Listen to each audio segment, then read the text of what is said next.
And Kent put into bat 2 without loss here at New Road. That ball from Leach bang on the stumps, but clipped away by Compton down to long leg.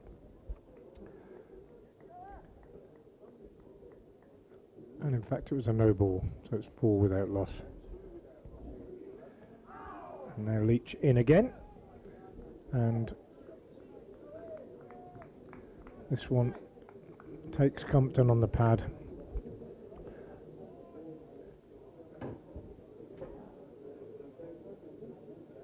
Miei on the pad, I should say, and there's no run. So 4 without loss, Kent. And I'll go through their team in a minute too. They also showing a few changes. There's Leach in once more from the Diglis end, bowls, and another opportunity for runs for Miei. 4 of them this time, as that one drifts into his hip and he clips it very nicely off his legs and away to the square leg boundary for 4. Nice shot, and a good confident start by the Kent batsman here against Joe Leach, who is returning after a lengthy spell out with injury, and to some extent is entitled to have a loosener or two. In again, bowls, and this time short of a length on the off stump, and Miei pushes out into the covers, and there's no run. Overcast here at New Road, but no rain expected in the day, and a big game for both sides. Leach just having 1 or 2 problems with the footmarks at that Diglis end, calling for some sawdust to be put in there and scuffing up the footmarks as he's slipped a little bit on that dodgy knee. Worcestershire patched up their seam attack this morning. Tom Taylor, Joe Leach, Adam Finch, Ethan Brooks and James Hartshorn, the debutant. Leach in again, bowls, and that's it, on the money with that one. Best ball of the over by a long way so far, and Miei beaten outside the off stump as he stretches forward, and through it goes to Gareth Roderick. So Worcestershire's team is Roderick, Libby, Jones, Hose, Kashif Ali, Brett D'Oliveira, Ethan Brooks, Tom Taylor, Joe Leach, Adam Finch and James Hartshorn. Newly recruited New Zealander. Leach in, bowls, and Miei is forward, pushing this one up to mid-off. End of the first over, 8 without loss, Kent. And the Kent side is Miei, Compton, Bell Drummond the captain, Leaning, Evison, Harry Finch the keeper, Grant Stewart, Matt Parkinson, and then Jordan, Ogborn and Garrett. Ogborn signed on loan from Somerset, and Jordan, West Indies international, signed just yesterday to play in this game. Hakeem Jordan. Tom Taylor will take up the attack from the New Road end. Taylor, who's only played 1 red ball game for Worcestershire so far this season, having missed the start of the season through injury, but played a big part in the white ball campaign, both in the T20 and in the One Day Cup. He starts round the wicket to Compton. He's in now and bowls, and Compton lets that go outside. There's some good leave, quite close to the off stump, and roars of enthusiasm and encouragement from behind the stumps from the slip cordon. He enjoyed that one, but it was a good leave by Compton. In the slip cordon are Adam Hose at first slip, Rob Jones at second, Ethan Brooks at third, and Jake Libby at fourth. So 4 slips in place as Taylor is in and bowls, and on the back foot playing defensively up to mid-off is Compton. Finch the fielder at mid-off, returning to the side. Carrying an injury, Adam Finch, knee injury which will require surgery at the end of the year, but able to play at least a game or two, one would have thought, before the end of the season. 8 without loss. As the skies brighten a little bit, Taylor round the wicket in, bowls, and that again is left alone by Compton. Big shout for LBW as that one flicks the pad, but umpire not impressed, turns away, and Paul Pollard, the umpire, signals dead ball to the scorers because the ball had flicked the pad and it went away down towards the boundary, but you can't run if you don't play a shot, and he didn't play a shot, so no addition to the score. Compton, left-hander, waits, bat raised as Taylor comes in round the wicket, bowls to him, and he lets that one go outside the off stump, and again is taken on the pad, and again umpire Pollard says not out. A little bit more enthusiasm and energy about the appeal this time. I suspect it just hadn't quite done enough. Umpire and bowler having a chat about it, but a good leave to start with, and 2 not so good leaves since from Compton in this over. The second of the innings. Here is Taylor in again, and bowls, and Compton is getting a bat on this one, pushing it up to mid-on where Leach fields. I'm Frank Watson from BBC Hereford and Worcester, and alongside me for the first part of the day is Matt Cole from BBC Radio Kent. We'll also have Marie Kelly, who will be joining us, the former Warwickshire captain, now with Nottinghamshire, and also maybe some contributions later in the day from another Matthew Howes. That's your team for the commentary here today. I'll just finish this over.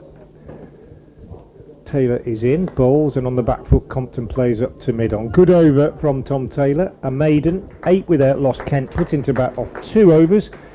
I've been through both the teams, Matt, so probably no need for you to do that, but as I was saying earlier, this is a pretty big game for both teams. Yeah, absolutely. Kent have a big hole to dig themselves out of at the bottom of the table, and Worcestershire the same. Absolutely a premium, this, isn't it? And yeah, mate, thank you for taking care of the Kent lineup. You can tell me a bit about their bowlers now, which would be great. I'm not promising that. We'll do, but yeah, the signing announced last night, 7 o'clock it was, of Akeem Jordan and Alfie Ogborn a couple of days before. But Joe Leach will continue from the Diglis end now, bowling to Tawanda Mayeye, and high on the bat, just back of a length, and plays it into the offside, and there's no run. 2 very different overs to start, weren't they? Yeah. Looked like Tawanda Mayeye looked very comfortable from this end against Joe Leach. Absolutely no disrespect to Joe Leach, and then Ben Compton, particularly that last shout, 1 or 2 who might have been watching some footage of that thought that was very close indeed, the last shout from Tom Taylor. So certainly the second one he fancied, I think. But Leach then, cloudy skies here as he bowls to Mayeye, a bit low on the bat, hasn't middled that into mid-wicket, and there's no run. And I'm running the gauntlet of visiting commentators with the almost every player on this with a cable knit jumper on, so I'm going to need Frank's assistance. Apart from I think Kashif Ali. Yeah, I'll run you through them. I'll run you through them in the course of the over. That's probably the easiest thing. If you find the ball going to extra cover quite a lot, so that'll be by is Leach to Mayeye, just pushing forward. It is Kashif Ali who fields there. No, honestly, ladies and gentlemen, it is. So you got Hose at first slip, Jones at second, and Brooks at third. Libby at backward point. Kashif at extra, as you say. Taylor at mid-off, and then D'Oliveira, the captain, at mid-wicket. I think it is the new recruit who's new to me as well. That's James Hartshorn. Then Adam Finch down at very nice. Some breakfast pastries have been brought Fantastic. in. Adam Finch down at backward square leg. Leach, sorry. Yeah, to Mayeye gets well forward once again. The young Kent opener, and there is no run. Got a couple of opportunities in the 100 did Tawanda Miyeye, but then was benched by the Invincibles. They didn't do too badly, to be fair. They won it again, didn't they, in the men's competition? Yeah. But frustratingly for Kent, no Daniel Beldrummer, no throughout August. Daniel Beldrummer was left not batting, which just seems a ridiculous state of affairs. But there we are, none of the One Day Cup. Driven by Miyeye, square drive. Again, hasn't quite got all of it, but that'll be enough.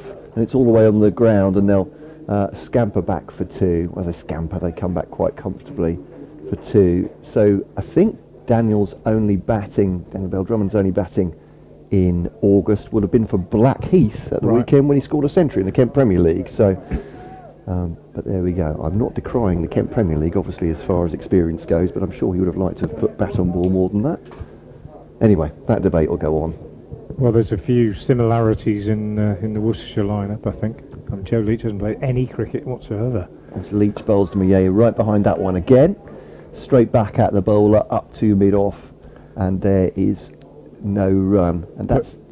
Sorry, I was going to say Brett D'Oliveira did make a comeback in the league just this last Saturday, having been out for weeks with a shoulder injury. Injuries rather than being benched by a 100 team. Yeah.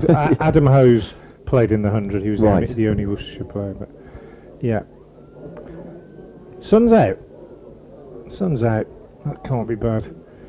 Here at New Road, and tiny bit of blue sky in the distance. I see Akeem Jordan's been playing in the Birmingham League actually.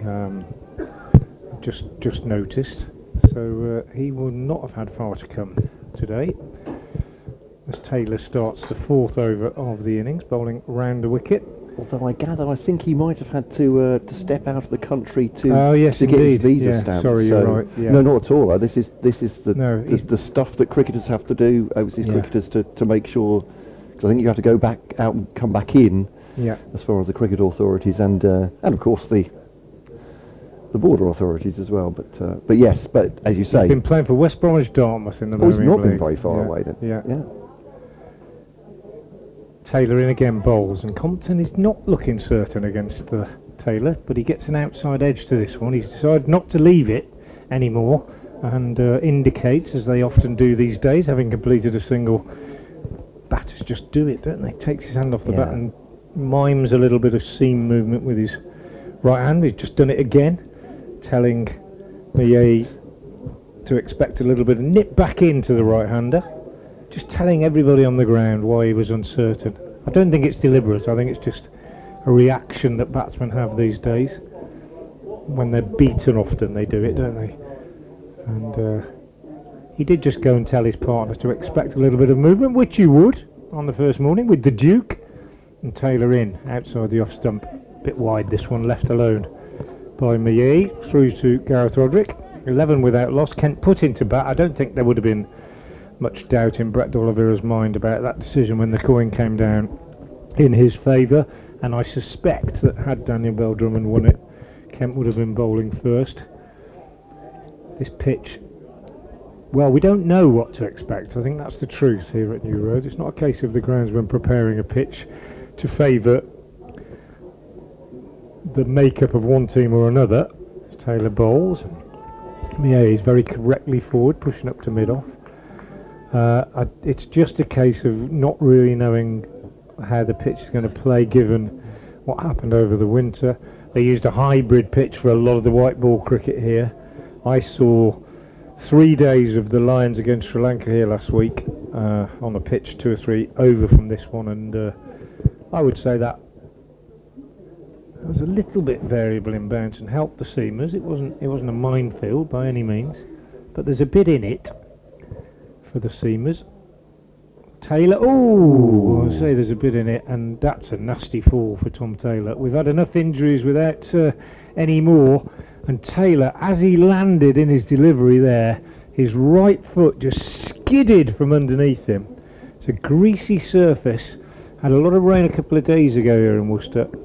A little bit of grass just behind the stumps, and he slid, and that was a very nasty fall. He appears to be okay. This is a player who's been out injured for a lot of the early part of the season. He's only played 1 red ball game, And that was a nasty one. He's a big lad. He goes at a fair rate of knots, and as he landed in delivery, his right heel slid away. It's his back foot that's gone, isn't it? And that's which is a very big surprise. nasty. For the bowler. Didn't look very impressed, but he appears to be okay, and he's going to try again from the new road end. Be understandably a bit tentative, I would imagine, as he goes through. And this is driven nicely by Millet.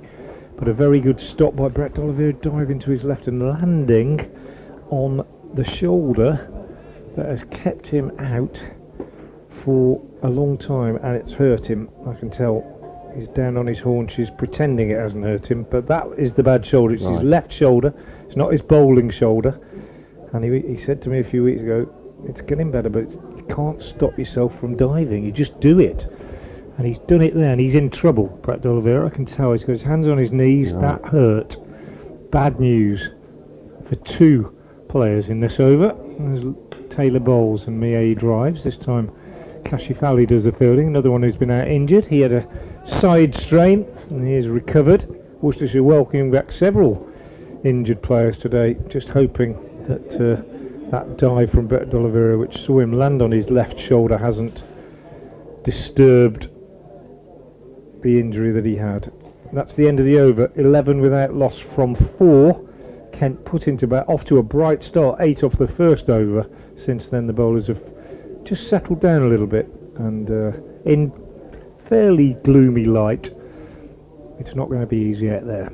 I think certainly empathies from Kent supporters with the Worcestershire situation. Kent have had dreadful injuries all the way through the season themselves, and these are two sides that bang on about it, but as Leach comes round the wicket to Compton, pushes forward up to mid-on, and there's no run. But two sides that, with the resources they have and the squad depth they have, can ill afford to have players out, 3, 4, 5 players out at a time. And I would say, if Worcestershire or Kent are going to make a decent fist of staying in County Championship Division 1, they need better luck than that with injuries. It's not all down to that, and I'm sure Kent supporters will perhaps accuse me of making excuses, but it's not easy, that's for sure. Leach round the wicket to Compton, plays that very deliberately down with soft hands, the backward point to scramble through for Millet. I think if that's a direct hit, Tawanda Millet is gone. I'm not sure how quickly he was on his toes there, Millet, but he's absolutely diving, baseball style, in throwing everything at the crease, and gets there. I think a direct hit has him out. Yeah. We're not quite in the right angle, I think you're right. But every action tells you that could have been the end of Tawanda Millet. 12 for none. I wonder whose call. It's his call. Whether right. he did call it, I don't know, but there are enough ways to get out, and it's tough enough in a situation like this without contributing to your own downfall. Indeed. 12 for none. Kent then. Good looking shot from Millet, that one. It's a cover drive. It's more of a steer really through the offside, but it's beautifully played off the bowling of Jack Leach, and that's 4 through the offside from Tawanda Millet. This is just his 4th county championship match of the season. He was when Zach Crawley came back into the side, he lost his place, but back opening now. As I said, didn't play very much in the 100, didn't play at all in the One Day Cup, wasn't released, as Leach bowls to be by the Invincibles into the offside, but just defensively this time. So to a great degree he's not played very much first team cricket at all, and a talented young cricketer. He'll be looking to kick on. As I said, I'm sure everyone has their own opinions on the 100, but I feel the same way with football. Bear with me on this one. You get Premier League teams with massive squads. You get talented players who are not in front of people playing, not entertaining people with their skills and not getting to do it, which seems just a madness to me. Leach to Millet, just closes the face on this one out towards backward square leg, and there's a single. I feel like I'm already sermonising. No, I've only been in the commentary box 20 minutes. You're absolutely right. 16 for none. You're absolutely right, and it's very true with footballers and when they look back on their careers, you would imagine when they're 30 years old or whatever, and they've only played a fraction of the games that they could have played, You wonder whether the enormous bank balance is sufficient compensation. So Leach bowls to Compton, leaves it outside the off stump, and there's no run. I thought for a moment it was the end of the over, but of course they've just changed over for the left-hander through to the wicket-keeper, and there's no run. So Tawanda Mayeye, first team cricket, he's played, unless my maths escape me, he's played 6 games all summer. Yeah. For Kent and for the Invincibles, and that seems ridiculous. Whatever you say about the different tournaments, but there we are. There we go. Who put 5p in Matt Cole, I'll be asking. It's 19 for none now. Leach to Compton, just plays that gently, and defensively with the offside. Kashif Ali does the fielding, back to Gareth Roderick behind the stumps. 19 for none, and some gloomy clouds come overhead. I'm sure it won't be particularly good for sightlines for Kent. Are there any worries about the light? The umpires just had a quick look at each other there, and there's a look into the distance. It is gloomy. Yeah. And the weather tends to come from the southwest over the top of the ladies' pavilion, and that is the direction that the cloud is moving, and it isn't too bright looking away in that direction. That said, I don't think the glass that we're looking through is particularly clean, and that doesn't help. But it does look a bit gloomy to be out facing the new ball on a helpful surface. Taylor in, bowls, and Mayeye is forward, pushing into the covers. Kashif Ali is the fielder. Rob Jones is in the slips, and the score remains 19 without loss. The good news for Worcestershire is that Taylor appears not to have been too disturbed by that slip and fall in his previous over, and it's also good news that Joe Leach appears to have got through his first 3 overs without any problems from his knee. Perhaps hasn't settled into any real rhythm yet, but no sign of his injury. Taylor in again, just back of a length, and Mayeye pushes out into the covers. Kashif is again the fielder. Brett D'Oliveira, however, is my biggest worry. That diving stop that he made at mid-off in the last over, and he landed on his left shoulder. That's the shoulder that has been his problem, not just this season. It's an injury that started last season, and he was clearly in trouble with it. He's trying not to show it, but it definitely hurt him. And I had a chat with him about it over the winter, actually, as Taylor comes in to bowl. And Mayeye drives beautifully, but straight to Kashif again, extra. And he said, the medical staff say, well, it's easy, just take it easy, don't dive. He said, but, when you're at mid-off and somebody smashed one to your left, he said, there's no way you can say, I'm not diving. You just do it automatically. You've been doing it all your life. And he said it's very difficult. And that's what happened in that last over. I'm sure he wouldn't have chosen to do it. Might be better off fielding in the slips or something, but I don't think he's ever done that. And as a captain, tend to be at mid-on or mid-off. He appears to be okay. There's Taylor again. Number 12 on his back, moves away from us and bowls, just short of a length. Mayeye on the back foot steers out on the offside, and Kashif Ali, another one back from injury, is a busy man in this over. That's the 3rd consecutive delivery that he's fielded. Kent lost Wes Agar to a shoulder injury sustained in the field early in season as well. He didn't play any part in the T20, which they'd signed him for as well. So as you say, it's big fast bowler diving in the field on his shoulder, and you could equally, as you say, well, what are you doing? Yeah. Just put your foot down, let it go. But doing Alan Nicholson. Yeah. Clipped away on the leg side this time by Mayeye, but straight to Adam Finch, who's at a mid-wicket. And again, there's no run. Yeah, you could, and we've talked many times about the old days where your big fast bowlers wouldn't dream of running around the boundary and sliding along and flicking the ball back in, but times have changed.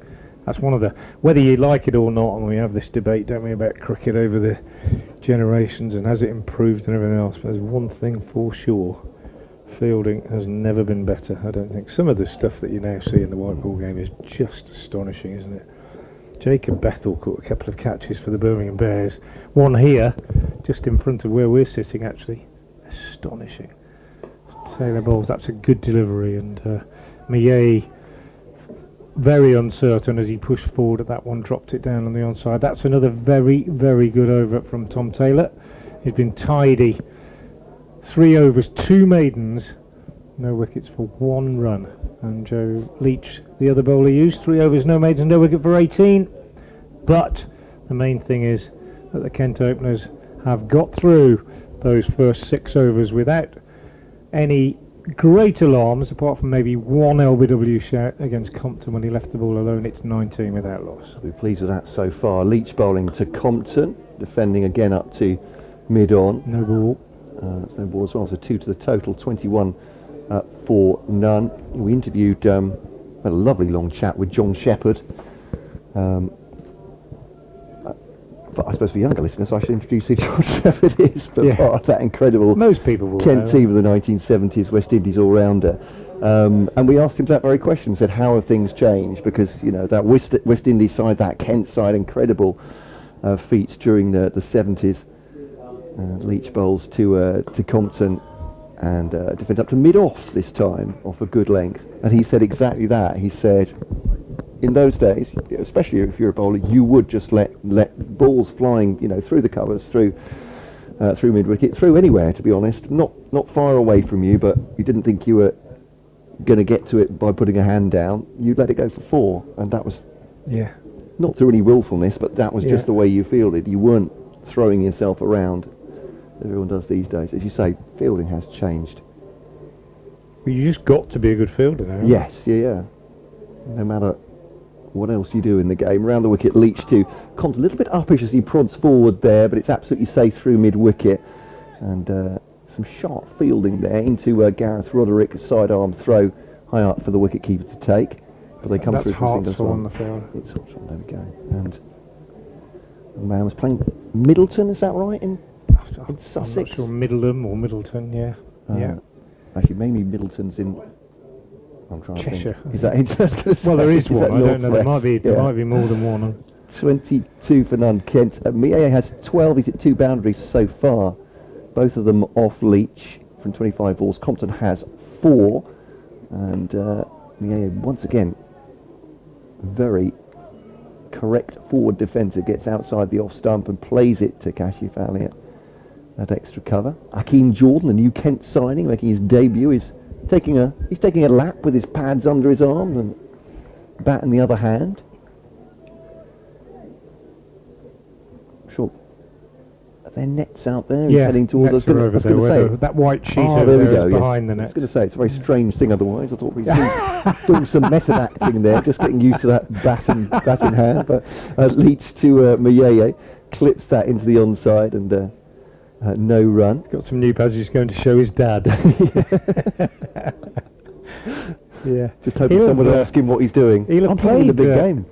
He may well have played against Kadir Ali, the Worcestershire batting coach, in the league this year. So Kadir might have had some tips to pass on to his charges about what it's like facing him. Plays whenever he can. Kadir can't always play when Worcestershire are involved on a Saturday, of course. It makes all sorts of sense that he's been playing cricket in this country. As Leach to Mieye and clips that. Well, it was some force actually. Back foot drive behind square, and that's gone for 4 runs with some venom. He's middled that as well as anything he's done so far. Tawanda Mieye almost dismissive. He goes on to 16. It's 26 for none. Yeah, beautiful shot. Absolutely perfect execution. Bad ball from Joe Leach, short and wide, and no great pace. And Mieye, well, he wasn't going to miss out on that. But even saying that, the execution was immaculate. Yeah, stylish stuff from Tawanda Mieye. 3 slips in now. Started with 4. Sky lightening a little bit. I suppose that makes sense on a day where I'm saying it was gloomy 5 minutes ago, because there is a very brisk wind from right to left as we look here. This is clipped backward of square, and single taken to the arm of Adam Finch. End of the over, 27 for none. I'll go and update the good people of BBC Radio Kent. And Marie Kelly will come in alongside me. Thanks to Matt Cole. He'll be back at around about 12 o'clock or just after, I think. and he'll be happy, as will the listeners to BBC Radio Kent News when they hear what's happening here at New Road, because it's been a good start by these Kent openers, and given that they lost the toss in gloomy conditions and had to bat first, they've made a good fist of it. Taylor Bowles, and Muyei, who in particular has been impressive, plays forward to that one, and it's back up the pitch. Sky's brightening now, which is good news. But yeah, I think they'll be fairly happy with this, Marie, after half an hour. Yeah, I think not too many alarms. No, Tommy Taylor started off well, didn't he? A few early shouts. But Leach, I guess, has been a little bit wayward from that end so far. But yeah, Kent will definitely be the happier of the two sides. Taylor just pulls up as something's distracted him. He got about halfway down then. I don't think Taylor actually had realised. Yeah, I think one of the second shout against Nick Compton was they close, looked very, yeah. very keen on that, and I think that was pretty close. I'm not saying the umpire made a mistake, but I think they were more encouraged by that one than the one before. Taylor over the wicket, in again, Bowles to Millet. The lovely drive for Millet, takes on D'Oliveira, and D'Oliveira's throw misses the stumps. Second time that Millet's been close to being run out. I think he might have been in on that occasion, but on the previous one, it would have been gone. I think he would have been gone. That was when Jake Libby's throw just missed the stumps at the striker's end after he went through for a single, and Nick Compton had played the ball behind square. I thought it must have been Ben Compton. I thought it must have been Millet's call, that one, but didn't look like he would have had himself to blame. Yeah, well, he was slow taking off, I thought. Yeah. Taylor round the wicket, 28 without loss, into Ben Compton, who is steering this one behind square on the offside Jake Libby, the fielder, at backward point. So yeah, good start really by Kent. I think they would have been fearing the worst when they lost the toss. But the other thing is, I don't think the pitch has misbehaved at all, really. Yeah, well, maybe one or two have gone a bit sideways. What did you make of the pitch? Have you been out to have a look? No, I haven't. I didn't go out to have a look, but I was here for 3 days of the Lions game against Sri Lanka on that pitch, which is about a bit nearer to us on the square than this one. Taylor Bowles, and Compton is inside this, clipping it nicely off his legs down to long leg for a single. And that pitch was quite helpful, I thought, to the seamers, and also a little bit up and down in terms of bounce. This one, as yet, hasn't misbehaved, but then the effect of the roller might wear off, I suppose. Yeah, exactly. It looks like it's starting to crumble at one end already. Well, there's been problems at both ends with foot marks. Yeah. Groundstuff have had all sorts of problems, as we know here, and Tommy Taylor taking a big tumble as well. Yeah, that was a nasty one, wasn't he? He did well to not be injured after that. Yeah, he did, and one of my concerns was that. And the other one, I'll talk about again in a minute, Taylor Bowles. Millet is forward, and there's no run. The other one was when Brett D'Oliveira dived and landed on that left shoulder. Yeah, I know. And that's the shoulder that's been troubling him for, well, it must be about 8-9 months now. Yeah, at least. Good to see Joe Leach back on the park, though. Yeah. As well, doesn't seem to be. No, he seems okay. Somebody's messaged me and said he doesn't look fit, but I think he's doing all right. Yeah. I think he's going to take a while just to get back into it. Bound to. Taylor is in again and Bowles, and that's a good one. Beats me outside the off stump. Didn't quite bounce as much as most of the others. Roderick taking it low down. End of the over. Good from Taylor though. He's been very, very tidy. 4 overs, 2 maidens, no wicket for 3 runs.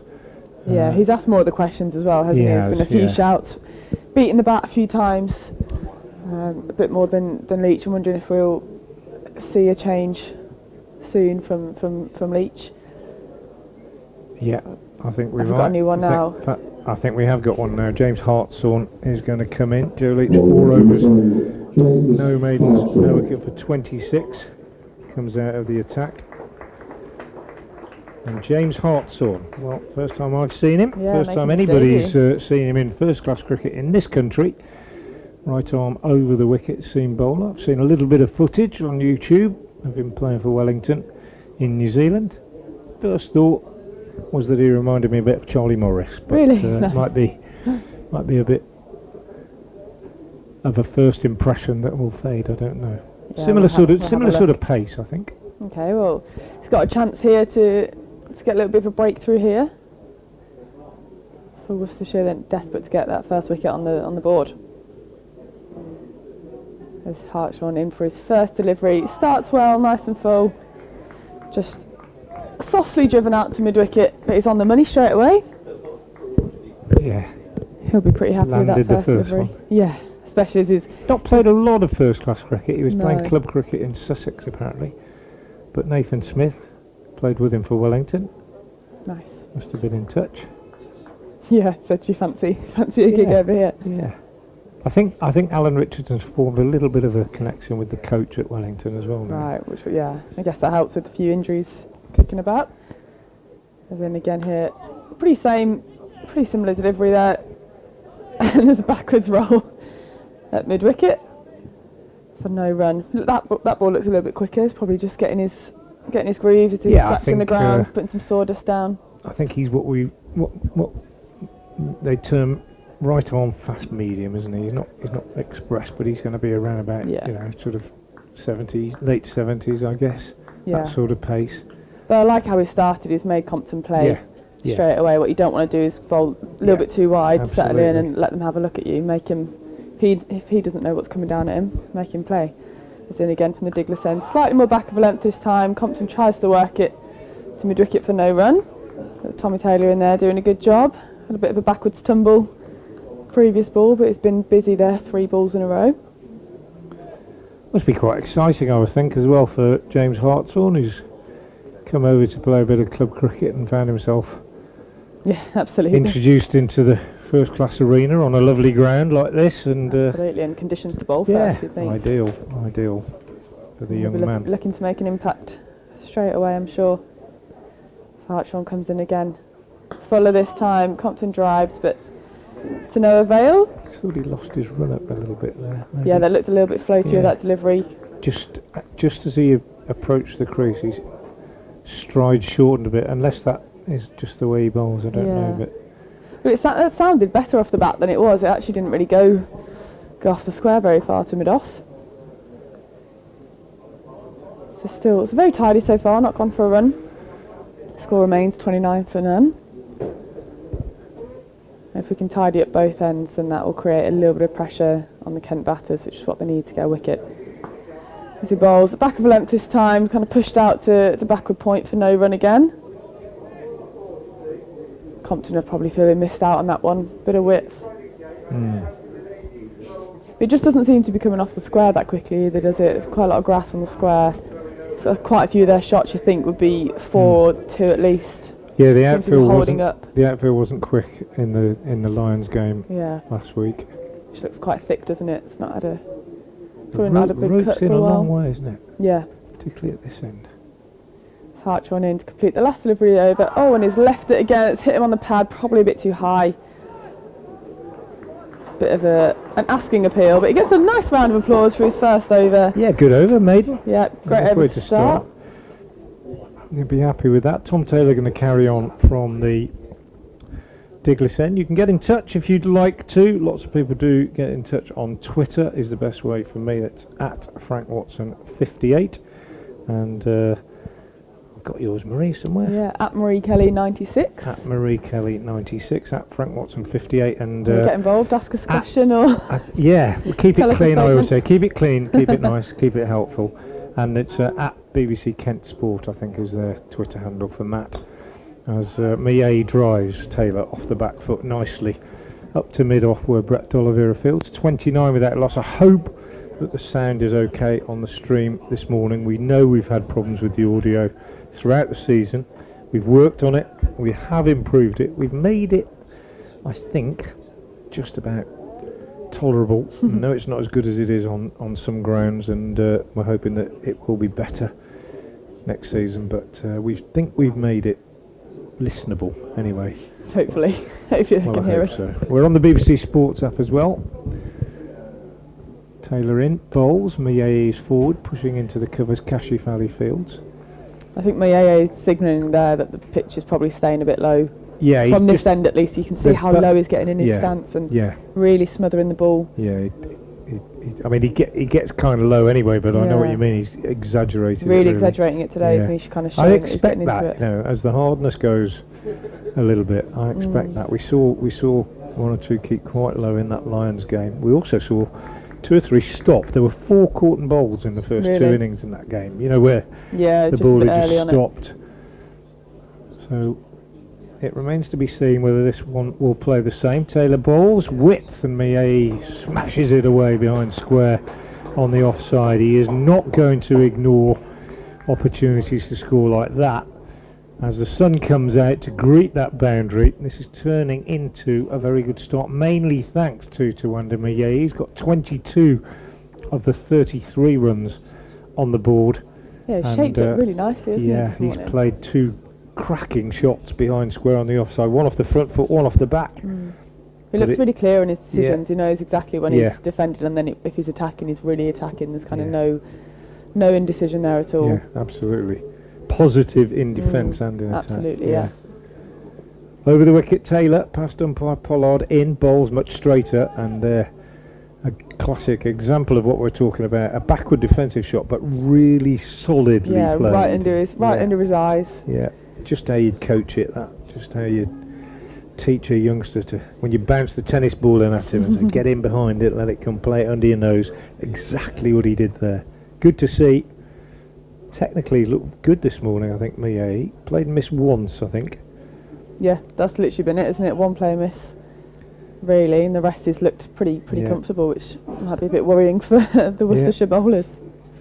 Taylor over the wicket, in again, bowls, and that's a good lead by Miye. That might have just done a little bit away off the pitch. Yeah, that looked like it really got through that ball. And Miye just lifted his hands clear of it. Another well played delivery in many ways by the batsman, because he could easily have had a little push at that and got a nick. That's what the 3 slips are in there for. But well, he started to play it, didn't he? And then he last minute late decision to leave. Good decision. Did it well. Yeah, shaped it really nicely. Very good. Daniel Bell Drummond due in next, and Jack Leaning, who made a big 100 against Worcester down at Canterbury earlier in the season on a flattish pitch. Taylor in, bowls, and Miye is very, very solidly forward again, pushing up to mid-off. There's no run, end of the over, 33 without loss. Miye has 22, Compton has 5. Yeah, big contrast, because that pitch at Canterbury earlier this year was during the Kookaburra rounds. It was as flat as you can imagine, and it was a pretty dull draw, to be honest. Both sides enjoying themselves with the bat, but not with the ball. Yeah, good day out for the batters, that is it. Anyway, Beckenham and Canterbury, always decent pitches down there, isn't it? It's never a ground that you want to bowl first. Especially when you're an opening batter. Yeah, it was hard work for the bowlers that day. Yeah, Jason Holder got 100 as well, and that was his last game for Worcestershire. Oh. So we go Hartshorn again from the Diglis end. Again, back of the length, nice and straight to Compton. Happy to defend that to Joe Leach at mid-on. We've got Adam Finch down here at fine leg. Yeah, I think we'll see Finch shortly, and it'll be a test for him. He's carrying a knee injury which requires surgery. He's going to have surgery at the end of the season, but he's giving it a go. Yeah, they've had a huge number of injuries from all sides as well. Kent are really struggling as well at the minute, aren't they? Yeah, so this is probably a strengthened side for Worcestershire, getting 4 or 5 players back in. Yeah, Hartshorn again, a little bit fuller, a little bit more down the leg side. Compton tries to flick that off his legs to Tommy Taylor at mid wicket, to no avail. We've got Adam Hose at first slip, Rob Jones second, Ethan Brooks third. They'll be waiting patiently for a little snick. Of the 2, Compton's probably looked a little bit more indecisive, would you say, so far this morning. He's had a few leaves that have probably struck him on the pad, and then a few more playing misses, and he's probably been dotted up a little bit more this end, so he'll be keen to add some more runs here. Oh, and there's a play and a miss down the leg side. Good take in the end.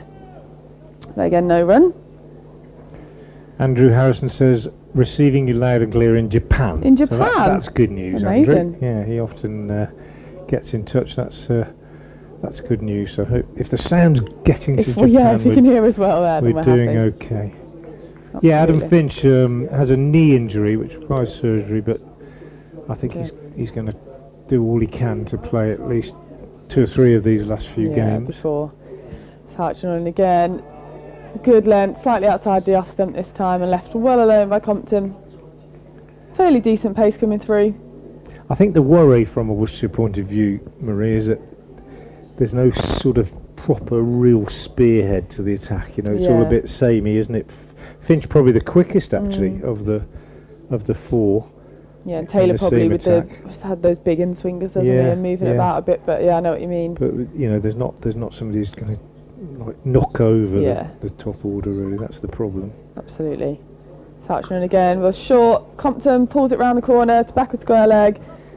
So a good dive there from Finch. Kind of figure of 4 dive, gets round and prevents the boundary, or even the second run as well.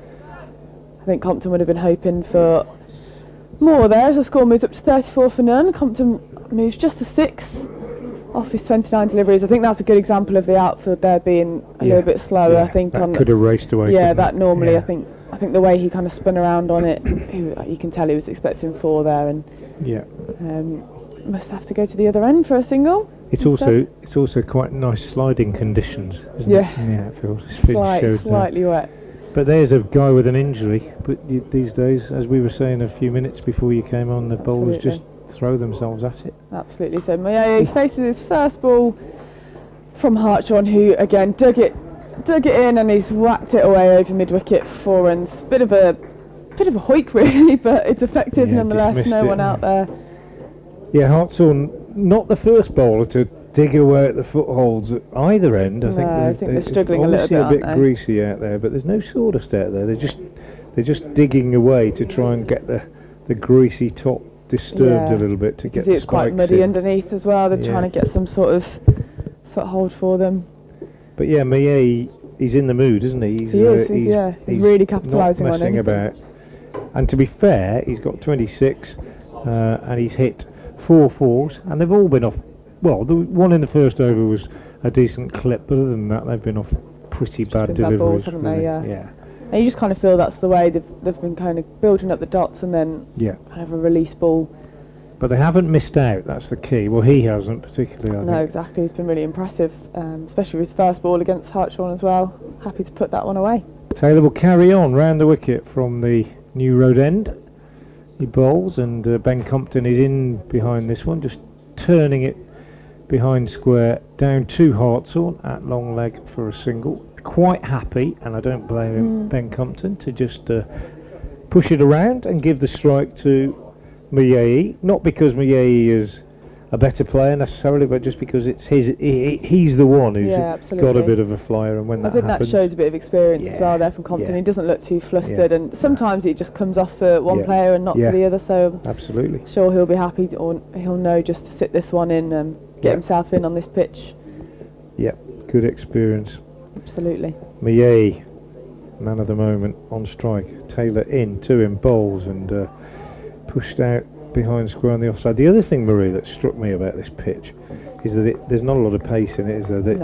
The batsmen, both the batsmen, albeit Compton's played a dangerous game with a couple of leaves, but they've had time. Maye particularly, plenty of time. You've seen 1, maybe 2 that have kind of raced off and or climbed up a little bit, but other than that, like you said, they've got the time to get really forward, really back, and play it right into their eyes. And that will be encouraging for the likes of Kashif Ali and Jake Libby watching on, I would imagine, as Taylor is in again and bowls. That one there we go. Carried through, a little bit more bounce. A little bit wider though, left alone nicely, but carried through to Gareth Roderick. Yeah, I think that's what it is. I think it's that kind of a little bit wider, which then isn't really that dangerous, is it, for bats either? As long as you know where your off stump is, and he does, doesn't he? 39 without loss then here. Worcestershire welcoming back Kashif Ali, Brett D'Oliveira, Joe Leach, Adam Finch after injury. Yeah, good to see those players back in the side, strengthening the Worcestershire unit. won the toss, but yet to make a breakthrough. Taylor again bowls, and Mie is again very solidly forward, pushing that back up the pitch. That yeah, those last two deliveries were the straighter one a bit lower, the wider one climbing through a little bit. But no, I mean it's not. There's no undue concern for the batters. I think, again, you know, if a pitch is up and down, if it's also quick, then you've got problems. But if it's a little bit, it's not the quickest pitch in the world. You might, if you watch for, you can adjust a little bit, as long as it doesn't shoot along the ground like that one at Old Trafford yesterday. Oh gosh, yeah, that was awful, wasn't it? Taylor in, bowls again, and Mie is on the back foot, pushing out into the covers. Kashif Ali, happy to be back out there for Worcestershire. They've missed him, particularly in the One Day Cup as well. Yeah, absolutely. Could have made all the difference. I couldn't believe it when I heard did so well anyway. Yeah. I couldn't believe I heard when he had a side strain. I thought, how have you? I know. How can a batter get a side strain? He's probably bowled a hell of a lot, hasn't he? But swinging that bat so hard. I know. But no, they really did miss him, and they he did so well. They did so well. He do think if he'd have been in that side as well, it might just have been enough to get them to the semi-final. As it was, they were prevented by a magnificent innings from Kai Smith. That one, the last ball of the over, pushed into the covers by Mie. He remains 26 not out, and after 12 overs, Kent put into bat and made a very, very good start here at Visit Worcestershire New Road. They are 39 without loss. Just going back to Bashir's wicket yesterday, do you know what I like about it is that he didn't celebrate, and it really annoys me when the bowlers celebrate getting a wicket when they've had nothing really to do with it. I think he knew. Yeah, he knew that wasn't. He did. Necessarily him. Obviously, he's put the ball in the right place. But exactly. He just sort of stroked his chin, absolutely. didn't he? Just a little bit of respect there to the batter, and he's not giving him a massive send off and stuff, which does irritate me. So we got harsh on again from the Douglas end on. That's clipped finally down to a fine leg. The other side of Adam Finch this time. Only one run again to Compton as he moves on to 7 from his 30 deliveries. Again, he's just sitting on his bat at the other end, probably wondering how he can get a boundary as well at some point. But he's ticking along now. Yeah, I think he's quite happy to just get one off the first ball, isn't he? Yeah, absolutely, and see how Mie can face up to Hartshorn. Don't tell me you haven't done that, Marie. You must have played that sort of role. Or are you the one at the other end giving it a whack? I'm normally the one at the other end. As Mie tries again to kind of almost like a back foot square drive there to cover, but a bit early on it, finding cover. So Adam Hosen at cover. Well, I've played that junior partner role many times. Yeah, I probably have at some point, but I'm normally the one trying to whack it at the other end. But sometimes somebody else's day is on, and you just have to swallow your ego a little bit, swallow your pride. Yeah, and just read it, which is exactly what Compton's done here, I think. That's when I normally try and drop and run, I think, and just get down the other end. Touch on again, that's a genuine edge, would you say, or has he tried to dab that down to third man, Ethan Brooks in the chase? But you're right, I mean, you thought that was going to go for 4, didn't you? And it's only 2. Only 2 runs, normally those edges and those kind of angles would race away for 4, but the outfield does seem to have a little bit more grass on it than normal. It does look green though, it looks lush. Just normally this time of year it kind of gets a bit brown. Normally after you've had a little bit more sunshine, but it's been a bit of a dreadful summer really again for. Going to get hot next week, I think. Oh, hopefully. So I'm told. We need a little bit of heat to finish us off. Touch, and again kind of stops at the crease there. That kept a bit low. Mie not so confident in defence, and that one kind of fell over a little bit. He looked like it stayed a bit low. But Hartshorn not looking too comfortable, I'd say, on his landing. That's probably in his head a little bit. He seems to kind of just stop a little bit before his gather. Just when he does, doesn't he? Just appears to just shorten his stride, I think, just around about as he just passes the umpire. Just about there. Yeah, it's just that little bit shorter, and that's a genuine edge this time. Kind of drops short of third slip. It goes down for 1 run to third man. I think Ethan Brooks is struggling there. I think it's hit his finger. He's still on the floor. Don't think too much damage, but he's shaking it off and blowing on it. 2 edges, 2 genuine edges actually in this over, to be fair, against Mie. Again, 49. he has played with soft hands though as well, hasn't he? So it's not both haven't carried. Slight encouragement for the bowler. Yeah. But yeah, just watching him, he gets into a nice rhythm, and then just as he hits the crease, just there, holds just up a little bit, stutter, doesn't he? Yeah. And this one's turned away on the leg side, probably just losing his line a little bit there. Hartshorn. Compton again happy to return to the non-strikers for another single. Score moves on to 43 for none after 13 overs. Mieye moves to 29 off his 49 deliveries. 29, and Compton moves to 9 off his 32. Yeah, not to say that there's anything wrong with that. It's always just the way he bowls. And you get bowlers with little quirks, and it just seems to work for him. Absolutely. Adam Finch is coming into the attack at the New Road end, as we thought he might. 13 overs gone, 44 without loss.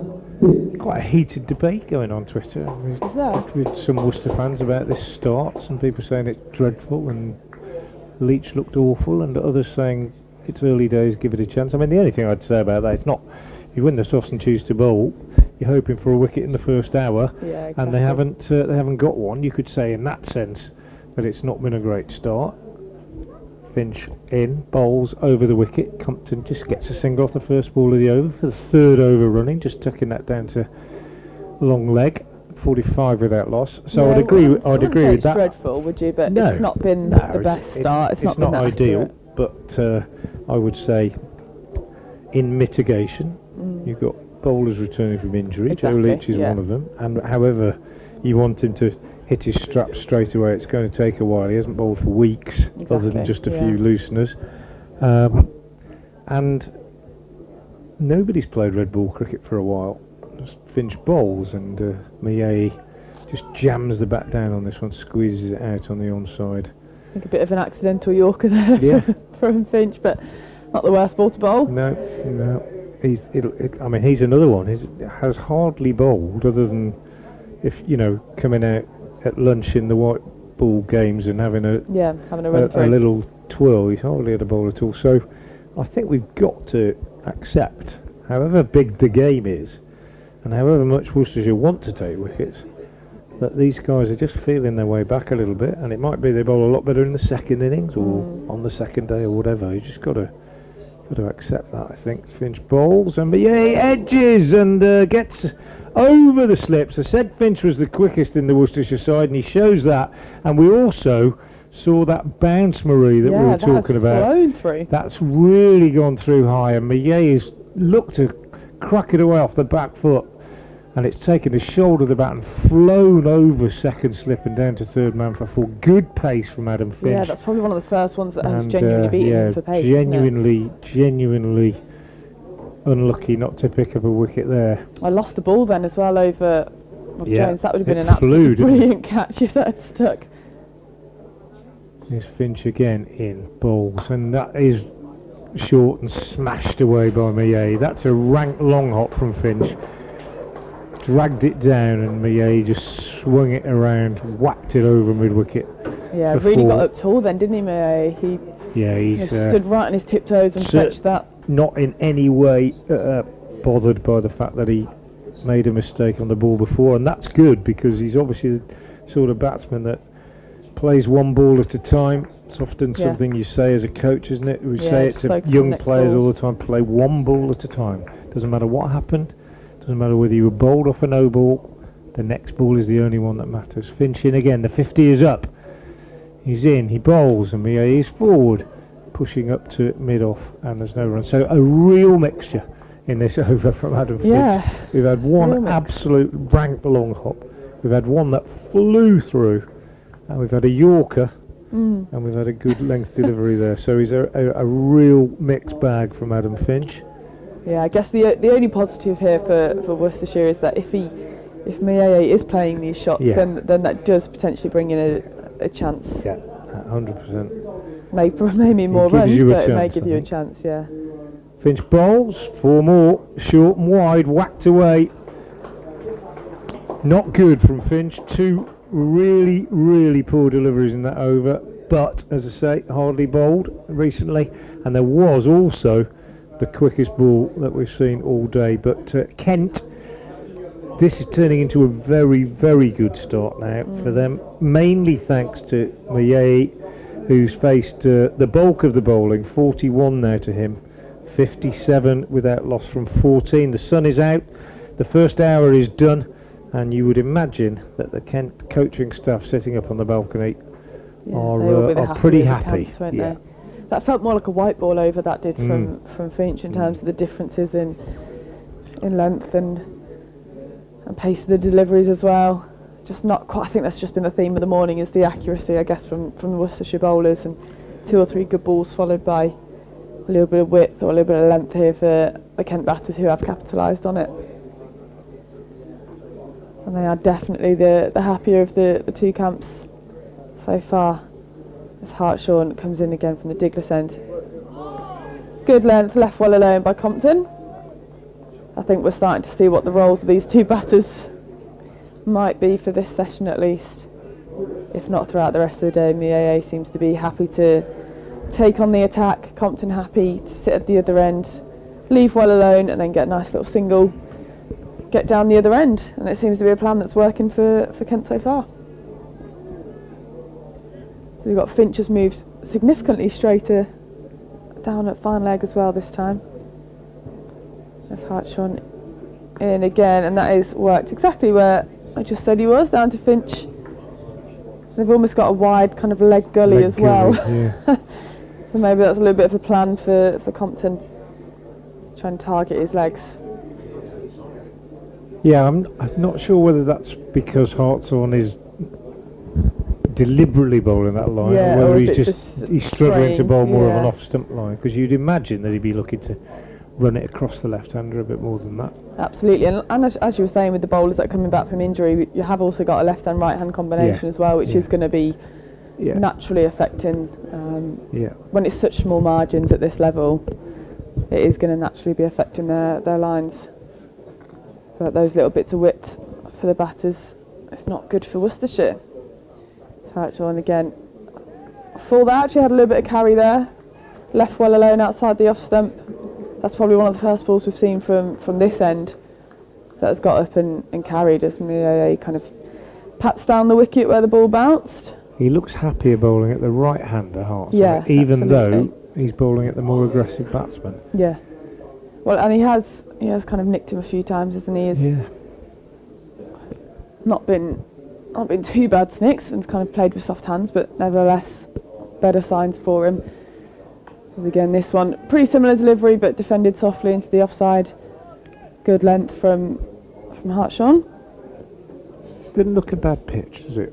No, it doesn't from here. I'd quite like to see it up close and have a little look at it. It's both batters kind of patting it down a lot. Yeah, it doesn't look, I mean, it's not too green, there's a bit of grass in it, but just in terms of the way the ball's behaved, I don't think you'd be too worried as a batter out there. No, exactly. It's not jagging around all over the place, is it? No, exactly. As Maa faces up again. Similar length, and they've dropped it into the leg side for a quick single. Kashif Ali at mid wicket, I think that is. Yep. Just collecting. Good length again there from Hartshorn, just straying down the leg side a little. And Maa happy to turn it into the leg side for 1 run, score moves to 59. For the last ball of this over, Compton's back on strike. We've still got that kind of leg gully positioning again. We've got Ethan Brooks in there, and then Adam Finch is a very fine leg, and then we've got it's like a short square leg in the ring in front, and a mid wicket. That's Hartshorn again they're trying to bowl that leg stump side, and it does just trickle down to that leg gully area for no run. So that's a good over. What's that now? 4 overs, 1 maiden for 11 runs. Yeah, it's tidy enough, isn't it? Yep, tidy enough. Better than Finch's first over that had gone for 13. Hopefully he can return with a little bit more control this over. Tom Taylor probably the pick of the bowlers. 6 overs, 2 maidens, no wicket for 8. Joe Leach was expensive, 26 from his 4, and Adam Finch 13 off that first one, but also the most threatening single delivery of the game. And as a captain, you don't mind bowlers being expensive if they're going to get you wickets, but you can't be having expensive and no wickets as well at the same time.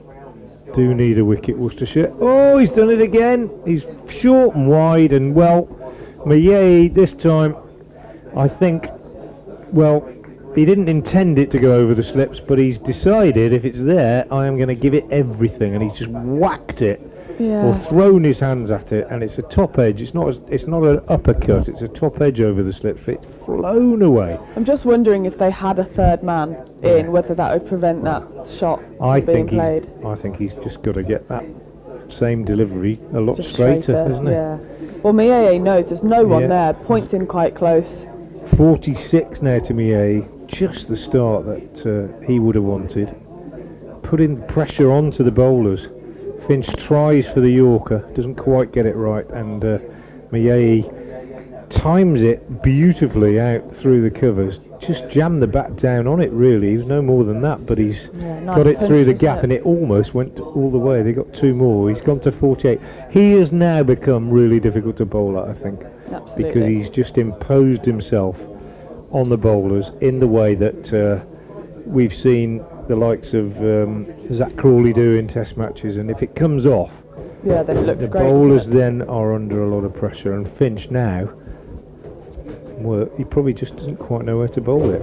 He comes in, he's only in his second over, he bowls, and that's probably as good as anywhere, just back of a length and a lot straighter. And Mieye just plays it down defensively. I think on the I'd like to see them try and bowl a bit fuller and straighter at him. I'd like to see him bowl top of off stump, really. That's what you'd want to see as a coach, isn't it? You'd want to see them bowling traditional methods with a red ball on the first morning, not trying to whack it in. Well, he hasn't necessarily been tested off his pads, as you're kind of, if you're consistently bowling full and straight. Outside off stump, I don't think really. Is the place to be. Yeah. Finch in, bowls, that's better, and again he just pushes it out defensively on the offside. But even there he looks so comfortable on that top of off stump, doesn't he? He looks so comfortable.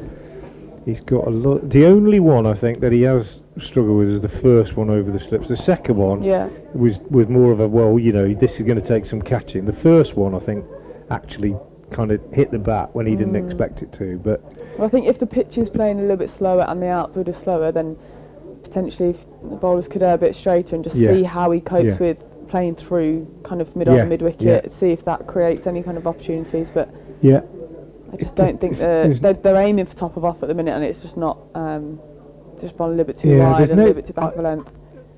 It doesn't look as though there's a great deal of sideways movement, does it, at the moment? This is the change we're speaking. They've got a third man's going in now. Which might question that shot a little bit more over the slips. Well, not if you're going to bowl a half volley. Oh, what are outside doing? Off stump. Beautifully put away, it must be said, and a 50 of high quality from Tawanda Mieye. Scored off 62 deliveries, and that was his 10th ball, and it was beautifully struck. For me, the best shot, still the second 4 he hit, square off the back foot from this stroke. end, off the bowling of Joe Leach. But he's been impressive, and he is the architect of what has become a very, very good start for Kent in just over an hour. They've scored at more than a run a minute. Finch in again, bowls, and that is 4 more. Whacked away off the back foot, over cover, great shot. Mieye is on fire. He is now on 56, and Adam Finch's 2 overs have cost 27 runs. Kent are 73 without loss off 16, having been put into bat. It's a dream start for them, and what was a disappointing start for Worcestershire is now beginning to turn into a bit of a nightmare for them, and they need a wicket very, very quickly.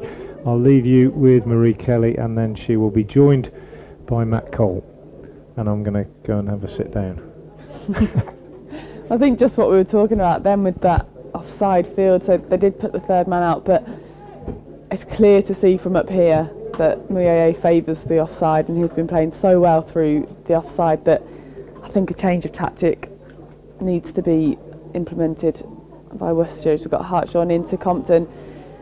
Good length, nice and tight on the stumps as he defends it out to mid-on. But yeah, I think they need to go a little bit straighter at Mieye and see what that offers on this pitch. As he's looked so prolific outside the off stump, looks so comfortable with his decision making, and he's happy to throw his hands at any kind of width, which just has not worked for the Worcestershire bowlers this morning on a what looks to be a slightly slower pitch. We've got Hartshorn in again from the Douglas end to Compton on 10. Similar ball there, good length on the stumps, Compton happy to defend. What do you make of the morning so far? Not what I thought when I arrived. No, absolutely. But yeah, interested listening You must to be in a happy camp. Well, from a Kent point of view, yeah, this is as good a start as they've made for many games this season. So since the very early stages, but absolutely with the gloomy skies and look like an interesting pitch to start. Yeah, you're not quite sure what it's going to do. No. So if in doubt, have a little bowl first. It's Hartshorn on again. That's a good length outside off. Nice bit of carry there, left well alone by Compton. Happy to let that one go through, and he's played a nice supporting role, hasn't he, this morning? It's very much the way that Compton works, I suppose. Just looking at the figures, the two of them, 10 from 39 and 56 from 63, is a sort of typical. Absolutely right. Characteristic of these two, the way they play, and Compton will be happy to scratch around not middle stuff for hours on hours and accumulate runs if he needs to. Yeah, well, it seems to be a role that's working very well for the Kent batters so far. As again, that's just on a length. Compton happy to defend again. There's better accuracy this end from Hartshorn now. Seems to have tightened up his line a little bit. I think early doors, especially to Compton, just strayed down the leg side a little bit and wasn't really able to create any pressure with any dot balls at all. Yeah, debut today. Took 3 across the two teams. Yeah. And both of them injury ravaged in terms of bowling across the summer. Yeah, and that's what we were just saying, that there's no one really kind of spearheading the attack from a bowling point of view. As it goes a little bit fuller this time, and it's kind of nearly carried to the leg gully position of Ethan Brooks. That was quite a weird. I don't think I've really seen that before. That kind of edge down the leg side, but to quite a wide leg side gully. He had a couple of those in the offside in the first half hour as well. Yeah. Ben Compton was just sort of prodding pushing forward. A little bit. Yeah, but I guess the field's not close enough in to make that truly dangerous. But they've had chances, haven't they? Or it feels like sort of half chances. Nothing. Yeah, nothing too prolific at all. That's left well alone outside the off stump again. Good line of length there from Hartshorn to complete that over. Score 73 for none off 17 overs.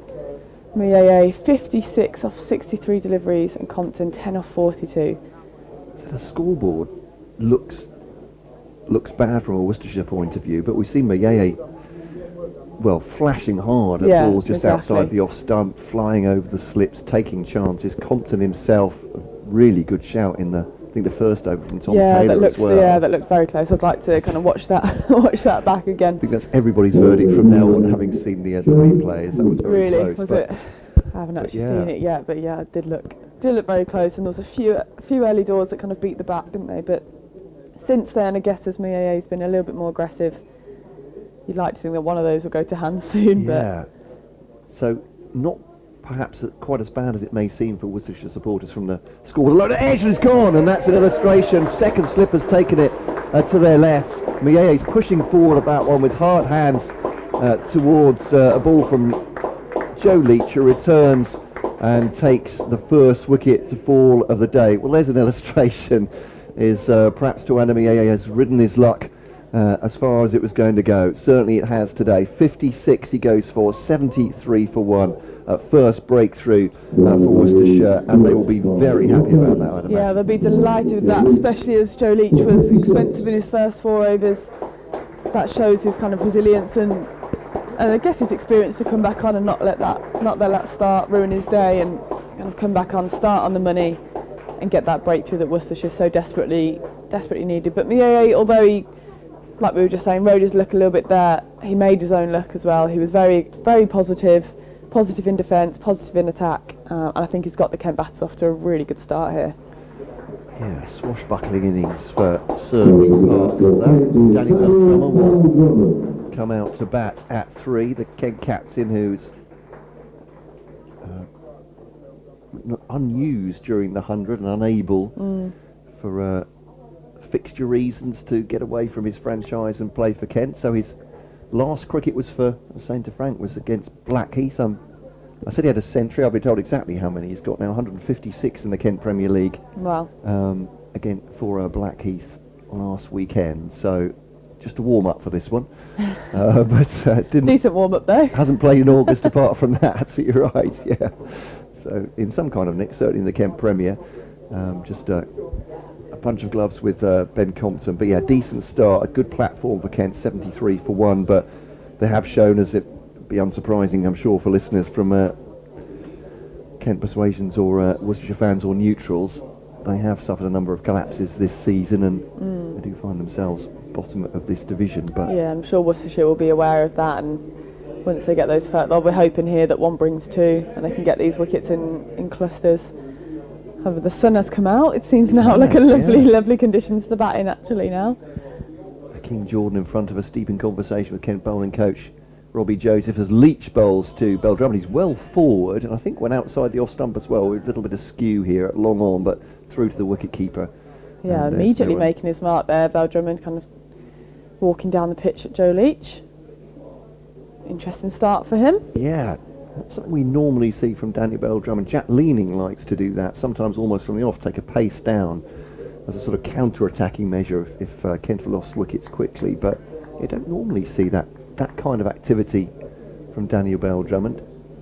73 for 1, he's just come in as Leach bowls to him. Once again he's forward, wraps him quite high there into the offside as well. Again, we're not in line with the... Yeah, that's the thing here, isn't it? It's hard to see whether that's hit him in line or just outside. Yeah, it's hard to tell. He looked like he walked down and across, but it's quite hard to tell from this angle. We're kind of at a straightish cow corner opposite. Nice view of the cathedral though, but I always find it quite hard when you're not quite behind the bowler's arm. You can't really guess too much, can you, or make any assumptions about whether that was hitting the stumps or not. No. But yeah, certainly active at the crease, Daniel Bell Drummond to start, and takes a step forward once again. 3 slips in behind him, and good ball from Leach as well. Good length and defended in front of him. Stops more or less dead in front of Daniel Bell Drummond. It's more like a trigger for him at the minute, Bell Drummond, isn't it? It's kind of that trigger down down the pitch, done the same every ball. Yeah, interesting to wonder if he's worked on that. Had a great start to the season, consecutive centuries in the first 2 games, then half centuries in the next 2. He's a very classy player, isn't he? Yeah, absolutely.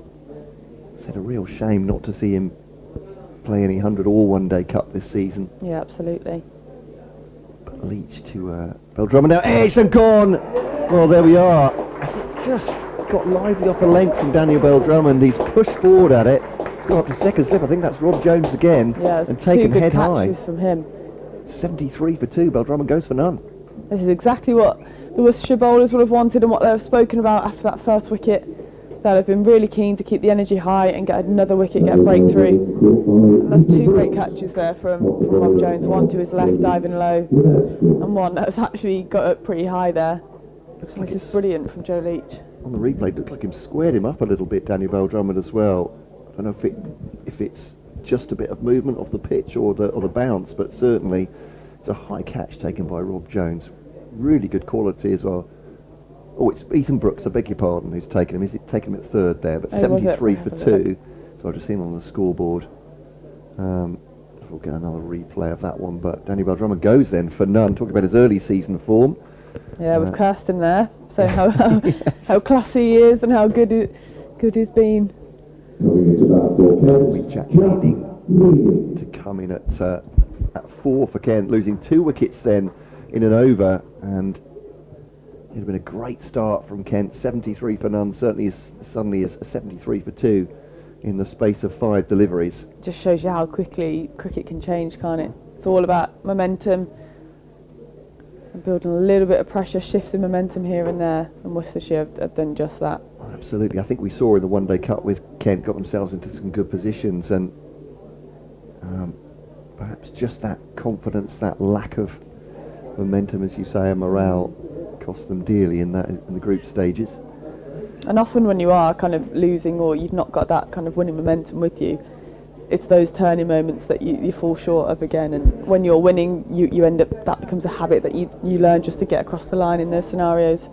Or these little moments in the game, you learn how to manage those. And if you're not doing that consistently, it just kind of becomes a habit. it's hard to get out of.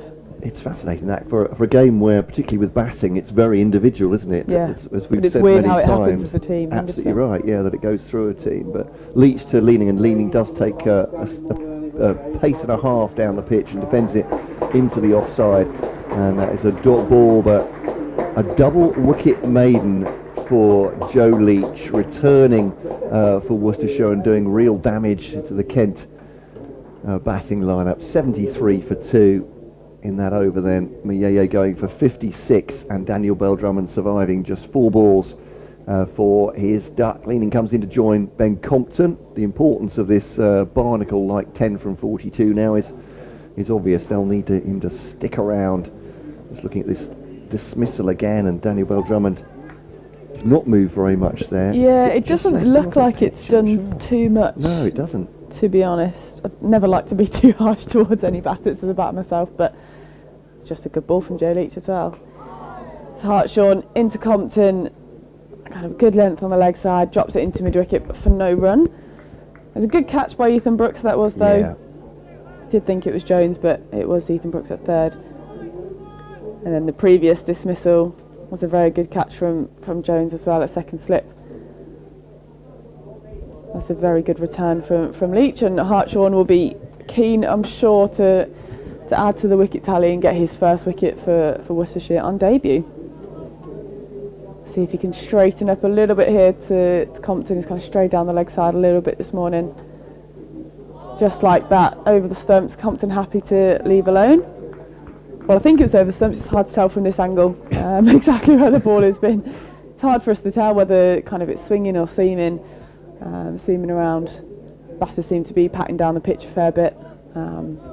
It's quite hard to see from this angle. Have to keep checking back on the stream to see what it's doing. But it just seems like Leach was able to just get it in the right area, a little bit of carry, a little bit of nip, and Hartshorn will be hoping to do the same.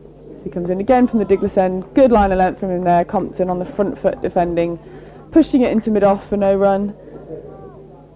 He remains on 10 off his 45 deliveries now. So it's still 44. I think the scoreboard hasn't clipped over. Yeah, there we go. 10 off his 45. The 19th over. Sorry, just going to say from a batting point of view, I mean, obviously in a championship game you've got time to play yourself in, but they need to. A ridiculous thing to say. They need to make sure they don't lose any more wickets from a batting point of view here. But what's the mentality at this point? Is it just to play out a few overs without looking to be too aggressive, or is it do you go with your natural? I think they've got a decent amount of runs, haven't they, so far? Just get yourself in. So Compton happy to leave that one alone. A little bit fuller outside the off stump there from Hartshorn. I think Compton's probably got to take on a little bit more of the aggressor role now, but I think the wickets in hand is key. 73 for 3 or 4 puts them in quite a precarious position, whereas it's got 90, 100 for 2. Yeah.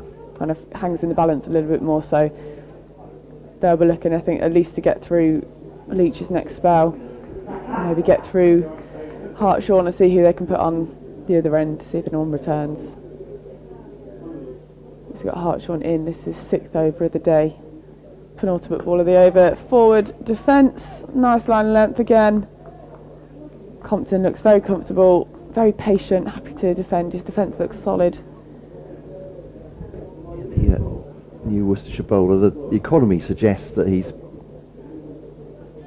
really tightened up these last few overs. I think he's been pretty tight. Absolutely. Don't think he's gone for a boundary as of yet. There was a few that on a kind of quicker outfield probably would have gone, but I think with the outfield being a little bit thicker, a bit more grass on it, that's kind of played in the bowler's favour as well.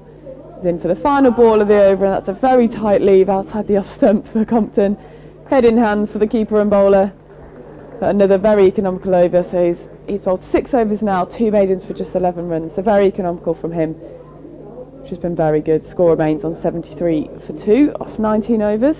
Yeah, looked like it got a little bit snug to the off stump there, but Ben Compton taking an anxious look back. Well, maybe it was leaving him slightly, but confident enough to knows where his off stump is, isn't it? Yeah, that's the measure of a decent opener, isn't it? Yeah, absolutely. And it's something that Ben Compton doesn't seem to be rattled at all by that. We've seen, obviously, in his breakthrough season, he spent hours and hours at the crease for the tons, 100 after 100 he was hitting for Kenton. We saw that time after time. He didn't seem to be, even when it seemed to be under massive pressure. For him personally, he was playing, seems to have that headspace, I suppose, just to keep in the moment and not worry too much. I don't think I'd be very good at red ball cricket. Looks as Leach bowls for Leading, he's come way down the pitch and has to adjust his shot. He's just glanced it down to fine leg, and he'll take it's Adam Hose down there. I think they'll Adam Finch down there. They'll take a 2. I look like it stayed pretty low as well. Yeah. So yeah, I'm not sure I'd have the patience to. I'd like to think I would, but I just like scoring. I just like trying to score runs. I think I'd more be trying to bat like me. Yeah, I can completely understand that. Being able to not be worried, particularly as an opener when the bat time ball is seaming around, takes some kind of temperament. Absolutely. High back lift, waiting for it, leaning, then comes down the pitch. She's missed that one. It's gone through the wicket keeper. He sort of offered the bat at it. Actually, Leach has just dropped a little bit shorter there, adjusting for Leach coming down the pitch. I'm not sure if he did that premeditated or whether he saw. Yeah, if he reacted to it or not. That's a nice bit of carry there, and we've seen that a little bit this morning from just outside that off stump. We have seen it kind of shoot up. We saw it from Finch earlier with that extra pace, but Leach is also getting it to do the same thing outside the off stump. Seems to be a little bit lower when it's straighter, and then carrying through nicely outside the off stump. Yeah. Sunshine at the moment, stiff breeze blowing across the ground as Leach bowls to Leading. Again steps down the pitch, and then again it's a glance. This one will go for 4, I think. It's very fine. Yeah, Adam Hose has no chance of getting to that one. It is 4 from Jack Leaning. Stare down the pitch from Joe Leach. In fact, no, he's deep in conversation with Gareth Roderick, the wicket keeper. Saying something about the inside edge of his bat or something. He was kind of just signalling that he's hitting the other edge. So he's actually pushed the fine leg wider to deep backward square. All right, they're taking a. Oh no, they're not taking a close leg out. Yeah, I think they're taking a slip out. You're absolutely right. So a short leg to go in and. It seemed, he's just kind of signalling that he's kind of hitting the inside edge of his bat a lot. Kind of falling over a little bit, potentially as well. Oh no, we're going to keep standing up. Oh, there we go, that's it, rather than the short leg. I was wondering if Ethan Brooks was going to come in at short leg, but no, you're absolutely right. Obviously preventing the walking down the wicket. Yeah. 79 for 2. Leach and Roderick happy with the bowling. Trying to restrict Jack Leaning now in his crease for defensive. Past the bowler, it's picked up by Kashif Ali, and that'll be a no run. 79 for 2 here on BBC Hereford and Worcester, BBC Radio Kent. Of course, via the Worcestershire County Cricket Club. The stream with the pictures. Carla Marie Kelly with you at the moment. Frank Watson is in the rotation. I think he said he was going to go for a sit down. That was before the wickets fell. He might feel happier now from a Worcestershire point of view. Absolutely, I'm sure we'll be going for a little walk around now. 79 for 2 as Leach comes in. Double wicket maiden the last time up, and Leaning is forward and very, very correct. Forward defensive into the offside, and there's no run. Still 3 slips in place, isn't there? Yeah. I thought they might move the fine leg a little bit wider, a little bit straighter, now, but it's kind of stayed there at their wide fine leg, especially as 2 balls have gone down to that straighter region. But remains quite wide down there, does Adam Finch. Leach bowls last ball, the 20th over, and Leaning forward defensive, back past the bowler up to mid-on, end of the over. 79 for 2 then. Leading 6, Compton 10. If you're just joining us, the 2 men to go went within 5 balls of each other. The beginning of Joe Leach's previous over to Wandamieye, caught at second slip. Good catch going towards his left by Rob Jones, and then 4 balls later, Daniel Bell Drummond edging higher, lifting delivery, actually lifting off the bat, certainly. We're not quite sure what it did, but it certainly found the hands of Ethan Brooks high above his head at third slip for the second wicket. 79 for 2 then. Yeah, with Mayeye scoring 56 of the 79 runs from the Kent attack so far, so quite a big chunk of the Kent runs this morning. I'm going to have to make way. I think Frank's going to come in a second to join you, Marie. I'm off to update Radio Kent listeners. Okie dokie, we've still got, I think it's Hartshorn again here. I know we've got a change, we've got Tommy Taylor coming back on from the Diglas end. One of the more accurate bowlers this morning, bit of pick of the bowlers, 6 overs, 2 maidens for just 8 runs. So I'm sure he'll be very keen to get in on the action again and get a wicket for the team too. As Frank joins us again. Yeah, changed things a bit. That over from Leach, didn't it? We've got Taylor coming round the wicket. This time to Compton, very full, happy to defend for his first delivery of the over. You don't often see Joe Leach bowl from the new road end. Well, it's obviously worked for him, isn't it? Yeah, and when he came back I thought it was an interesting change, but they had to do something with Finch having made such a troubled start, and it was that bounce, wasn't it? Yeah. Just outside off Just stump that we were talking about, wasn't it? Absolutely, 2 very similar deliveries as well. It's Taylor again round the wicket to Compton. Bowls full, happy to defend again, pretty carbon copy delivery that. Showcasing his accuracy once more is Tommy Taylor. Yeah, spot on. I'd like to see him get a wicket today. I think he's been a pick of the bowlers so far, obviously until Leach got the 2 wickets. Excuse me for one sec. It's okay. We've got a pretty healthy crowd in as well today to support the Worcestershire boys. It's Taylor in again and is beaten. There's a big appeal for a caught behind. Heads are in hands in the slips. I think Compton just signalling that he might have clipped his pad, but there certainly was a noise. Yeah, he's kind of signalling that it might have clipped his pad, or he might have hit his own pad or something like that, but definitely was a noise, and there was a bit of movement as well.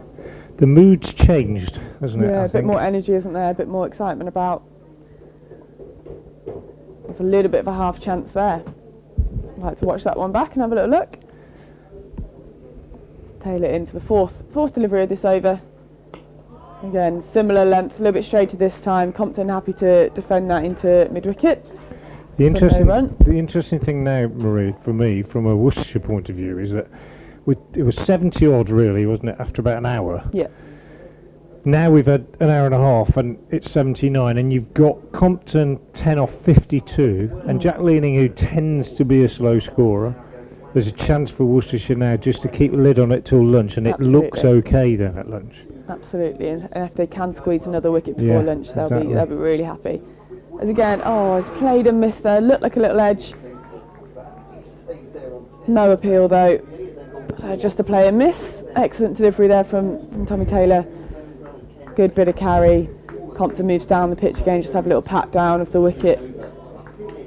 Yeah, I always say, and listeners will have heard me say it before, 80 odd for 3 I always think is par. Yeah, absolutely. Especially first morning.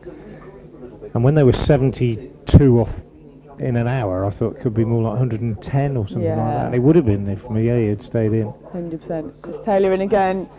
Good length, but down the leg side a little bit. Worked around to mid-wicket for no run. Again, another excellent over from him. So another maiden. So that's 7 overs, 3 maidens for 8 runs. Excellent from Tommy Taylor, and hopefully that will apply some pressure at the other end for Leach to hopefully get his 3rd of the day. Yep. Suddenly the mood is different out there. Tawanda Mie totally dominant. Absolutely. And since he's gone, it's changed. Yeah. When someone's playing more shots, it does bring in a chance, and Worcestershire got it. Leach to Leaning from the new road end, and he's got him caught behind. Jack Leaning's gone. Joe Leach picks up his 3rd, and this is gone from almost a nightmare into a pretty decent start now for Worcestershire, and it's all thanks to the old wars, the Bison, Joe Leach, who's picked up his 3rd. Jack Leaning gone for 6. Well, maybe he should bowl from this end more often. Yeah, then. maybe I'll have a word with him. It's maybe a bit too late after 11 years. Well, he's done so well to come back on after a start that was obviously below his standards. I'm sure he'll admit that himself.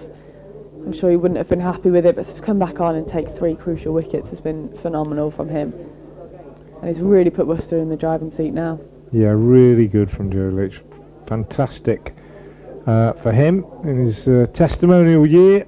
And I've been banging on about it all year as chair of his testimonial. Have a look at the Joe Leach testimonial website, see if you can get involved. Quite a few good events coming up, and he's once again proving why he has been such an important member of this bowling attack for the last decade or so, as well as leading the side for a few years. Joe Leach, 3 wickets now in quick succession, have changed this game completely. It's 79 for 3, and a really, really excellent return to the side after injury from Joe Leach, and it brings Joey Everson to the crease. Yeah, see what he can make of Joe Leach. I wonder if we'll see similar from him coming down the wicket. We've seen Bell Drummond bit of bounce again, wasn't there, on that one? Bit of bounce again on that one. Yeah, I've been trying to get it up to watch it. Just wait for the replay, but excellent from Joe Leach. It definitely looked like it had more carry, didn't it, that one? I don't know how many of his wickets at New Road have been taken from the Diglis end, but I'd suggest it's probably 75% or so in certainly the years I've been watching, but I don't know, it just seems to have come on at this New Road and got it right straight away, didn't it? Whether it changed the mentality, whether it changed his, I don't know whether it is literally the pitch, or it is interesting how a little change like that can have a huge impact. And he's maybe just, a little bit looser after that first spell, bound to be a bit rusty. I mean, I was talking to him the other day. He said he's only bowled a few balls in the nets recently. He's in again and bowls.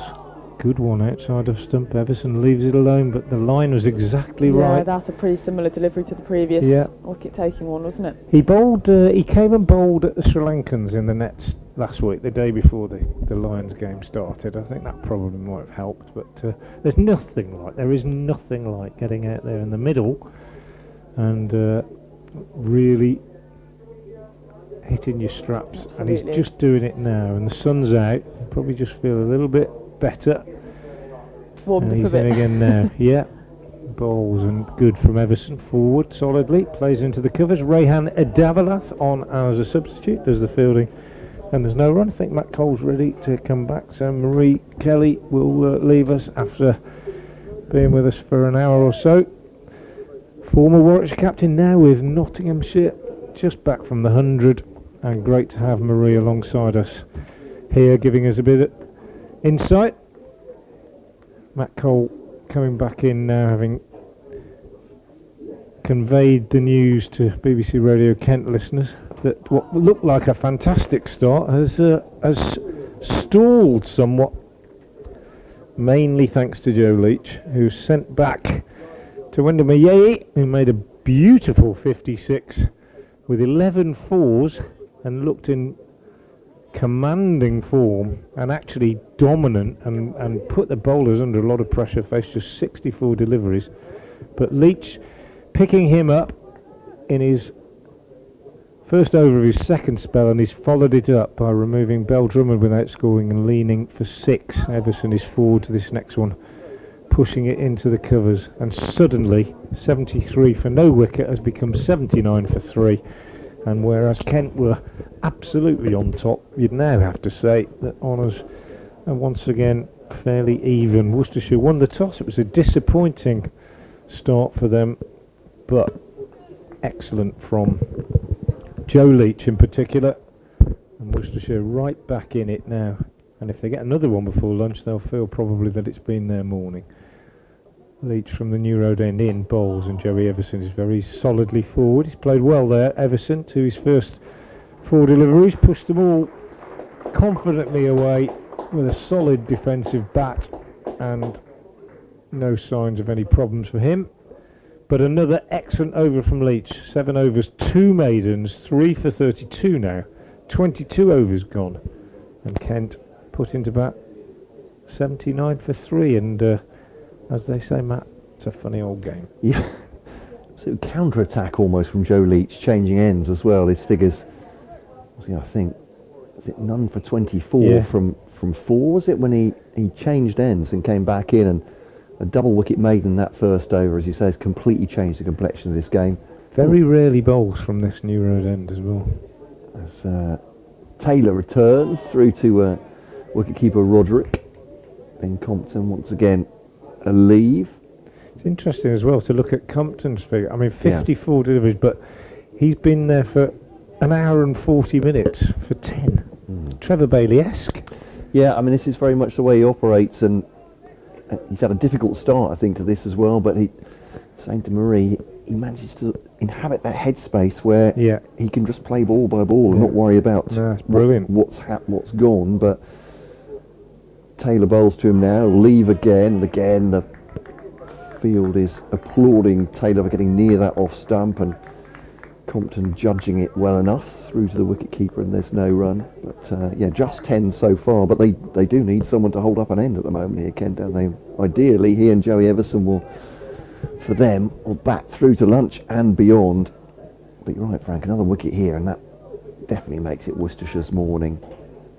Just about balanced, I'd say, at this point. Worcestershire bowling themselves perhaps a little bit in front, but Taylor comes around the wicket, the left-hander again. Compton defends it back up the pitch. Well, I was just saying to Marie, Matt, that my par is always 80 odd for 3 at lunch. I always think first morning that's even Steven, and at 72 for none after an hour, I thought, goodness me, this is going to be a bit of a nightmare. But only 9 runs added in the last 40 minutes or so, I think, and it's this is why we love it, I suppose. And the wicket, Taylor to Compton. I think he was looking to play that in the onside. It's ended up skewing off into the off and picked up at cover, and there's no run. It's been a proper absorbing morning of red ball cricket, isn't it? And it is just the exact ebb and flow and nuance that you miss when you're watching the white ball game. Although I must say the 50 over competition was great fun. But you don't get that ebb and flow that we've seen this morning in that way at all. Psychological battle now as well for the two sides. That's almost defended away by Ben Compton. He might get 4 for it.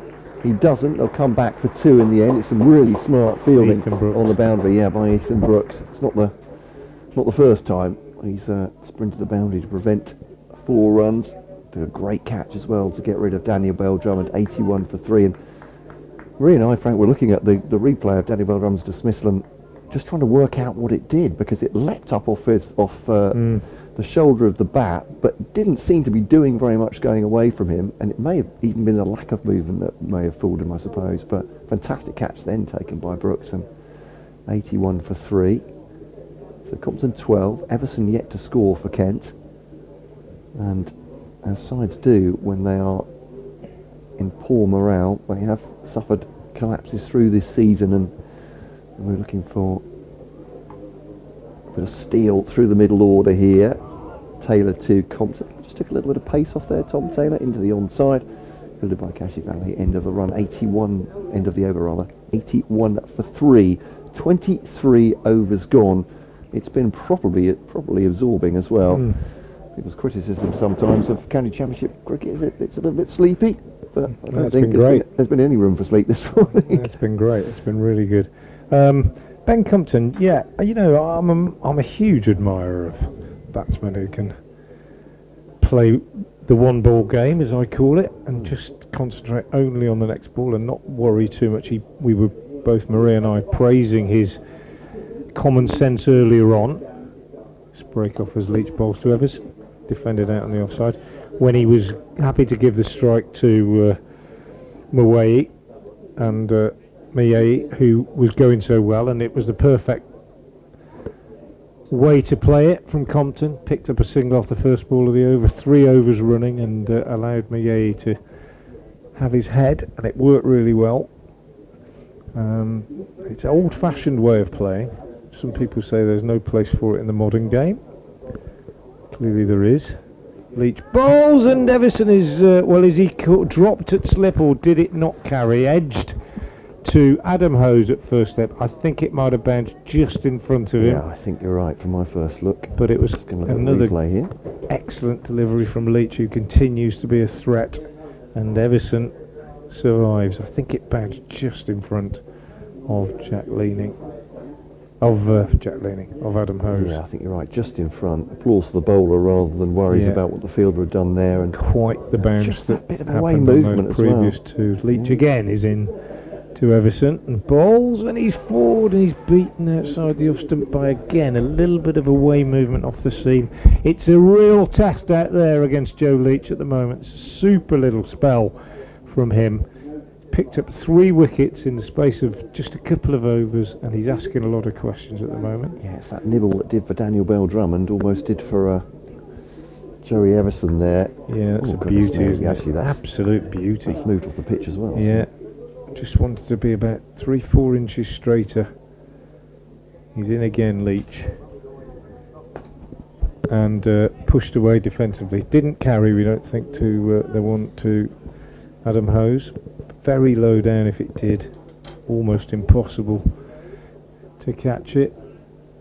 Unless the keeper goes across in front of you. But Leach asking a lot of questions. 81 for 3. 2 balls left in the 24th over. Worcestershire keen to try and pick another one up before lunch. Leach again to Everson. He's in, he bowls, and Everson is off the mark, hurrying through for a single. Happy to get up to the other end, even though there's only 1 ball left in the over. 82 for 3. But just going back to Compton and his mindset, I'm reading a book at the moment called Australia 55, which is by Alan Gibson, and it's about the England/MCC tour of Australia 54-55. It's about Australia as much as it's about the cricket, actually, but it's a brilliant read, really well written. And Trevor Bailey is a key man, and often he's nicknamed Barnacle, wasn't he? Going up and down the order, sometimes opening in test matches, and basically just doing exactly that, just occupying the crease, really. Hardly playing a shot. Leach round the wicket, bowls, and Compton is forward. And it's a no ball called by umpire Pollard at this end. It's the 3rd that Leach has bowled. He doesn't bowl many no balls. It's very strange.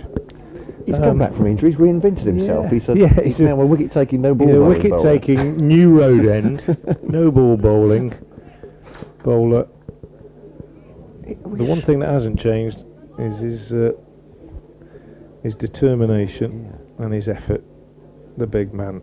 He's in once more round the wicket to the left-handed Compton. He bowls, and that's a good leave by Compton just outside the off stump. He bowls well round the wicket to left-handers Leach, and despite the no ball, it's another fine over. 8 overs, 2 maidens, 3 for 35 his figures, and it's 84 for 3. But yeah, Trevor Bailey, Dom Sibley's done it a little bit. Chris Tavereau we often think about, don't we, from my childhood days. But Trevor Bailey, with whom I was fortunate enough to share the commentary box on a few occasions at the start of my career, a well-known blocker, played some phenomenally long innings. Somebody will start sending us tweets in now about some of those innings, I expect, and if you want to, that's great. At Frank Watson 58 or at BBC Kent Sport. Indeed. Is that right? Yeah. Got it right. Good memory. And I think Marie Kelly is there as well, at Marie Kelly 44, I think it might be. Anyway, but Trevor Bailey, who occupied the crease for a long time on many occasions, played a bit like this. Taylor bowling to Everson. It's got some lift as well outside the off stump. It's left him off the pitch through to the wicket keeper. When I say played a bit like this, I mean a bit like Compton is playing this morning, and that is not disrespectful. It is. He's doing a great job for his side. Yeah, Everson trying to survive at the moment. Taylor none for 10 off his first 8, so it shows how accurately he's been bowling. Had a couple of big shouts against Compton in his very first over, returning now to try and do further damage for Worcestershire before lunchtime. About 11-12 minutes to go, and Everson will be feeling every second of this at the moment as Taylor bowls to him, tucks it into the onside, just clipping to mid-wicket. And there is no run. 84 for 3 Kent at the moment. Around the country, Durham 106 for none against Nottinghamshire, and Nottinghamshire put them in at Chester Street. So Durham have played a great start to that game. No play before lunch. Hampshire against Essex. That one is at the Rose Bowl, the Utilita Bowl. I'll get that right eventually. Yep. Here's Taylor to Everson, play and a miss, extravagant play and a miss, looking for a cover drive there. But as Tawanda Mieye was connecting with those almost unerringly during this morning's session, Joey Everson finds just fresh air as the ball whistles through to Gareth Roderick. Lancashire 78 for 3 against Surrey at the Oval. Rocky Flintoff is playing there. He's making the headlines. He has 23 off 51. I wonder if he's any relation. Yes, of course he is. I don't know if anyone's heard that story before. What, to Rocky Marciano? Yeah. Warwickshire 15 for none against Somerset at Edgbaston. And outside part of the bat from Everson coming forward, plays it along the ground though. Jake Libby picks it up at backward point, and there is no run. And into Division 2, Glamorgan are 32 for 6 at Derby against Derbyshire, in some trouble off just 12 and a bit overs. Leicestershire, they got underway there at Bristol, 5 for none against Gloucestershire. No play before lunch, Northamptonshire against Middlesex. And Sussex, they've already gone to lunch there, so there's been rain around the country, and Sussex just 12 for 1 off the 4 overs that have been available in the first session. At Scarborough is Taylor to Everson. That's a more convincing shot off the back foot, and he's driven that through the offside. Lovely shot from Joey Everson, almost betraying the fact that he's been just having trouble laying bat on ball. That looked beautiful, and it goes for 4 Kent, 88 for 3. Almost the first really bad ball that Tom Taylor's bowled, that I think. Been incredibly economical, only 14 runs off his bowling so far, but that was a loose one. Fair play to Everson, he's not in the frame of mind to attack, but didn't miss out. Taylor comes back in. Oh, that's another great delivery. Looks like that's left him off the pitch too. He's a play and a miss outside the off stump through to the wicket keeper, and well, as you said, Frank, maybe a loose ball for the full ball, the ball before, but Everson otherwise has had a bit of a working over from Tom Taylor in that over, but does survive. 88 for 3, Everson 5, Compton obdurate, 12 from 62 so far, 3 for 35. Joe Leach, of course, the pick of the bowlers, but Tom Taylor, 9 overs now, none for 14. It's proving very difficult to get away. Yeah, the other bowlers used, James Hartshorn, tidy, 6 overs, 3 maidens, no wicket for Evan. Adam Finch struggling a little bit on his return, bowled 2 overs, and Mieye got stuck into him, and he went for 27 off those 2. He was replaced by Joe Leach, and immediately the game changed as the old warrior picked up 3 wickets in fairly short order and comes in now to Compton, who's turning this one off his legs to Libby at leg gully. They fancy picking him up around the corner on the leg side, I think, and Leach has gone over the wicket to Compton, which is unusual for him as an approach against a left-hander, but they think he might just clip one off his pads. It's 88 for 3. I'd say it's even Steven at the moment, as Leach moves in again and bowls, and Compton is driving nicely through the covers. Will it go all the way? Pulling up, it won't go all the way. The outfield is quite slow, but they're going to get 3 as it's fielded by Taylor. So a rare attacking shot from Ben Compton. It goes to 15 off 64 deliveries, and the total to 91 for 3. Probably have one more over after this before lunch. It's been an absorbing morning's play. The first hour 100% belonging to the visitors, and in particular to Tawanda Mieye. The second hour belonging to Worcestershire, and in particular to this man, Joe Leach. He's in again now, bowls, and Joey Everson is forward to that, playing it back up the pitch, and there's no run. It's been a cracking morning's cricket, which I think has been enjoyed by everybody probably here. Commentators and players on both sides. Crowd fairly healthy. Quite a good viewing at the D'Oliveira stand end, and at this new road end, and the pavilion as always is well populated with members, although they've got a fair way to look today with the pitch situated on the cathedral side of the ground. This one a play and a miss from Everson, encouragement for Leach, and the rope in quite a long way in front of the pavilion, probably 20, 25 yards, 30 yards even in, and in quite a long way from the new road end. Often, in the old days, we were saying before, they used to play right up to the fence at both ends, but you can't do that anymore for health and safety reasons. But to have it in as far as they have is quite surprising, and it probably helps to compensate for the fact that the outfield's pretty slow. Leach is in and bowls, and that's a lovely drive by Everson through the covers. He'll only pick up 2, in fact, as Brett D'Oliveira does the fielding. Good running.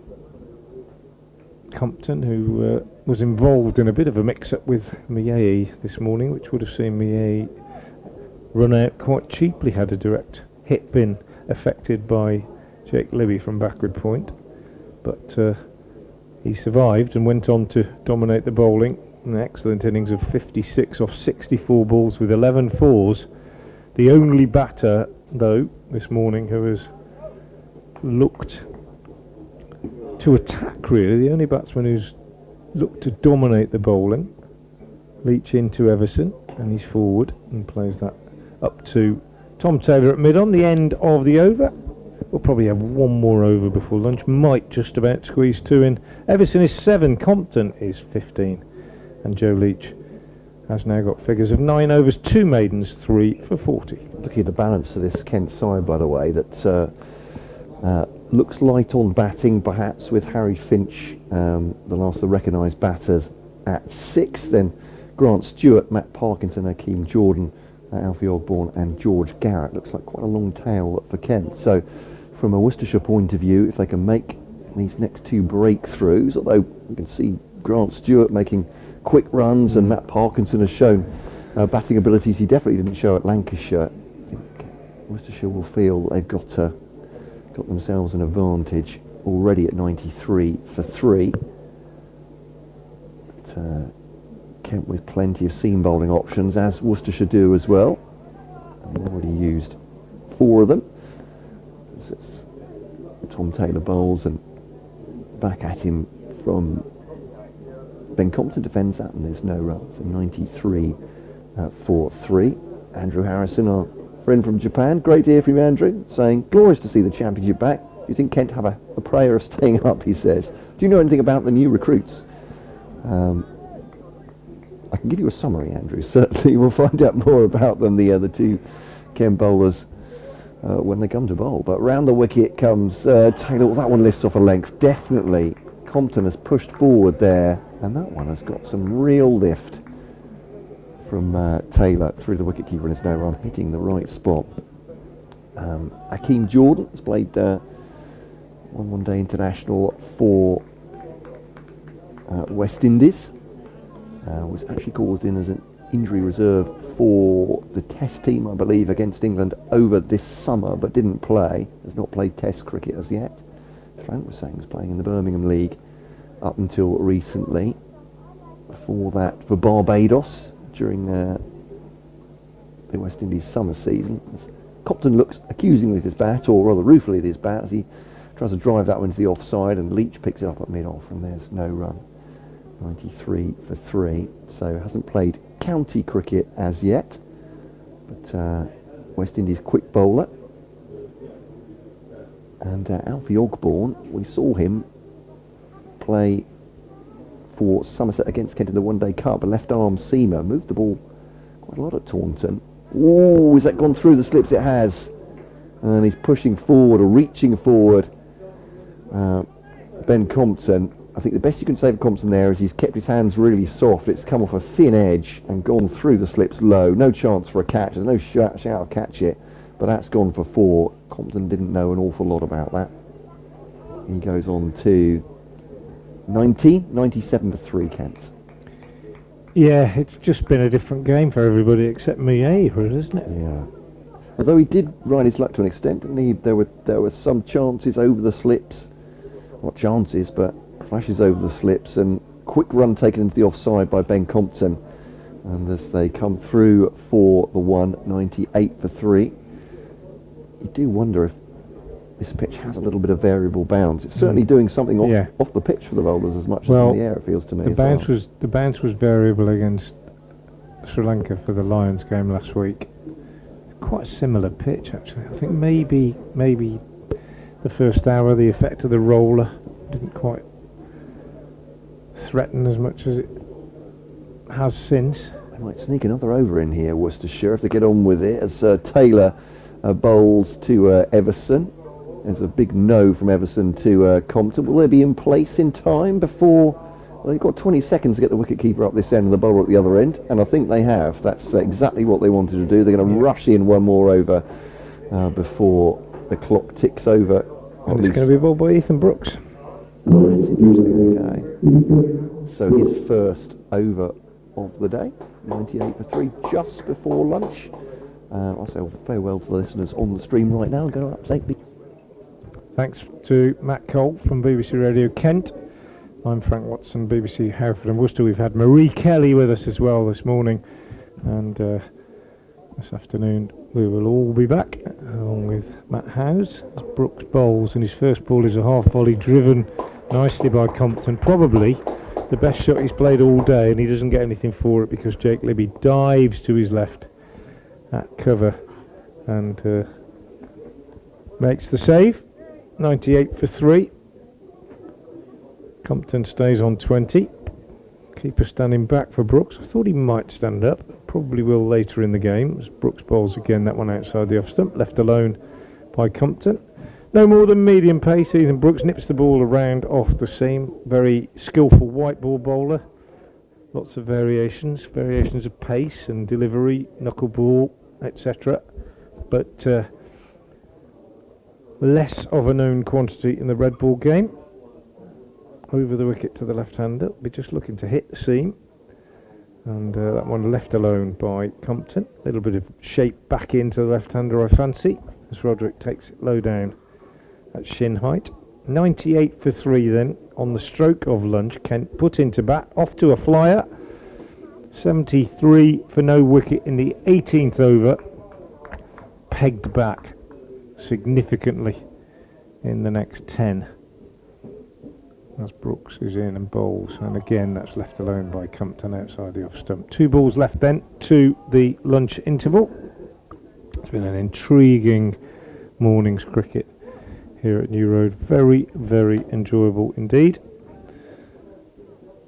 And Joe Leach, the old warrior for Worcestershire, picking up all 3 wickets to fall. None in his opening spell. Picked up 3 in quick succession when he came into the attack again at the New Road end. Again left alone outside off stump by Compton, who has been there since the start. He's now faced 73 deliveries. He's made just 20 runs, but done a good job for his side. But the morning, from a batting point of view, belonging to Tawanda Mayei, who made 56. Brooks in again, bowls, again left alone outside the off stump. That is lunch. Kent are 98 for 3. Everson has 7, Compton 20. The men out, Mayei 56, Bell Drummond without scoring, and leaning for 6, all 3 falling to Joe Leach. 1 caught behind by Gareth Roderick, the other 2 caught in the slips. 1 catch for Ethan Brooks, 1 for Rob Jones. The other bowling figures: Tom Taylor, 10 overs, 3 maidens, no wicket for 19. James Hartshorn on debut, 6 overs, 3 maidens, no wicket for 11. Adam Finch, 2 overs, no maidens, no wicket for 27. Brooks just that 1 over, which was a maiden. But the pick of the bowlers: Joe Leach, 9 overs, 2 maidens, 3 for 40. It is lunch here at Visit Worcestershire New Road. Kent on 98 for 3, and we'll be back as soon as play resumes at just after 1:40. Until then, thank you for being with us.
Well, welcome back. It's day one, session 2, Worcestershire against Kent here at New Road. I'm Matt Cole, alongside me, Matt Howes. An interesting morning, I think it's fair to say. Kent 98 for 3. Worcestershire won the toss, looked all at sea at 73 for none, with Tawanda Mieye flailing the bowling around to all parts, 11 fours in his 56. Then Joe Leach changed ends, changed the morning at 2 wickets in 5 balls. Mieye gone, caught by Jones at slip, and then Daniel Bell-Drummond 4 balls later caught at 3rd slip by Ethan Brooks. Good high catch to change that. Then 73 for 2. Then Jack Leaning 6 runs later. He got all 6 of those caught by Gareth Roderick behind. So 79 for 3 became 98 for 3. Joey Everson has 7. Ben Compton is the other story of the day, 20 from 75. How characteristic is that of the Kent opener? Very, I'd say. So 98 for 3. And Matt, we've been talking about this pitch, which looks an interesting one, certainly. I think it's a test for batters.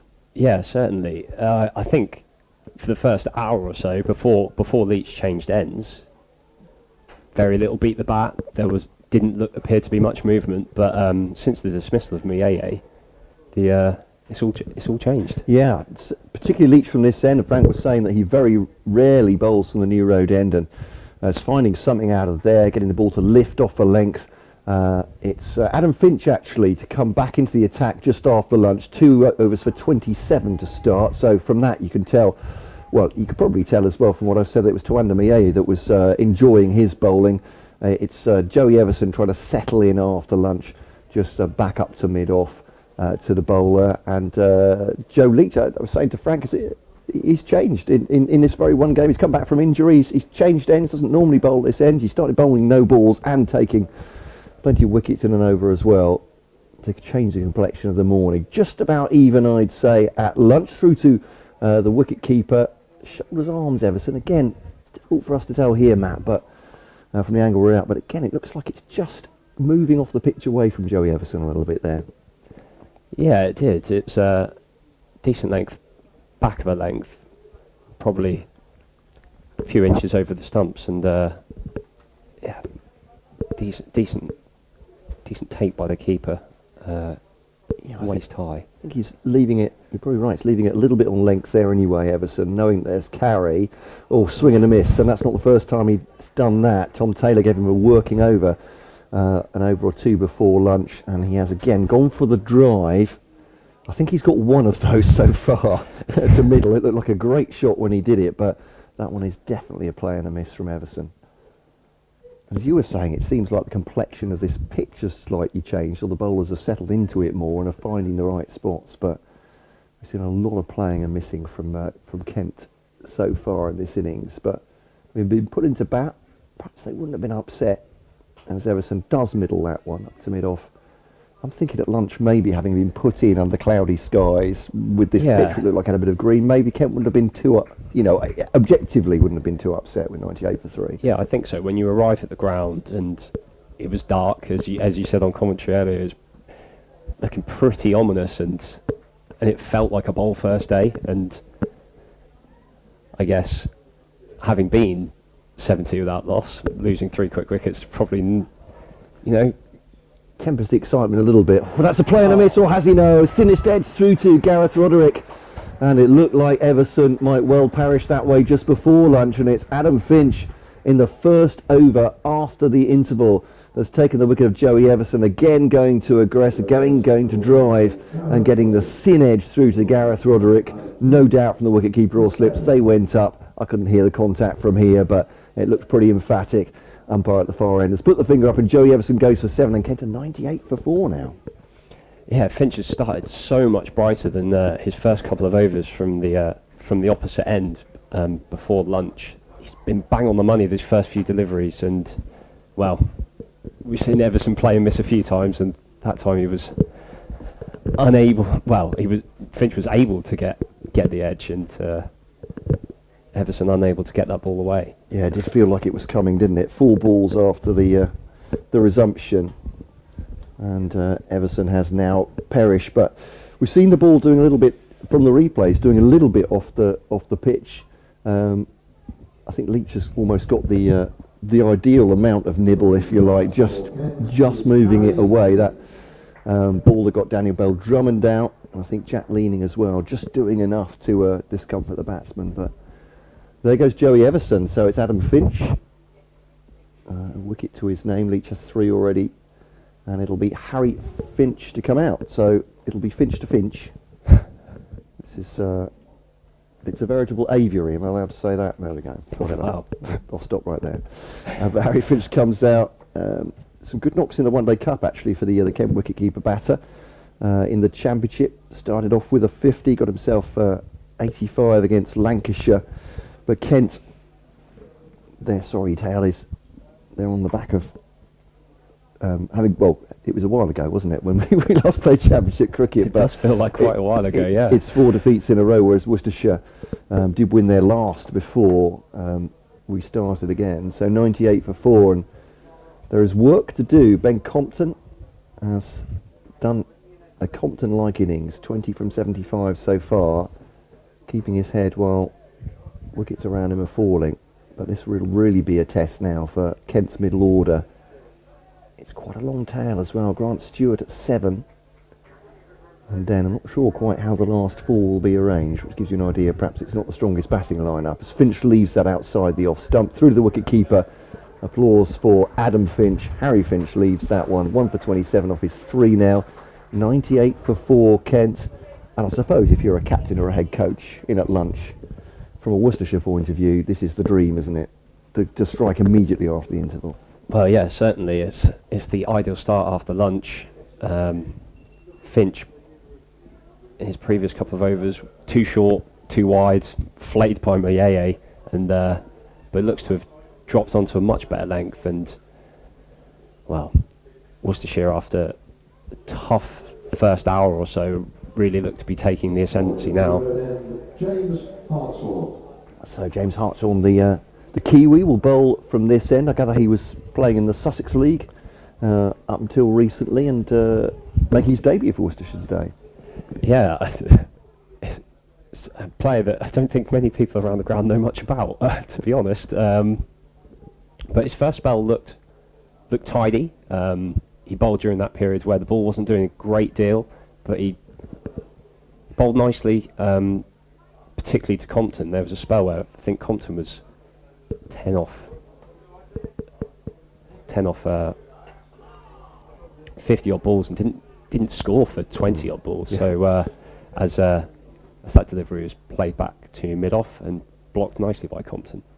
I see he's played 11 first-class matches now so far, James Hartshorn, and predominantly for Wellington, although he played for a New Zealand 11 against Bangladesh at Lincoln, not the one we know, the other one, some distance away. So he's got pedigree already. As he comes in again over the wicket, and there's a strangled appeal. I imagine that pitched outside leg, and the umpire turned his back almost to dismiss that one pretty quickly. Yeah, if you just listen, as a cricket fan, if you just listen to the noise of that appeal, I think without looking at anything, you might have worked out that no one was particularly convinced, I don't think. Yeah, it didn't look a terrible shout on the replay actually, but I think it's going down from that. Here he comes again, and this time, and it's driven on the up by Compton. That Libby diving at backward point, I think takes it on the bounce, but again, this is a good start by Worcestershire after the lunch break. Yeah, I'd agree. Slightly uppish, wasn't it, that drive? And it was a fantastic stop from Libby. I thought it was going to be a sensational catch, but yeah, it's a great grab for a stop. But yeah, no appeal, so it must have been obvious from out there, I guess, that it dropped, as you say, just short of Jake Libby. But that is a great stop. I half expected to see the fielders jumping in the air and celebrating as the next delivery is left again on length by Compton and through to the wicket-keeper. It's good bounce and carry in this pitch. As I said, sometimes off a length as well, getting some movement, and that's what Worcestershire are trying to get out of this pitch right now. Hartshorn has been economical as well, hasn't he? None for 11, deep into his 7th over so far.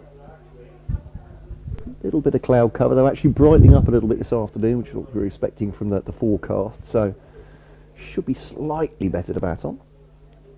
Here he comes again, and this time Compton squared up a little bit and blocks it back to mid-off, but no run scored.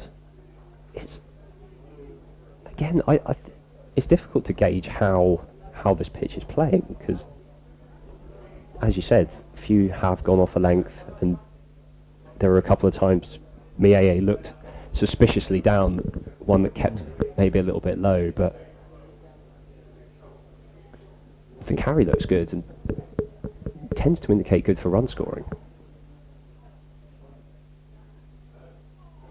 Hartshorn in again, and it's left to complete the over as it's through to the wicket-keeper. I do just wonder with that it looks like it's doing a bit off the pitch and perhaps a bit of variable bounce, accounting for the lack of properly middled shots we've seen in the morning. I think it's that it has been tricky for the batters, and I think Mieye, this is just supposition, but maybe he papers over those cracks a little bit by being so aggressive firstly, and also playing. He's a very good improviser of shots. He can play late with aggression as well, and perhaps that made his innings look more outstanding than perhaps it is, or maybe it just wasn't outstanding innings. I don't know quite where I'm going with that, but he certainly played a lot of aggressive shots. Yeah. I would definitely say he was more muscling the ball rather than timing it. Some of the shots he put away, especially off the short ball, there was one off Finch that was baseball style, sort of over a wide mid-on, and I think that sort of encapsulates how he was playing, whereas these more touch players, very few out of the middle of the bat. Yeah, it might be finding it more difficult. It's a great point. It's Finch to Finch, Adam to Harry. It's a short ball, and Harry Finch just takes the bat away and almost turns to the side away from it. Just not interested in playing that at 98 for 4. Listen to BBC Hereford and Worcester and BBC Radio Kent, the live stream with the pictures via Worcestershire County Cricket Club. Welcome wherever you are joining us. Great to have your eyes on the game, your ears on the game as well. Do get in touch. Adam Finch bowls to Harry Finch through to the wicket, giving us no run. Frank Watson 58 for Frank on Twitter at Frank Watson 58, and at BBC Kent Sport. If you want to wax even more lyrical than that, as I like to say, there's no character limit on an email, so you can mail us at kentcricket@gmail.com as well. And for fans of either persuasion, we're not sniffy about that. You send them, we'll read them, basically. Here's Adam Finch then to Harry Finch. Bowls and driven by Finch into the offside. One of the ornate pillars in front of us. Stop me from seeing the fielders there, but it's D'Oliveira. It is D'Oliveira, thank you very much. It is, I love this ground, I have to say. The pillars are just one of its many charms. Sometimes a fielder appeals almost from nowhere, or the ball stops somewhere. But got a good sight of the playing surface here, which is the important thing, the pitch. 98 for 4, Kent. Trying to dig in here a bit after losing a wicket in the first over since lunch, and it's played deliberately wide by Harry Finch down towards third, taking advantage of that, and well wide of the slips. Does Adam Finch going just a little bit wide with that delivery suggest with that deft cut he might well have done, but Harry Finch takes advantage. A little bit of width there. Yes, absolutely. Yeah, it's when you're on naught, those are the deliveries you very much welcome. Yeah, it's a good call from Harry Finch's point of view. He'll be expecting a barrage, he'll be expecting a bit of lift, and that one's welcome. And this one, driven into the offside, it's a foolish length to maybe slightly over pitch, but he's taken a single to D'Oliveira into the covers, and one more to the total, 102 for 4, so the 100 up for Kent. Seeing a good representation of Kent fans who have the woes of a difficult season on their shoulders, as he said. But asked a couple that I saw at breakfast in the hotel, I was having a chat to, and I said, what do you think at lunch? And they said, I think we should be happy with that. Put in at 98 for 3. I can see their point as well. I was saying I thought it was about honours even, but I think when you would have bowled as well, perhaps I have to take the positives. So my compliments to them for doing that. I have to say, after this season, it's Finch to Compton. Compton plays to a man at short fine leg, deliberately put there by the captain. Is that Jake Libby just diving there? It is, yeah. Deliberately for that shot, that little glance from Compton, the left-hander down the leg side, and good captaincy that. Picks out the fielder along the ground. End of the over, 103 for 4. Harry Finch has 5, Ben Compton has 20. It's an interesting position that we've seen that sort of quite a lot so far today, in that Jake Libby, and I guess it's sort of a short fine leg gully position. They clearly feel that that's a place where they can get Compton over the wicket into his pads, turning it around that corner. It's becoming a bit more of a in vogue position with we've seen quite a lot of Stokes as Hartshorn starts another over and Finch drives to mid-on, but there's no run. It's stopped by D'Oliveira. Yeah, D'Oliveira. Just moved around, yeah. Yeah, foolish delivery that one. Was trying to take advantage, wasn't he? Maybe on the full low, Harry Finch, but can't get it past the fielder. Looking around this ground, I'm always struck by its beauty, I have to say, New Road. It's a fantastic place to come as a visitor. Ooh, and that one's fullish of length outside the off stump and left through to the wicket keeper Roderick, and the way Finch pulled his bat away then in that leave, half a mind to play at it, but did well to let that one go through. I don't know if Worcestershire fans get bored with visitors extolling the virtues of this ground, but it really is one of the pleasures of the county circuit to come here, I have to say. You'll be aware, Worcestershire listeners, there's a cathedral over towards our left, and quite famous. A lot of trees, yeah. Oh, that one's back of a length from Hartshorn, left to Roderick, the wicket-keeper again. Finch getting his hands up and out of the way of the ball. Now he does a little bit of gardening. Yeah, the trees in front of the cathedral are blowing. That suggests that there's still quite a strong, stiff breeze going across the ground from right to left as we're looking at it. I think from the forecast we're going to have pretty strong winds all the way through this game, actually. So, and Hartshorn again, full of length and blocked well under his eyes by Finch for no run. There's Harry Finch, a century against Durham in the One Day Cup 2 games ago. Acquitted himself pretty well during that. Not a great campaign for Kent in that competition.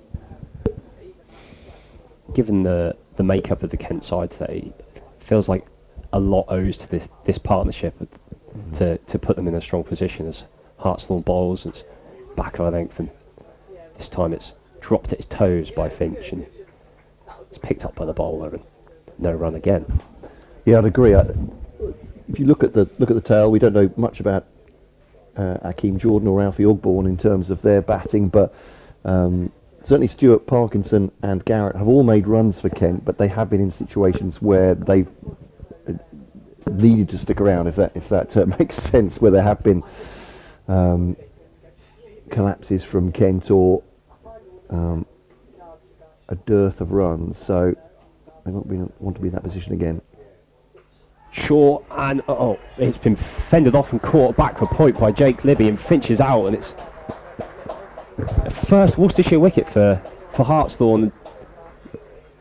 I'm not sure that's how he drew it up, but he'll take it. That's for sure. It was a loose shot to a back of a length ball, and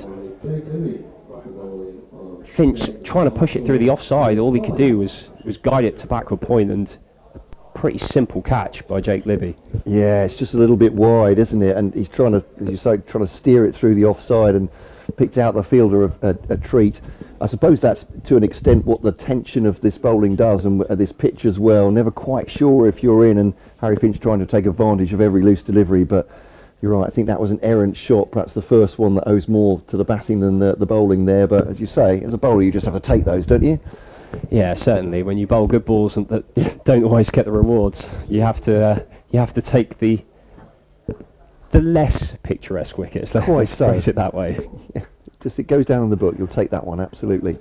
Certainly, and Kent now 103 for 5, Is Grant Stewart. with Grant Stewart walking to the wicket, and Worcestershire very much on top and looking to push home their advantage. Indeed so. Sarson taking his cap there. I think he is at the end of the 32nd over. I'll go and do an update for BBC Radio Kent. I think maybe Frank's coming in for me now. Is that right? We'll do the gentleman's excuse me. Or maybe the ladies excuse me, Marie Kelly. I think it's going to be a double change very shortly. I'll leave you with Matt Howes for the moment. Yeah, Hartshorn, 8 overs, 5 maidens, 1 for 11. He's bowled very tidily so far, and it's nice tidy bowling. Him and Tom Taylor being very economical. As Marie joins me. Hello. Hello. That's a good couple of wickets, wasn't it? Good start after lunch. Yeah, certainly is, and well, I didn't expect this 2 hours ago. No. Well, when they were 70 for none, I thought this could be a long day. Could be a long day for them in the field. So we get Finching again there. Good length. Compton happy to defend. What's Compton on now? 20 off 82 deliveries. Been the mainstay of the innings. He's kind of been stuck at the non-strikers a fair bit of the time, hasn't he? Yeah, he's done a lot of watching since lunch, and he's seen 2 of his partners fall. And surely he's going to have to do the bulk of the run scoring to get Kent to a good score here. Well, I think he's showing how possibly with his experience, how to bat on this wicket. He can't really play too many loose drives. So as he just leaves that one alone outside the off stump. Good areas from Finch on his return. Similar to Leach, he's swapped ends, so he's bowling from the Diglis end now, which may have worked in his favour. It's funny that how things can just change. If you just change the end, could change your mindset, could change the length that you bowl in, just how you feel, the rhythm. It's all funny how that works. Yeah, certainly. As a very mediocre club bowler myself, I know that a change of ends, do anything to change your luck. Well, we've seen Stuart Broad switching the bails over as well, haven't we? So even, no matter what level you do it at. As he bowls short here from Finch. Kind of mistimed a pull shot from Compton to mid-wicket for no run. Yeah, so whatever level you play at, it just shows a small little change and it can work in your favour. Yeah, it's interesting how rhythm, the elusive rhythm as a bowler can come and find you at any point, and yeah, it certainly seems, especially in this spell, Finch, the change of ends. It's great. It's great to have been able to pull this back and kind of make some sort of game of it now. There's Finching again, Fuller this time. Compton trying to drive through the offside, but finds short extra cover. I can't tell who that is at short extra cover, can you? Neither can I actually. It looks. I just can't recognise it. It's not Adam Hose. No, Hose is in the slips. Might be Taylor with the jumper on.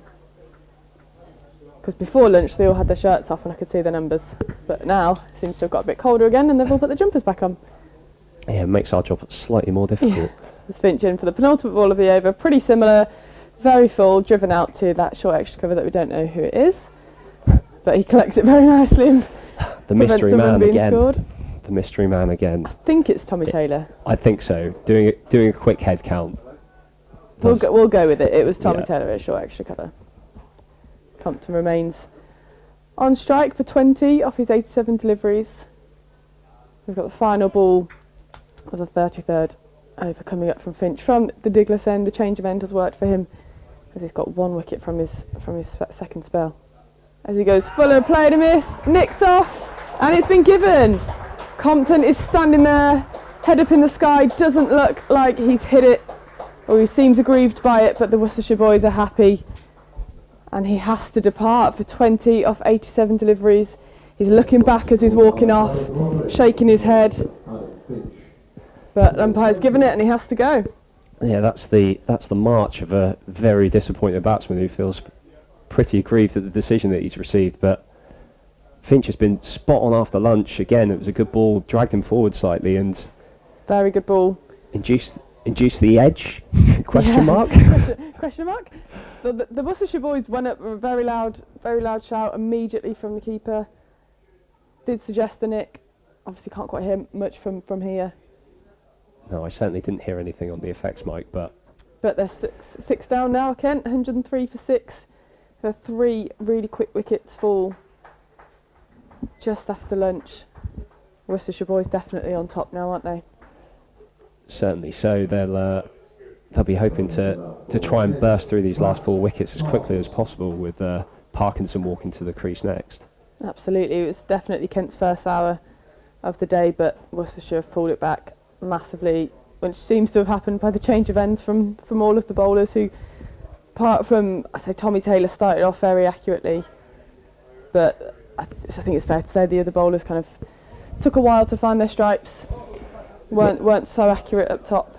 Yeah, I think that's probably to be expected. Lots of players come back from injury, exactly, yeah. Not a great deal of cricket under their belts, but left-hand, right-hand combination. Left-hand, right-hand combination. All the excuses in the book. Absolutely. But yeah, since midday, this game has really turned at a pace which is much more of what we expected turning up to the ground today, given the conditions and the unknown nature of what the wicket looked like. Absolutely, and I think it shows that when they consistently bowl the balls in the right areas, they're getting the rewards for it. Whereas early doors today, just a little bit inaccurate, too much width, too much on offer, and your opening batters are going to punish you for that, as Mayeye did. As Hartstone starts another over, and there's a strangled cry from the slips as the ball finds its way down to fine leg, off Stewart's bat, because no signal from the umpire, and it was a really full delivery, and he turned it around the corner. It must have been close to sneaking through. Yeah, I think the Worcestershire lads are just up and about now. They're going to be chomping at the bit at this phase. The opportunity to bowl at 2 brand new batters. I think we'll be hearing them appealing and shouting a lot for anything that's close to the stumps. Here comes the bowler again, over the wicket to Parkinson. Slightly wide, left alone. That nice bit of carry outside the off stump from this end, so we've seen that it's been a bit lower when it's straighter from this end, and then just that ball kind of popping outside off, and that's what kind of helped Leach with his 3 dismissals earlier. I wonder if it was that bounce off a length. Yeah, I think that extra did for Finch and led to his dismissal. Absolutely, but it just seems to be that real kind of particular spot just outside off stump.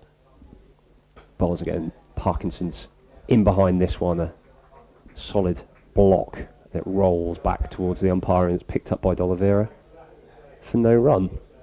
It's actually really hot outside now. I just went for a walk over lunch. I was sweating this morning. It was windy, freezing. I thought I felt for the players playing out in it, but it's a glorious day now for some cricket. I'm sure the Worcestershire fans will be loving it here at New Road. The sun out. Sun out. The crowd look like they've started to dispose of the raincoats from this morning as Hartstone bowls again and Parkinson leaves again and is through to the keeper for no run. And it was great to see at lunch the kind of kids playing on the outfield as well, and they've got all kind of the stands around the back with lots of children here as well, so it's a county championship. It's not just for a certain demographic, it's for everyone, and it's great to see the kids here on the holidays and getting the opportunity to play on the pitch as well, which I remember growing up was always like your highlight of going to a cricket match, is kind of playing in the stands or getting to play out on the pitch. So great effort from New Road to put that on. For sure, I think many a cricketer started their journey doing that, as Hartstone bowls and flashed at by Parkinson, tried a big booming drive through the offside. And I thought he nicked that. It looked like it moved a lot after the wicket.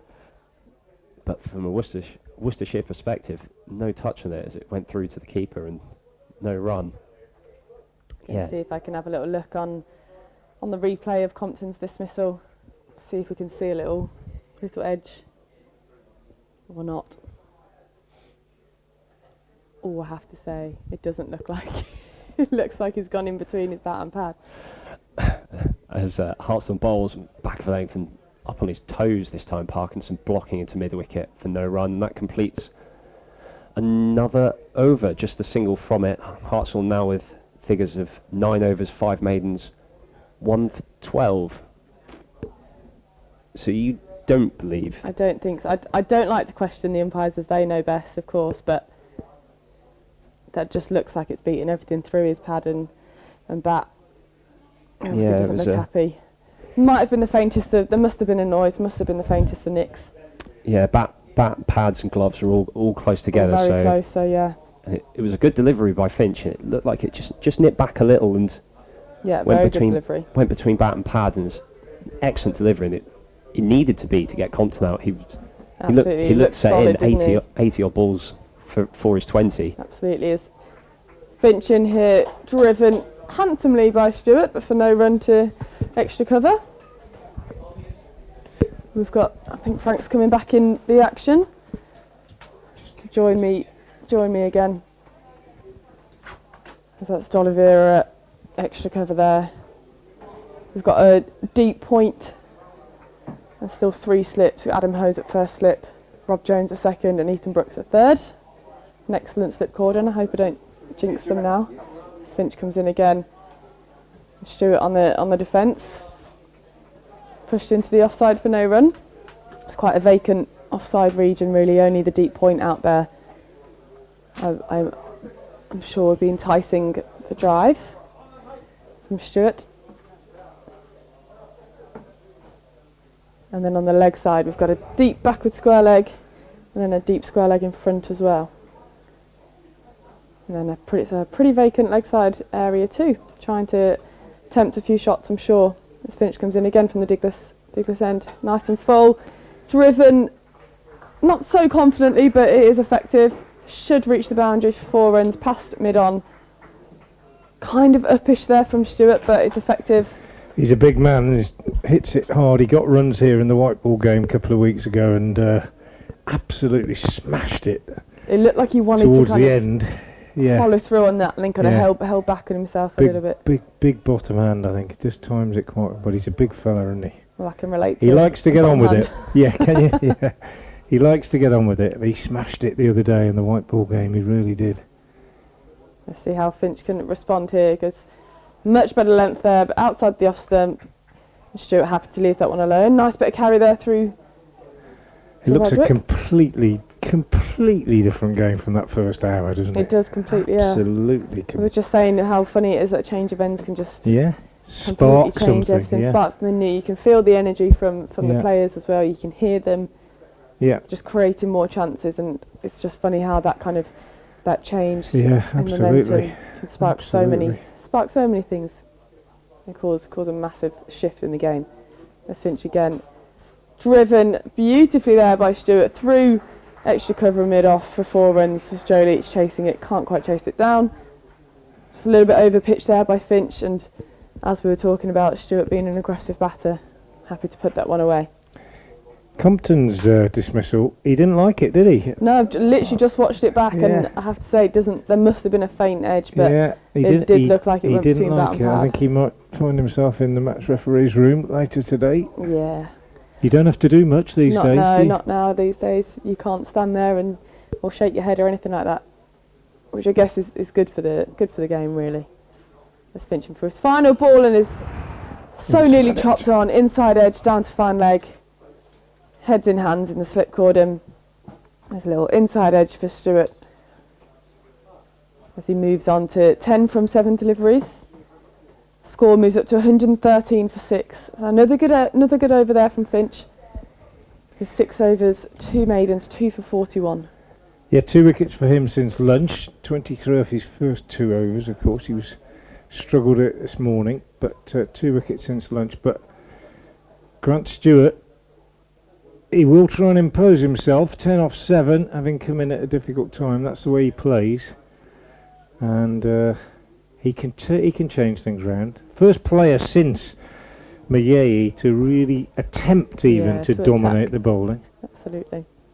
Here's James Hartshorn again from the New Road End, bowls, and just backing up what I said. Stewart is again looking to be positive, driving away on the offside. Didn't quite time it. Indicates that there might have been a little bit of movement away. Good diving stop by Kashif at extra cover. He's got the floppy on now, Kashif. They got a single. And it brings Parkinson on to strike. He's yet to get off the mark. We have to say that the Worcestershire boys have fielded excellently as well. Taken every catch they could, and have thrown themselves about as well. There's Hartshorn from the New Red End Bowls. Ooh, that's a good one. Gone past the outside edge there. Bit of shape away from the right-hander. Well bowled. He looks as though he's warming to his task, Hartshorn. I'm still a bit worried about that little... Well, it's not. It can't be a stutter in his run-up just before he gets to the crease, because he does it all the time. It must be something he's completely happy with. Yeah. But it just bit of a break, doesn't quite look right. But he's he looks bowled more comfortable well. this end though, doesn't he? He looks like he's got a little bit more rhythm. Pace looks up a little bit. Tidy figures. 10 overs, 5 maidens. 9.2 overs, 5 maidens. 1 for 13. Absolutely. In again now. Bowls and driven again, and Kashif again is called into action at extra cover. 114 for 6. Then remember, it was 73 for no wicket after about an hour this morning, and it looked like a really poor start for Worcestershire, an excellent start for Kent. I think they've done so well to Suddenly turn it around. Turned around. When you start poorly as a team, it is so hard to get out of that negative mindset, and kind of, especially for 4-day cricket, I can imagine you're thinking so far ahead of yourself, or what's going to happen here. And blah, we've blah, blah, we've won the toss and we've wasted it. Hartshorn again bowls, and this time in behind it, Parkinson. Very characteristic defensive shot, plays it back up the pitch. So all turned round when Joe Leach picked up 3 wickets in short order. Miye in particular, a big one, the first to go.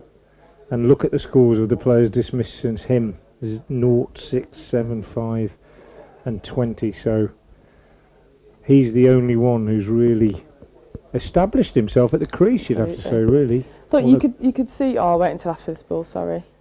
Down the leg side, taken by Roderick. I was saying you could see a few of the other batters like Bell Drummond and leaning, almost trying to do that initially, kind of coming down the pitch to Leach and trying to impose himself, but he just got the better of them too quickly, I guess. Didn't give them a chance to settle. You wonder, I do, having not seen a great deal of Kent, I saw the game at Canterbury, you wonder, don't you, if you've got a batter that dominates at the top of the order like Miye did, and you know Compton at the other end isn't going to play like that, when you're the one coming in, I wonder if just break off his Hartshorn bowls and Parkinson just dabs this one away on the offside, and they go through for a single, so he's off the mark. End of the over, 115 for 6. You wonder if the batsman coming in feels under a bit of pressure to try and play in the same way, because it looked that way, didn't it? It looked that way. Absolutely, you can see that that's kind of the roles that everyone kind of knows, whether it's spoken about or if it's kind of subconscious, but there must be some sort of pressure to do that. But you can't play that way until you get in. And no, absolutely. They didn't get in, really, I think. Well, I think, as we were speaking about earlier, that the Worcestershire boys probably weren't so accurate to start with, and then they've really, really tightened up, and then it makes it so much more difficult. Doesn't give them those wider balls to, with that extra bit of length to work with. It doesn't allow anyone to get in. So we've got Finch returning for his 7th over of the day. Oh, that's back of length. That's gone up pretty high to Parkinson, who's climbed on top of it well and just dropped it into... I've got a point in the ring now instead, so I think the deep point was potentially just for Stewart. We've got a normal point, extra cover, and mid-off for Parkinson, as well as the 3 slips as mentioned before. And mid-wicket has come into the ring now instead of a deep in front of square leg. So obviously different plans for different batters. I think Stewart, being the more aggressive player, kind of requires a slightly different field. Essentially, again, that is very short and should be called a no ball, way over the head of Parkinson by a good sort of couple of feet, I think, by the end. But I quite like the plan. I think they're trying to create wickets. They're being aggressive, and I don't mind that at all from Finch. Just didn't quite execute that delivery that time. As Parkinson, on one of his 12 deliveries, sets up to face Finch in again here, who's had a plain miss out of a short and wide delivery outside the off stump. Parkinson will feel he's missed out there with the offside field up. No third man either. but it is a dot ball. Just looking at Compton's dismissal, and it's hard to tell, isn't it, as you say, but It doesn't look I've like just got the impression that he walked away kind of hoping that he wasn't going to. Do you know what I mean? Yeah. Just, I'll keep my head down, pretend I didn't hit it, and then threw his head back because he maybe just got a tiny little one. Must have been a little feather. Must have been. It's Finching again. A bit fuller here, and it's a genuine edge outside. A third slip that races away to the boundary for 4 runs to add to Parkinson's score. Moves on to 5. The score moves on to 117. Or 122 now, sorry, for 6. Third man area being vacant always, I think, we all understand. I know, it's so hard to try. But in a low scoring game or a potentially low scoring game, I just wonder if that dozen, 20 runs or so that you might save. Or whether you could have that gully position instead, potentially. Yeah. They're just hoping that finds a fielder. It's Finching again. Fuller and straighter here. Parkinson driving to mid-on for no run. Sorry, the score is 121 for 6. I had really bad maths in that previous Off Finch, they go for 4, don't they? Because he's that bit quicker. And the outfield's maybe quickened up a bit since this morning. And they were just going for 2 those edges this morning 100%. When Hartshorn was bowling. But well, you can tell they're trying to be aggressive then, aren't they? Aggressive with the field. They've got the offside all up. Yeah. The 3 slips, and they're obviously happy to concede the boundary off a genuine edge if it's probably a little bit wide as well. It's Finch in again here, back of the length. Parkinson tries to tuck it round to the leg side, but Kashif Ali comes in and retrieves it, so no run again. Pretty tidy figures, probably gone for a few more after lunch now, but a few of those have been edges as well, so be much happier with the 2 wickets for sure. He's pulled it back a little bit after his first two overs. Was it 23 off his first 2? Yeah, 23 off the first 2, I think, yeah. So he's pulled it back significantly, and the only runs coming after lunch have been from edges and bad balls.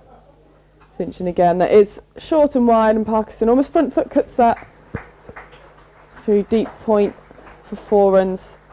So again, just talking about that, he's bowled so well, and it's that odd bad ball that just gets put away. He'd be the perfect bowler if he could be more consistent. Adam Finch, he's got some good pace, good carry. Very often the last ball of the over is the one I think he feels under pressure. I've bowled a good over. Need to finish it well. Finish it, and he just doesn't, as he did there. But that's what he's searching for. There's loads of potential there. Consistency. Well, it's easier said than done, isn't it? Absolutely. We're going to see Hartshorn again. Elsewhere, let's have some scores from elsewhere. Division 1, Edgbaston, late start because of the weather. Somerset won the toss and chose to bowl. Warwickshire are 66 for 1. Alex Davies the man out. Rob Yates still there, I think. Durham are going incredibly well at Chesterton Street. Won the toss and... No, got put in, I think, actually. Got put in. 175 that's not what you without want loss. When you win the toss and select a field. Gracious me, 175 without loss. And Ben McKinney, a maiden 115. Wow. Good player. And so some bowls, and this one Stewart pushes out on the offside. Saw him here for the Lions the other day, McKinney, and fits right into the Bazball mould. Does he? 6'3", 6'4", left-hander, plays shots right from the off. Really impressive here against Sri Lanka. Nice. At Scarborough, Barbados, 46 for 2. Sussex put into bat. Late start again there. Rain in the north. At Bristol, again late start. Gloucestershire won the toss and chose to bowl. Everybody's chosen to bowl who's won the toss today. No surprise. As Hartshorn is in again and bowls, and this is pushed out on the offside again by Stewart. He's bowled well since lunch, Hartshorn. Yeah, really well. In his 11th over, 1 for 14, really tidy figures. So at Bristol, that's just 61 without loss. At Merchant Taylors, Northwood, Northants put into bat, 49 for 2 off 14. Glamorgan in a bit of trouble at Derby. They're 89 for 7. Oh wow! After being put in. Well, there you go. Dave Fletcher will be happy with that one. Enjoying that one. And at the Oval, let's break off as Hartshorn bowls again. Driven out on the offside powerfully by Stewart. Well fielded by Brett D'Oliveira. Shies at the stumps. But Parkinson was home. At the Oval then, Lancashire against Surrey. Lancashire put in 131 for 4 off 39.2 overs, so that's a decent effort by Lancashire. Matty Hurst, 41 not out, one of my favourite up and coming young players. The young keeper, he's a really exciting player, I think, and he's 40 odd not out. So there you go, you're up to date with games elsewhere as Hartshorn bowls again, and this one is defended again by Stewart off the back foot. This is really good, I think, from James Hartshorn. Absolutely. 1 for 14 off 10.4, very tidy. Any play in the test today? They just started, I think. They were off for rain, weren't they? And I'll try and see. It's absolutely beautiful here. I think there's been a lot of rain all around the country, but we're the gorgeous only place that started on time, I think. So it's really hot outside as well now. Just saying, before I went for a little walk at lunch, and it's really lovely, really warm. Hartshorn again in bowls, and was nipped back a bit maybe. Stewart just jamming the bat down. Good over this so far, really tidy. You just feel like something's brewing, don't you? So you can feel. Yeah, they need. Well, I think Worcestershire now will feel that this is where they wanted to be when they won the toss this morning. If you just said, well, they're going to be 120 odd for 6, you're going to bowl them out for 175, they'd have probably accepted that. Having said that, they don't want Stewart to whack it away. And no, and we've seen how quickly it can change from a bowling point of view. This could be the chance for the batters to put some pressure back on Worcestershire boys and get themselves up to a decent total, a defendable total. Test match score, England 78 for 3. So Hartshorn bowls, and the last ball of the over is cracked away through the covers by Stewart. So a boundary off the last ball of the over, 2 successive overs, and at the end of that one, Kent have moved on to 129 for 6. Stewart has 15, Parkinson has 9. The men out since lunch. Everson for 7, Finch for 5, and Compton for 20. The 3 men out for England in the test: Duckett 18, Dan Lawrence 30, and the captain Ollie Pope for 6. Oh dear. So not good. At least they're playing. And at least it's a game, because I was a bit worried when I saw Sri Lanka here against the Lions that they wouldn't be strong enough to give England a decent series. Yeah, decent game, yeah. But they're doing a bit better. They've got a few players that weren't playing in that game against the Lions. Tom Taylor coming back into the attack. James Hartshorn, 11 overs, 5 maidens, 1 for 18. He's bowled excellently, hasn't he? And Tom Taylor, wicketless so far. He's probably deserved one. Yeah, he's definitely deserved one. He's probably bowled the most economically, apart from Hartshorn. He definitely deserves one here. So in he comes here. Decent start there. Good line and length as Parkinson defends that into extra cover for no run. He's gone for just 19 off his 10 overs so far. 3 maidens within that, so been probably the most accurate for sure. And bowled with decent pace as well. Took a bit of a tumble earlier in the day, but recovered well from it, and he's also changing ends, so maybe the changing ends will help bring him a wicket like it has done for Leach and others. There's Taylor over the wicket then now into Parkinson, a bit more back of a length this time as he pushes it out to the offside. The ball comes flying back into Roderick. He passes it round the slip cordon. Again, score remains on 129 for 6. Stewart, the more aggressor at the minute, 15 off 14 deliveries. Parkinson looking to sit in a little bit more and then cash in on any width that is offered.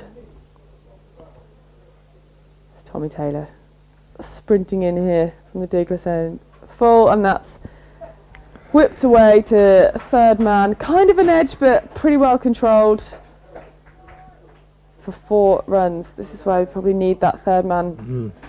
I think so. Weaving in just to even not allow those shots to happen. Yeah, just if he gets one there, you still keep a bit of pressure on him.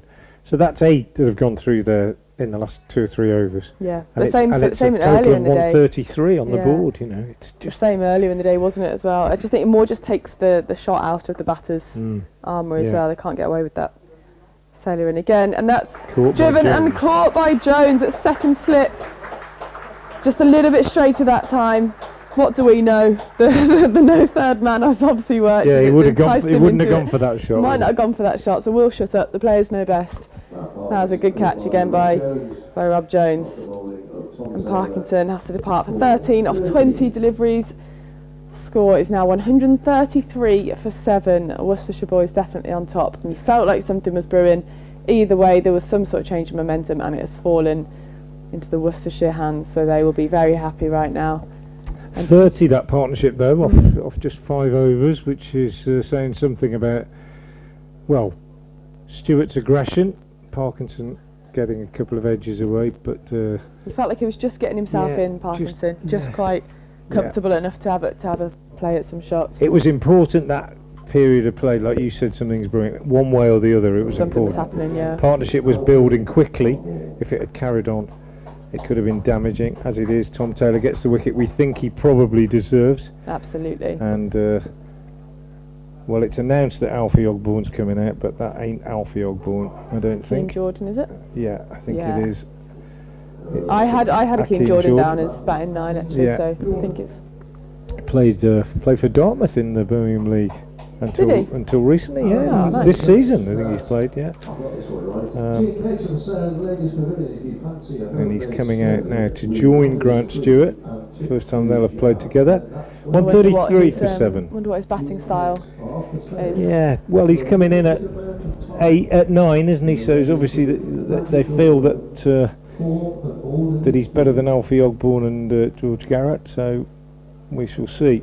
But Worcestershire now will be really hoping that they can wrap this up. Try and get these last less than 175 175 or something. Got to keep Stewart off the strike, Absolutely. I would suggest. Yeah, I think we'll start to see that now. It's a bit more of a spread field for him.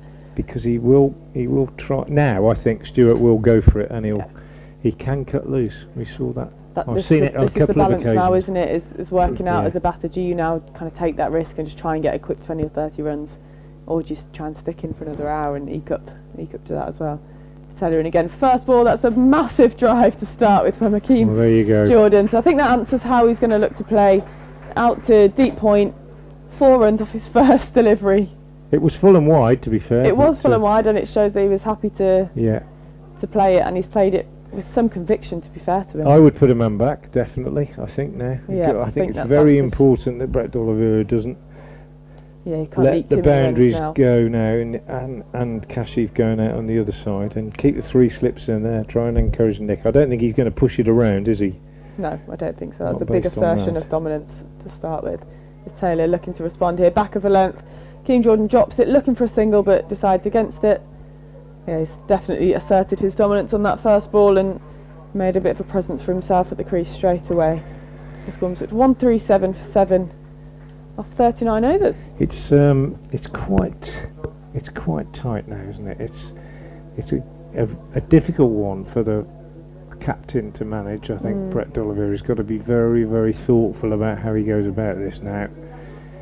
The difference between 170 and 220 in a game that is potentially looks like could be low scoring is huge, and crucial little period now. Absolutely Crucial, these last 3 wickets. James Hartshorn to continue. He bowls, and that's again well bowled, good full length, giving us a chance to do a little bit, and not quite full enough for Stewart to drive. Doesn't quite time it. Back to the bowler, who's been looking at it, it's interesting, isn't it? Taylor 3 for 11, 1 for 27. Probably we thought the best bowler until Leach stepped up with his wickets this morning. Adam Finch been a bit in and out. Hartshorn quietly has probably been the most consistent. He's in again and bowls, and that's a little bit wide, and Stewart throws his hands at it, indicates that it did a bit off the pitch with his taking his right hand off, but I think Hartshorn's gone under the radar a little bit. Yeah, so do I. He's quietly gone about his business. Yeah, just what I was going to say. He's not been particularly threatening. He's not been finding extravagant movement, but he's been massively consistent in line and length, I think. Absolutely. And he's in again now. And bowls, and Stewart is again pushing this up to mid-off. So he's bowled 9 deliveries at Stewart, 1 boundary, last ball of the previous over. Other than that, bang on the mark. I go back to my comparison that I made when I first saw him on YouTube when I heard he'd signed, and I thought he reminded me a bit of Charlie Morris. Not in terms of, particularly exactly the way he bowls in terms of delivery, but style, pace, and height. So where he's delivering from, quite similar. Bowls down the leg side this time, maybe just tiring a little bit. This I was just at that stage. Think, well, he's obviously bowled. This will be his 12th over now. Potentially seeing a change. Just this, I think when you get a short one outside off and then the next one goes down, you just begin to think. Do you think we'll see any spin this afternoon? Or do you think we'll stick with seam? We've got Ethan Brooks, I guess, to come back on. I don't think we'll see any spin. We've got quite a few seamers to rotate through. There's not much spin out there, really, to be fair. No. I mean, Brett Dolliver's hardly bowled. Kashif, can't quite call him a full-timer yet, I don't think. Oh, well, having said, we've written him off, he nearly gets a wicket. Albeit, fortunately, it hit Stewart on the pad as he tried to clip it away on the onside and just ran down past the stump. So 1 ball left in the over. Stewart, again, I think will be looking to be aggressive off this one. Hartshorn very, very tidy so far, and Worcestershire looking to press home their advantage. That gained with the 3 wickets post lunch. Brought the 2 men in now to save the one. Hartshorn bowls, and he does save the one as it's a bump ball up in the air past the bowler. Good over from Hartshorn, a maiden. 12 overs, 6 maidens, 1 for 18. That's pretty impressive figures. Very, very good figures. 137 for 7, and Jordan on strike, which is what Worcestershire wanted, and it's going to be entertaining, I reckon. I think I can see Ethan Brooks warming up, whether he's just doing that to keep himself loose, but I imagine we'll see him coming on very soon. Well, he's a pace that Stewart will get after, I would imagine. Exactly, if he and it may bring in a wicket or two, which will be the goal. But we still have Tommy Taylor from the Douglas end with Akeem Jordan on strike, facing up to this first delivery, and it's full and outside the off stump. He's left it alone. Looked like he was going to have a bit of a flash at it, but decided against it. Looked like he was interested, but it's not for now. We've got all the offside are up, so like we discussed last over, we thought there might be a deep point or a deep cover for now, but they're deciding to be aggressive and keep the field up, keep the ring up, as well as the 3 slips in place. Ethan Brooks at that 3rd slip. Oh, there's a plain miss again there from Akeem Jordan. Excuse me butting in. Go for it. Bit of Mosley stuff. David Simo, I think we used to call him way back in the day.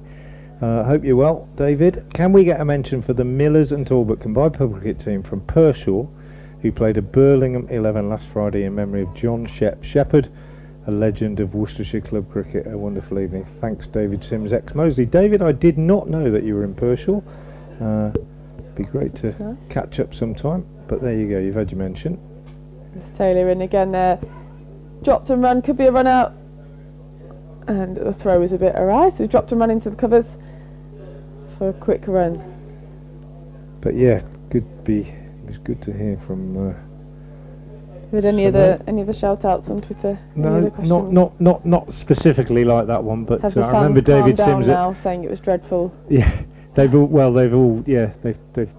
kind of been able to smile about it, I think, which is good. It was a bad start, I suppose. First hour, it was somebody said it was a morning of 2 hours. Yeah, we've had Mark Burns saying big ask for Leach and Finch after so long out with injuries, and Hartshorn on debut as well. Taylor in again, big leave there from Stewart, big lunge in outside the off stump. I think we're going to have a double change shortly in the box here. We'll get the 2 mats back in, then we'll have to try and break the mats up so they're not always together, I think, otherwise we'd be matted out. Might get a bit confusing. We've got Matt Cole from BBC Radio Kent, Matt Howes who's joined us today as well, Marie Kelly alongside me, and I'm Frank Watson, BBC Hereford and Worcester. I hope you're enjoying our coverage. It's a cracking day's cricket here. We've had all sorts of ups and downs, ins and outs here. Kent dominating the first hour, Worcestershire dominating since then, but Grant Stewart out there just hoping, in company with Akeem Jordan, to just change the mood a bit as Taylor is in again and bowls. So Sorry, it's you, isn't it? That's all right.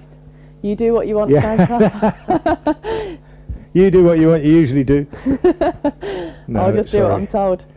Pushed up to mid-off. That's all right. But it has been good. It's been really interesting, isn't it? I It has, don't yeah. know about you, Marie, but I like white ball cricket, and you play a lot of it, obviously. Yeah, don't But- play any red ball But cricket it's now. much more. It's just more. It just draws you in a bit more with this. I think just more intriguing, isn't it? I think it's definitely more of a kind of mental battle, and I really admire and respect the patience of batters. Oh, there's a big. Just talking about patience, there was a bit of a swing and a miss there from Stewart on the last ball of the over. So the score remains on 138 for 7 off 41 overs. Yeah, I was just saying the patience from both batters and bowlers in red ball cricket is definitely admirable. Yeah. A few more kind of change-ups in white ball cricket, which can make it more interesting as a player, but yeah, to have that kind of resilience and to turn it around and be out there all day, Yeah. I do definitely respect that in red ball. I do miss playing with the red ball as well. I used to be a seamer and swung it around loads, and Yeah. as soon as we went to white ball, just More- didn't swing at yeah, all, so well, gave yeah. up bowling scene, to be Absolutely. honest. I mean, bowling in white ball is just so. Just no tough, fun, isn't is The it? shorter it gets, the harder it gets. Yeah, I think. it's no So we're going to have a double change. Matt Cole coming Perfect. in to replace me, and you keep going until he does Marie, and then we'll get Matthew Howes in to replace you. Okie dokie. And it is Ethan Brooks from the New Road End. We have got a change. Bowled a maiden in his previous over as he comes in. Akeem Jordan is immediately kind of dancing down the wicket to him and drives that handsomely to mid-off, but for no avail. Decent start there from Brooks. I'm sure Jordan will be looking to get a hold of this here. Both batters seemingly fairly aggressive. And quite a key phase of the game here for both sides, and who can come out on top in this phase will be so important. As Brooks in again, left well alone outside the off stump by Jordan. He remains on his 5 off 6 deliveries. Stewart at the other end, 15 off 23 into the 42nd over of the day. Yeah, I was just saying to Matt Howes off microphone, when Grant Stewart hits the ball, you'll certainly know about it. Yeah, it just sounds different, doesn't yeah, it? he's There's Brooks in again here. And drop and run into mid-wicket. Off a length. And scrambles his way through. Wasn't a clean pick-up at mid-wicket either, but I think he would have been safe and sound regardless. Yeah, it's more of like a crashing sound, isn't it? Off yes. Stewart's bat. A bit more of a bottom-handed player. There's nothing wrong with that. He just hits it very, very hard. And Frank was just saying what a great white ball player he is as well. Yeah, was really good in the One Day Cup, and very important for Kent down the order. I bet. As Brooks into Stewart, uses that bottom hand to flick it round the corner to Jolie. Should come back for a second run. He's kind of collected it deep backward square leg in the gap. So he returns for a second run. Just Ethan Brooks just straying down the leg side there a little. Stewart happy to help it round the corner. Score moves on to 1-4, 1-7. Stewart moves to 17 off his 24 deliveries as Brooks returns very quickly into bowl. The penultimate ball of the over. Nice and full, driven nicely, but to extra cover for no run. Kind of gets the ball and is ready to go again straight away. Doesn't mess about, does Ethan Brooks? He's ready straight away once the ball gets already nearly the end of the over. He's kind of really gets through the spell very quickly. As he's got his final ball this over. Only going for 3 runs off his 2 overs so far. He comes in once more from the New Road End, and it's driven quite softly out to extra cover. Couldn't quite get a hold of it by Stewart for no run. So yeah, two overs, 1 maiden for 3 runs for Ethan Brooks. He's had a great start. He'll be looking to get in on the action as well. So I'm going to leave you again now for Matt to come in and replace me. Thank you very much, Marie Kelly there. Making way for Matt Howes to come in. 141 for 7. Akeem Jordan. Just 150 in his 19 first-class matches so far. A score of 54. So mostly played in the Caribbean. Averaging about 16 3/4. So I'm going to get him out now for Worcestershire fans by saying, doesn't look bad with the bat. Looks like he's timed it well. Played the ball late as well. We saw in the last over. That little push and run. It was certainly a confident first ball. It was, yeah. So that'll do from from your number 9. As Taylor comes into bowl to him. Tom Taylor, 1 for 28 from 12.3 overs. And a little bit of static there somewhere, not sure if it's my jumper mat. I don't know what's going on. Neither do I. Has it settled a little bit? I'm not... Yeah, maybe slightly. If none of us move, we should be fine. So dot ball there. Tom Taylor, been very economical so far. And just 1 wicket so far. That of Matt Parkinson, left by Hakeem Jordan. Extravagant leave outside the off stump. You know, in any doubt that he wasn't going to play it. Just moving the front pad forward, shouldering arms through to the wicket keeper. 28 so far, and hard to know. Feels to me, particularly with this pitch, Matt, that we may not know until Worcestershire start to bat just what we're dealing with here, whether it's poor shot selection by Kent outside the off stump and it's doing a bit for the bowlers, or whether it's a bit of a viper pit as it's driven by Hakeem Jordan. That's a nice looking drive up to mid off, no run, but 141 for 7, very pleasant. For sure, it's bit of a cliche, I'd say, that you don't know what good score is until both teams are batted, and it feels pretty apt for this wicket, given the score, given what we expected beforehand, given how well the Worcestershire bowlers have bowled. I'm just thinking, all the dismissals so far, as shoulders arm there, Jordan just took his front pad out of the way at the last minute there. He's just going through that leave again through the wicketkeeper. No run, 141 for 7. Actually, just looking around the card, these are all caught behind the wicket, aren't they? So even the Libby catch, which wasn't caught by a slip or a wicketkeeper, was caught at backward point. So nothing forward of square, which does suggest, if you look at the pattern, as Taylor to Jordan trying to get forward there, but ends up defending it into the offside, and there's no run. Does suggest that the ball is doing something. It's harder to middle. We're not seeing people holding out at deep mid wicket or a deep cover here. It certainly suggests that the ball's doing enough to catch the outside edge, and yeah. I'd say that the ball's definitely done a lot more once maybe the effect of the roller over before the game wore off, or whether it's the lacquer on the ball. It's left again by Jordan, left on length, bounces obligingly above the off stump, and end of the over, 141 for 7.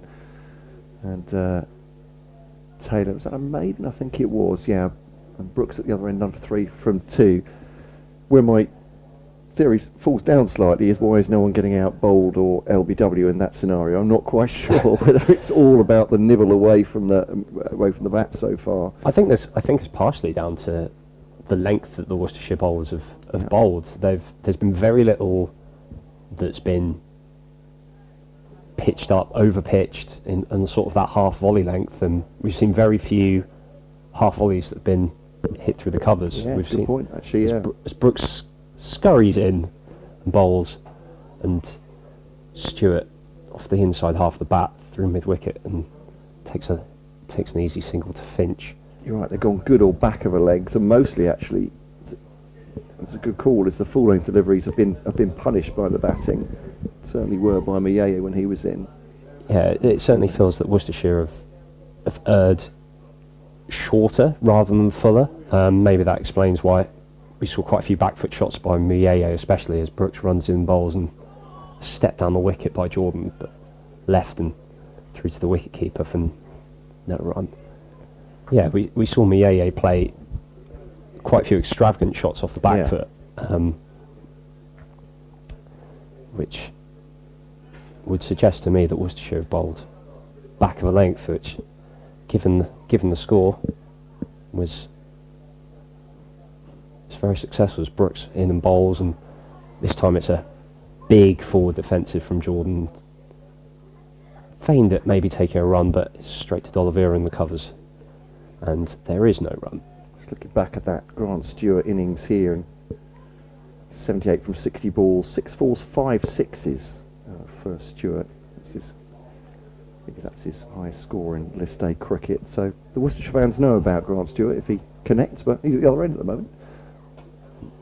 Brooks bowls again, and it's again defended. But again, it looked like it hit reasonably high on the bat there for Jordan, and there's no runs scored to the point of definitely hitting those good lengths now. The Worcestershire bowlers, even Brooks, who's only in his third over, looks to have dropped onto a really nice length there. Comes again, and the two slips crouch, and again a foot down the wicket and dropped back of a length into the offside, and Libby scampered round from backward point, but they cross and gain a single, and Jordan moves onto 6. Quite like this approach from Jordan, perhaps just moving the field around a little bit, dropping the singles leg and offside, running them quickly. He's certainly been proactive. He's looked to try and take the singles, which we didn't see much of, especially Compton. Brooks comes in to completely over, and Stewart gets his foot down the wicket, and it's a quite commanding push to cover where it's fielded by D'Oliveira, and there's no run, and that completes the over. 142 for 7 now, Kent. But yeah, maybe that's something that Kent could have done more of. We saw leaning. We saw Bell Drummonds come down the wicket in their short innings to Leach and to try and disrupt that length. But there's not been that many quick singles. The batters haven't rotated strike particularly well. It's been dots or boundaries really. That's a good point. So a Sunhat goes flying off in the outfield. That's a nice shot, just tucked into the onside by Keem Jordan, almost fielded by Kashif Ali's Sunhat, which flew off his head just before the ball was bowled, and actually he might. I mean, that would have been a trick shot to end all trick shots if Keem Jordan managed it just knock that ball behind square on the onside into the hat, but eventually the fielding was done. He's taken 2 there. But yeah, he's not looking to hit the ball too hard, Jordan here. He's just working the ball around at the moment. 145 for 7. We don't know quite how important these runs will be, but good for Kent as Taylor bowls to him. Leaves it on length, does Jordan. Again, really nice carry. The keeper's taking it chest high, and I think Taylor especially has seen some really good bounce and lift from the length that he's bowled today. Feels like 1 for 30 into his 14th over. Hasn't got quite the rewards that his bowling has justified. No, I'd agree. I think his figures, as you say, the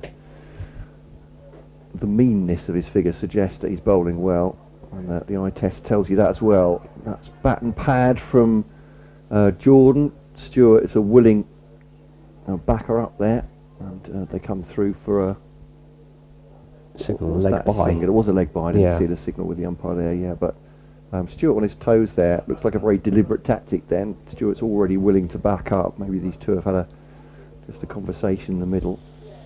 I'm sure they will.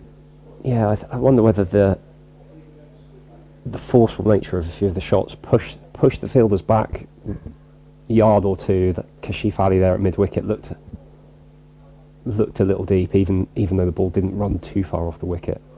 Here's Taylor then to Stewart on the back foot jab into the offside, not quite timed, and as that hose will pick it up.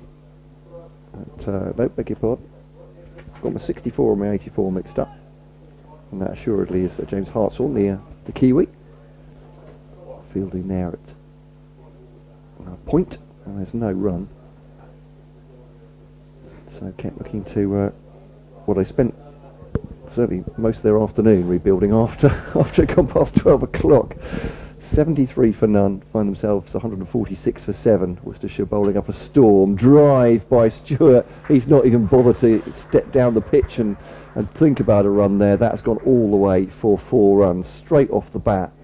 And that, I lost the track of the ball, but my peripheral vision, I could just see Grant Stewart not going anywhere at all. No, it was that's 4 when it left the bat. It was very commanding, almost dismissive the way big front foot down the wicket. It's driven on the up through mid-off and almost turned his back on it.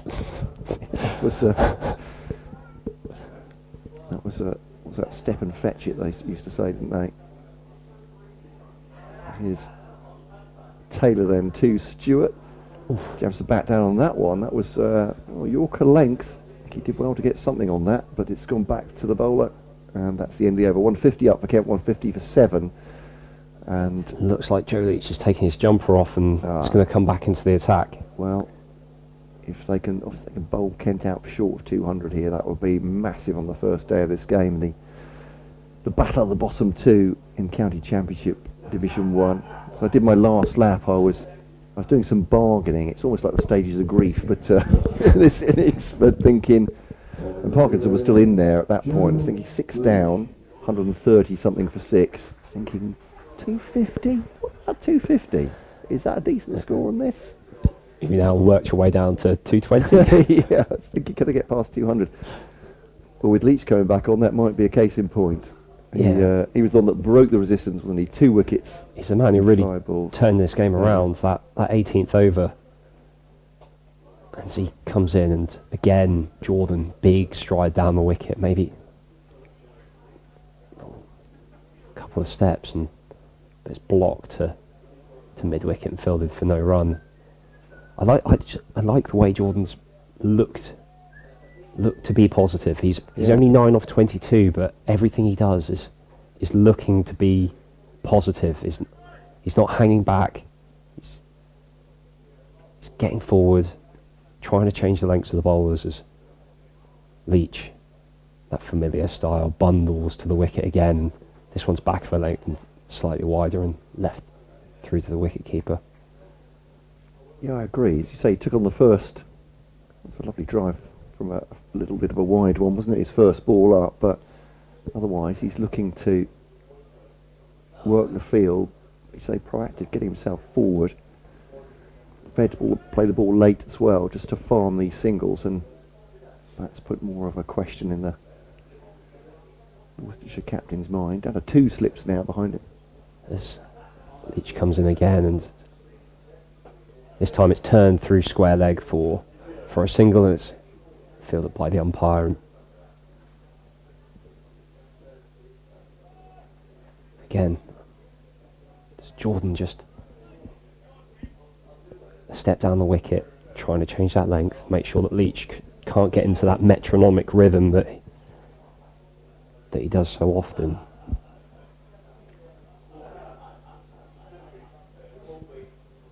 He changed the pattern of this game this morning with 3 wickets in the first session and 2 in 5 balls early on. Here he comes over the wicket, and there we go. Stewart has pulled a back of a length delivery, head high through square leg for 4. And it's, well, that's definitely the route that Stewart's going to take, is look to be aggressive. He's now 26 from 32 balls, and any opportunity that he gets to hit the ball to the boundary certainly does. As you said, Worcester fans familiar with his fast rate of scoring. It's Leach. This one's back of a length as well, but it's tighter just outside that off stump and punched into the covers for no run. To be fair, obviously, to the Worcestershire bowling as well, this ball's now nearly 46 overs old, and just a bit of a lacquer off, and Stewart trying to take advantage. I'm going to make way for Frank Watson to join while I go and do an update.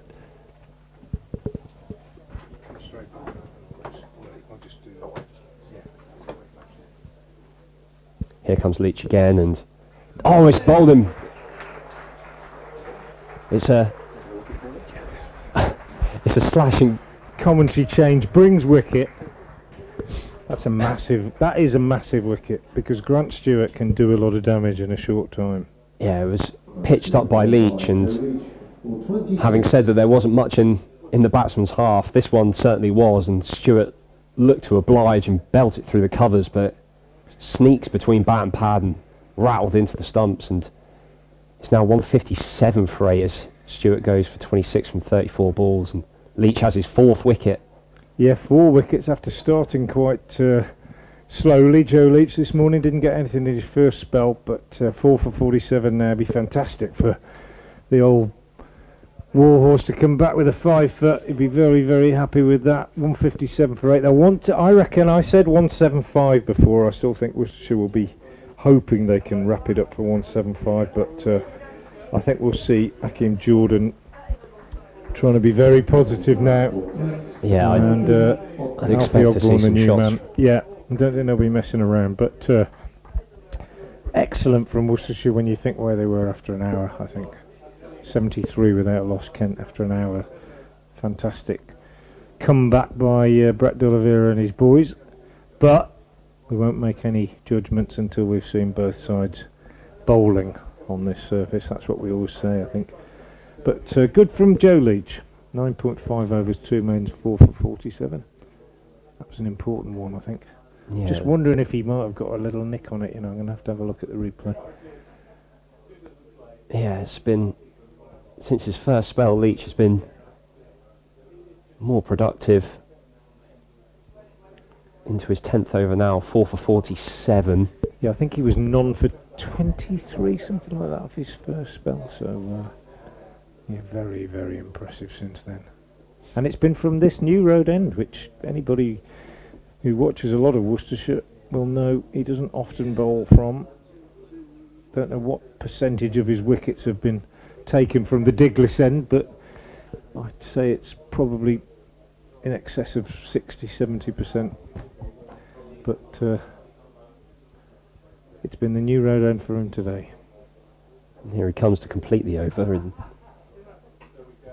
blocked, dropped at his feet by the new man, Ogborn, and that completes the over. A successful one for Worcestershire, a successful one for Leach. And it's 157 for 8. From 46, and the men out. Maye for 56, easily the most dominant batsman we've seen today. 64 balls, 11 fours in that, but then a succession of low scores. Bell Drummond out without scoring, Leaning for 6, Everson for 7, Finch for 5, Compton for 20, Parkinson for 13, and Stewart for 26. At lunch it was 98 for 3, it's now 157 for 8, and Tom Taylor will be hoping to wrap things up in the New Road sunshine this afternoon. Good weather, blue sky, Cathedral bathed in sunshine, and it's been a really absorbing day's red ball cricket. I'm biased, big fan of the county championship, big fan of red ball cricket, but it's the nuances, the ups and downs, the ebbs and flows that make it so captivating as Taylor bowls, and that's nicely played by Hakeem Jordan off the back foot. Gets in behind that man who was playing league cricket until a few weeks ago, but drafted in by Kent late last night. I think it was 7 o'clock last night when I heard about the signing, and here he is, and he'll have ball in hand later today, no doubt. Hit his first ball for 4. Since then he's been more watchful. He's on 10 now. 157 for 8 as Taylor is into him. And he is edging this. I think it bounced just in front of Adam Hose at first slip. But off the toe end of the bat, he's inspecting that now, Jordan.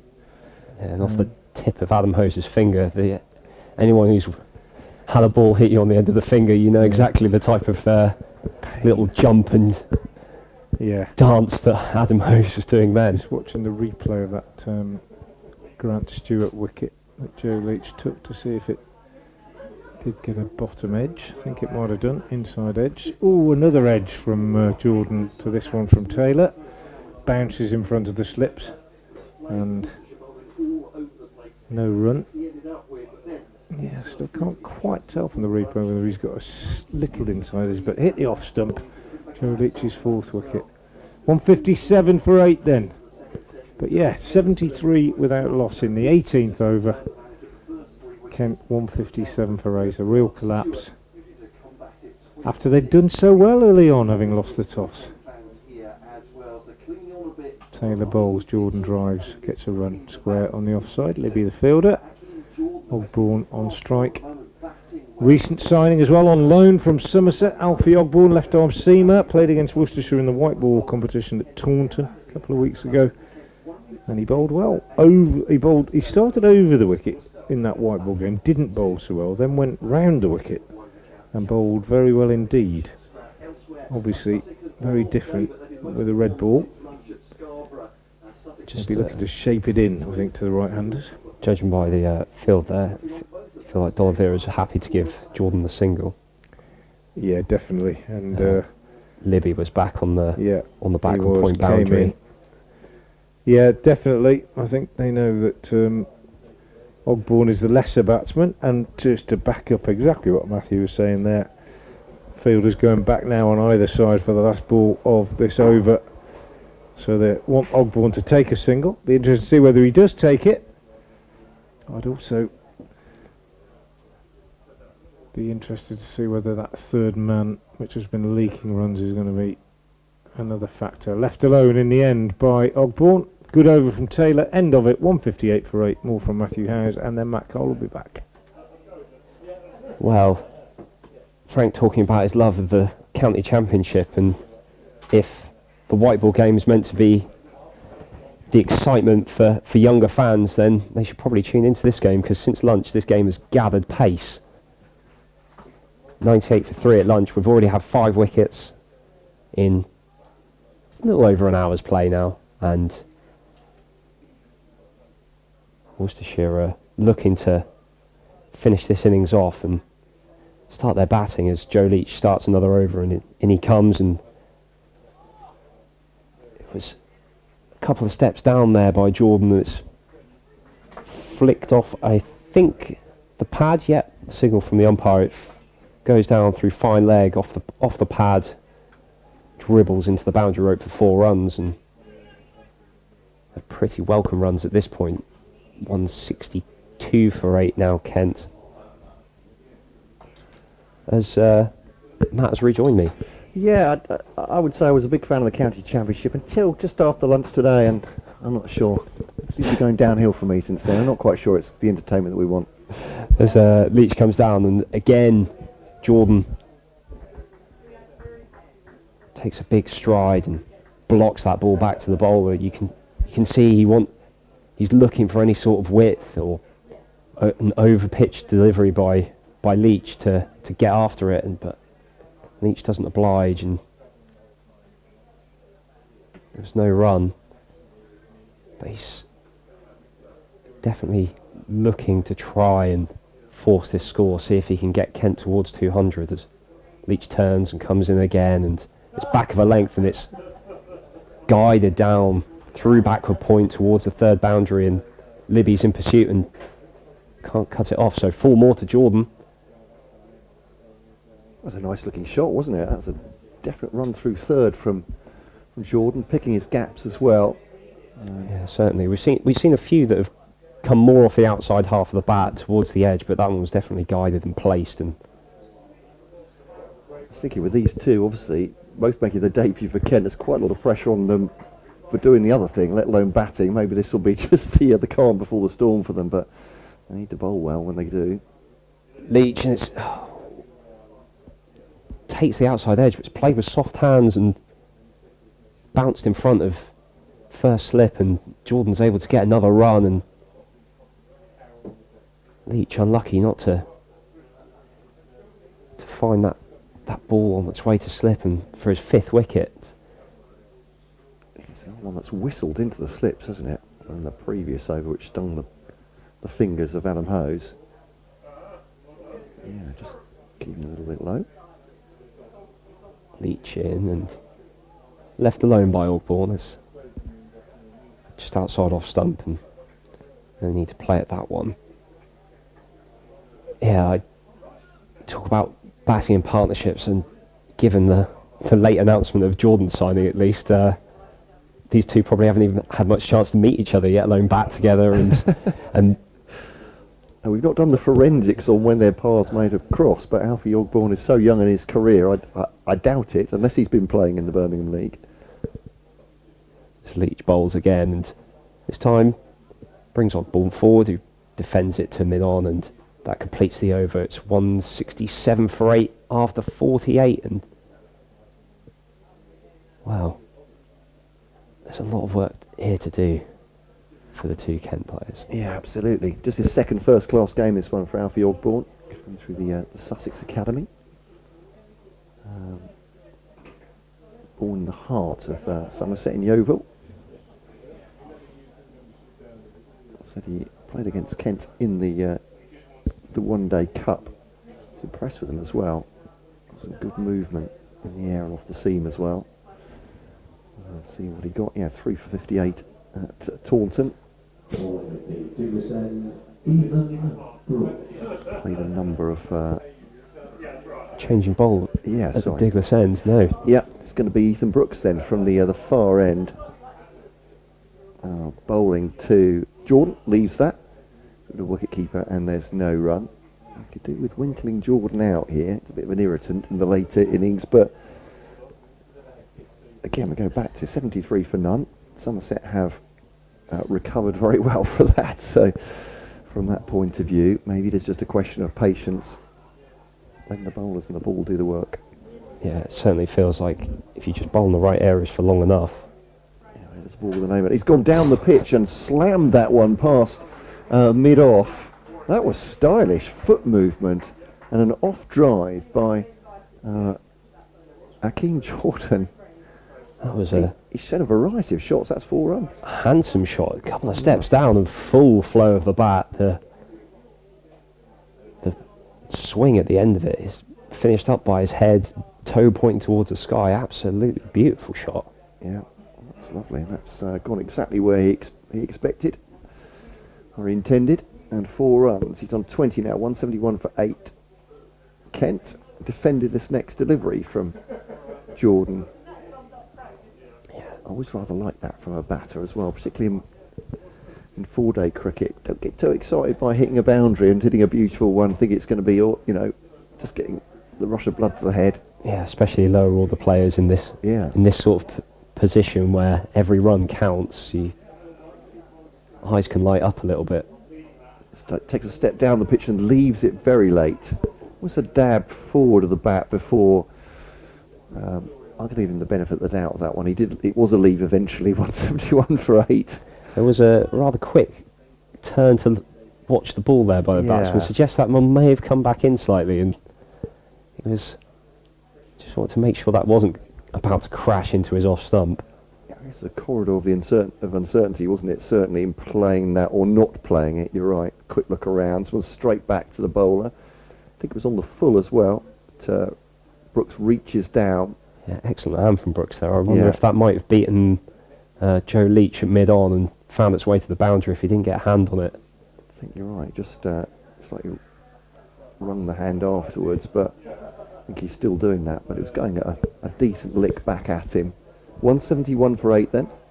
Jordan has 20. Ogborn yet to score. Joe Leach has 4 wickets, certainly the pick of the bowlers in terms of wickets taken and the effect those wickets have had on this game so far. Another leave by Jordan, gets well forward. Good leave through to the wicket keeper. On length, 171 for 8 then Kent. Sort of way away from a batting bonus point. And Worcestershire a wicket away from their third bowling point. This is certainly the situation that D'Oliveira and Worcestershire are looking for, with Leach about to bowl, Ogborn on strike to start the over. They managed to keep Jordan down the other end here, and I'm going to pass over to Marie. Well, Marie Kelly's going to rejoin us. This was just outside the off stump and into the ground by Alfie Ogborn. As I said, Andrew, our friend in Japan, was asking early what we could tell him about these two players. I'll hold my hands up, Andrew. Not a lot about Alfie Ogborn's batting, I'd have to say. But, he's played just the one first-class match and a handful of one-day cup games so far. Looked a decent left arm bowler when we saw him at Taunton, but he's edged that one to second slip. Rob Jones catches it chest high or throat high. Couldn't miss out on that one, and a dab forward by Ogborn. But it's Joe Leach again, and is that a fifer? It most certainly is for the Worcestershire bowler, who has changed the momentum of this game.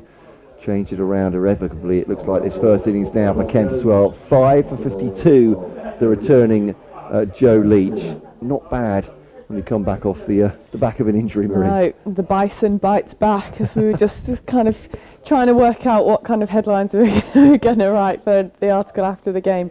But he sure has, especially after his first spell that he definitely wouldn't have been happy with, to come back on and bowl that brilliantly and take 5 wickets. Just absolutely phenomenal, isn't it? And it shows his experience, shows his class. We were just saying he'd taken 462 first-class wickets, and that's now 463. We were just saying, can he get to 475 before he retires at the end of the season? We were also just talking, it is his testimonial as well. So if you would like to get tickets for that, I'm sure there's information on the website. There's still a few tickets left that can be bought, and you can support the wonderful player that is Joe Leach. Well, his box office today, there's no doubt about that. Absolutely. He's brought a certain energy, hasn't he, with him today. Yeah. Bouncing back from that second spell, I think it's so difficult when you've started poorly or not as you'd have liked to. That kind of mental resilience to come back and change the game, which he has done. He's completely flipped it on its head, got the breakthrough, and any time that Worcester have needed someone to step up, he's been the man to do it. To take those 3 wickets earlier in quick succession, and to get these 2 now has been absolutely phenomenal. Yeah, he's the man of the moment, and Kent struggling at 171 for 9 now, and have not even put on 100 since Joe Leach took the first wicket of the day to Wanda Mayeye's 56. Seems a long time ago, and a real beacon in this Kent innings. Stewart stuck around for a bit on 26, and I've been pretty impressed by Hakeem Jordan as a lower order batter as well, and his versatility, not just going to power the ball, but moving it around the playing surface. But it's looks like it's Joe Leach's world, and everybody else is living in it right now. So absolutely. 6 for 44, his best. I do think the other bowlers now have become more accurate as well throughout the day, which has helped put a little bit more pressure on and helped him be a little bit more dangerous. Yeah. If he takes a wicket right here, right now, this will be his career best as well, as he bowls rising delivery to George Garrett, who pushes forward somewhat uncertainly at that ball, and it goes through the wicket keeper though. Absolutely. The edge, so. Well, I didn't think we'd be seeing Worcestershire batting today, but one more wicket and we will be. Yeah, quite. Oh, sorry, 6 for 44. I beg your pardon. I was reading 54. Is that his best? Is his best, yeah. So I'm afraid, Joe, you've absolutely blown it in this. Those measly first 4 overs, wasn't it? Yeah. Imagine if it started like this, it would have been unbelievable. I'll be counting the cost now. He'll be very upset. 171 for 9. 5 for 52 on the board. Loving life, I'm sure. Oh, that's a fend forward. Actually, has he got an edge? I think he has, and that's shot into the slips again. And is that... Adam Hose has had Adam a few Hose. like that today that just haven't quite carried. They're the worst kind of balls to get at slip because you have to stop them. They're coming at an awful angle. Is that hit the hand or the knee? It's the hand, I think it's that. It looks like it's like, you know, when it goes up onto your kind of the top of the thumb, onto your wrist almost. That nasty pop-up just before. So he's had 2 of those already, hasn't he? Yeah. Oh, yeah, you're right. Bounced just before. And it is difficult because at first slip you don't get it that much. So you haven't really touched the ball. Hand's probably a bit cold, so it's probably going to hurt a little bit. He's Leach now. Oh, he's edged it again, and that is caught this time. That's a good low catch, in fact, by... Brilliant catch. Is that Rob Jones again? That's Rob Jones again, it is indeed. That's a great grab from Jones. And Jordan will be marooned on 20 not out. George Garrett goes for none. Really didn't look like he had any idea what was going on there. Joe Leach, though, has woven his spell on Kent. 3 wickets before lunch, 3 wickets after lunch, 6 for 52. Fantastic analysis from him. Absolutely the star of this Kent innings. We thought it might be Tawanda Mayeye at the top of the order, 56 from 60 odd balls with 11 fours, but Leach got him out, took 2 more before lunch, and has cleaned up the Kent tail. 171 all out then, Kent, here on the first day at New Road. Absolutely, and I think we have to praise the Worcestershire fielding as well. They've caught absolutely everything. Their ground fielding's been superb.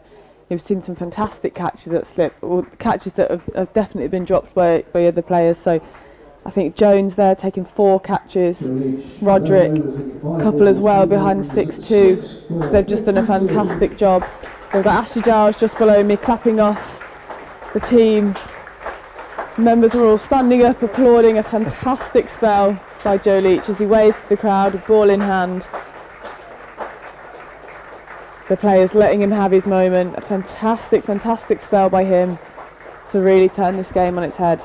They really have. That'll be tea as well, so 20 minutes for everybody to ruminate on that fantastic performance from Joe Leach, and as Marie so rightly says, the fielding has been superlative as well, the slip fielding particularly for Worcestershire. So we'll be back with you in 20 minutes. 171 all out, Kent, in this battle of the bottom 2 in County Championship Division 1. And when we return, Worcestershire will bat for a first time. Tiptree Jones.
all up.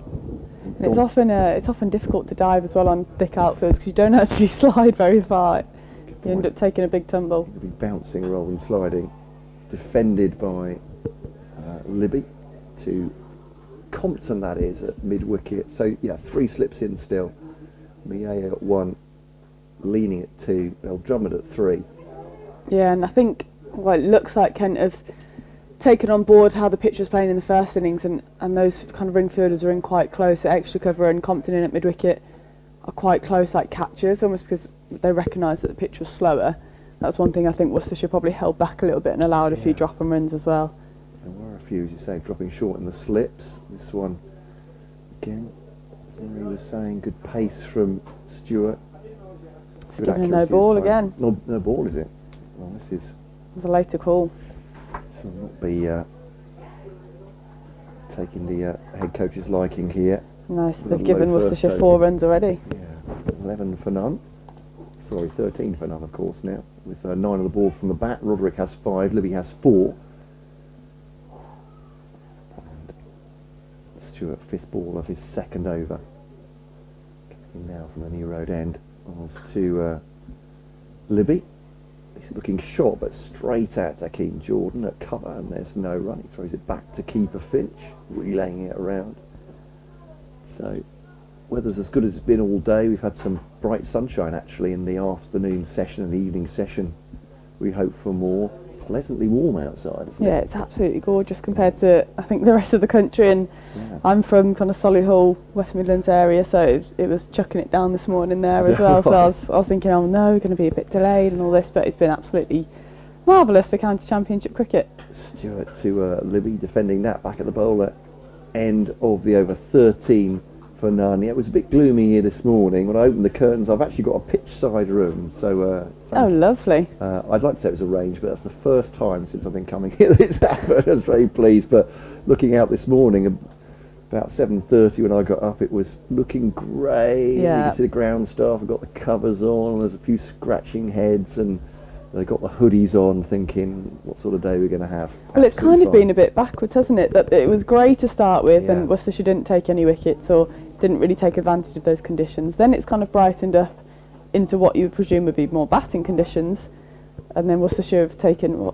10 wickets for how many runs? 70 runs? Yeah, well, yeah, less than 70 would be. Less than that. Yeah. And it struck him on the pad, maybe with an inside edge. Given not out umpire, not even interested in the slightest. There was definitely a loud noise there. Ogborne asking a few questions here. But no one seems too interested again. I'm being picky. It's not 98 for those 10. 98 for 10. Yeah. Wow. In what, 30 overs? Yeah, pretty much. 32? Yeah. Yeah, there's a big change around, especially when the conditions are now. They were definitely more favourable, and the way Miea had started was, we were thinking, it's gosh, this is going to be a long day of Kent batting. Ogborne in again here, similar delivery, but this time Libby gets bat on ball, squares up a little bit, but happy to defend. Kind of back of a length delivery from Ogborne, nice bit of pace behind him. Umpire again, just kind of showcasing where his front foot's landing. I think he's edging closer and closer to that crease line. He's going to have to try and sort that out, Ogborne, otherwise I don't think he'll be getting many more warnings and he'll just be getting penalised for it. As his little trot in before he starts his longer run up in from the Douglas end to Libby. Goes good line length outside off stump. Libby happy to leave alone and let that one go straight through to Harry Finch with the gloves. So Kent have other seam options, so 5 in total, much as Worcestershire do. With someone was paging us there for a second, but it's Hakeem Jordan obviously in the attack, George Garrett as well, Joey Everson, who's more right arm medium. I'm not sure we'll see very much spin. I don't think Matt Parkinson will necessarily be in the action in the second innings of the game. No, exactly. So Ogborne in again, left arm over, full toss, driven out to point, a little bit of a misfield, and they scamper through for a single. Can you help me out? Who's that at point? That's Joey Everson. That's Joey Everson. and the sleeveless jumper. I need them to take the jumpers off so I can make some notes on who's who. I'm not very well versed in the Kent side, to be fair. The same problem with Worcestershire, don't worry. Yeah, absolutely. This morning when they all had jumpers on, he's actually raised a divot as well, Joey Everson. And I'm not sure what sort of golfer he is, but he needs to be replacing that. He needs to put that back. Yeah, he needs to go pat that down. He'll be tutting from the committee now. 15 for none. He'll be getting booed off next. Yeah. As Ogbourne in again for the penultimate delivery. Fuller and straighter, turned round to Compton at mid-wicket for no run. It's kind of squaring up a little bit. There is Roderick, but found the middle of the bat nonetheless. Ogden has started well here. Ogbourne, sorry. Has just started well. 7 off his 2 overs so far. He's got his final ball of his second over to come now. Roderick sitting on 6 off his 15 deliveries and Libby off 5 off 10. Worcestershire will be happy with this start. 15 for none off nearly 4 overs now. That's the final delivery of the over from Ogbourne. As well as it full down the leg side, and it's worked away, beats the fielder in at square leg for 4 runs. Added to Roderick's score, which takes the total to 19 for none off 4 overs. Just a little bit too much down the leg side there from Ogbourne, and pretty easy there for Roderick to work that through the leg side for another boundary. Yeah, as you say, just straying on leg, a little bit full as well, but yeah, it's a nice shot though, isn't it? Really yeah, it's a lovely little clip, timed it very nicely, didn't overhit it, used the pace, and with a new harder ball that will race away to the boundary. So a bit of a similar start, I guess, from both teams in terms of both bowlers not quite finding their mark straight away. But like you said, people haven't played red ball cricket for quite a few weeks now, I guess, and it might just be taking a little bit of time for players to get back into their spell. Stewart then to Libby, up on his toes, playing that into the offside, and it's fielded by Everson at point. And there's no run.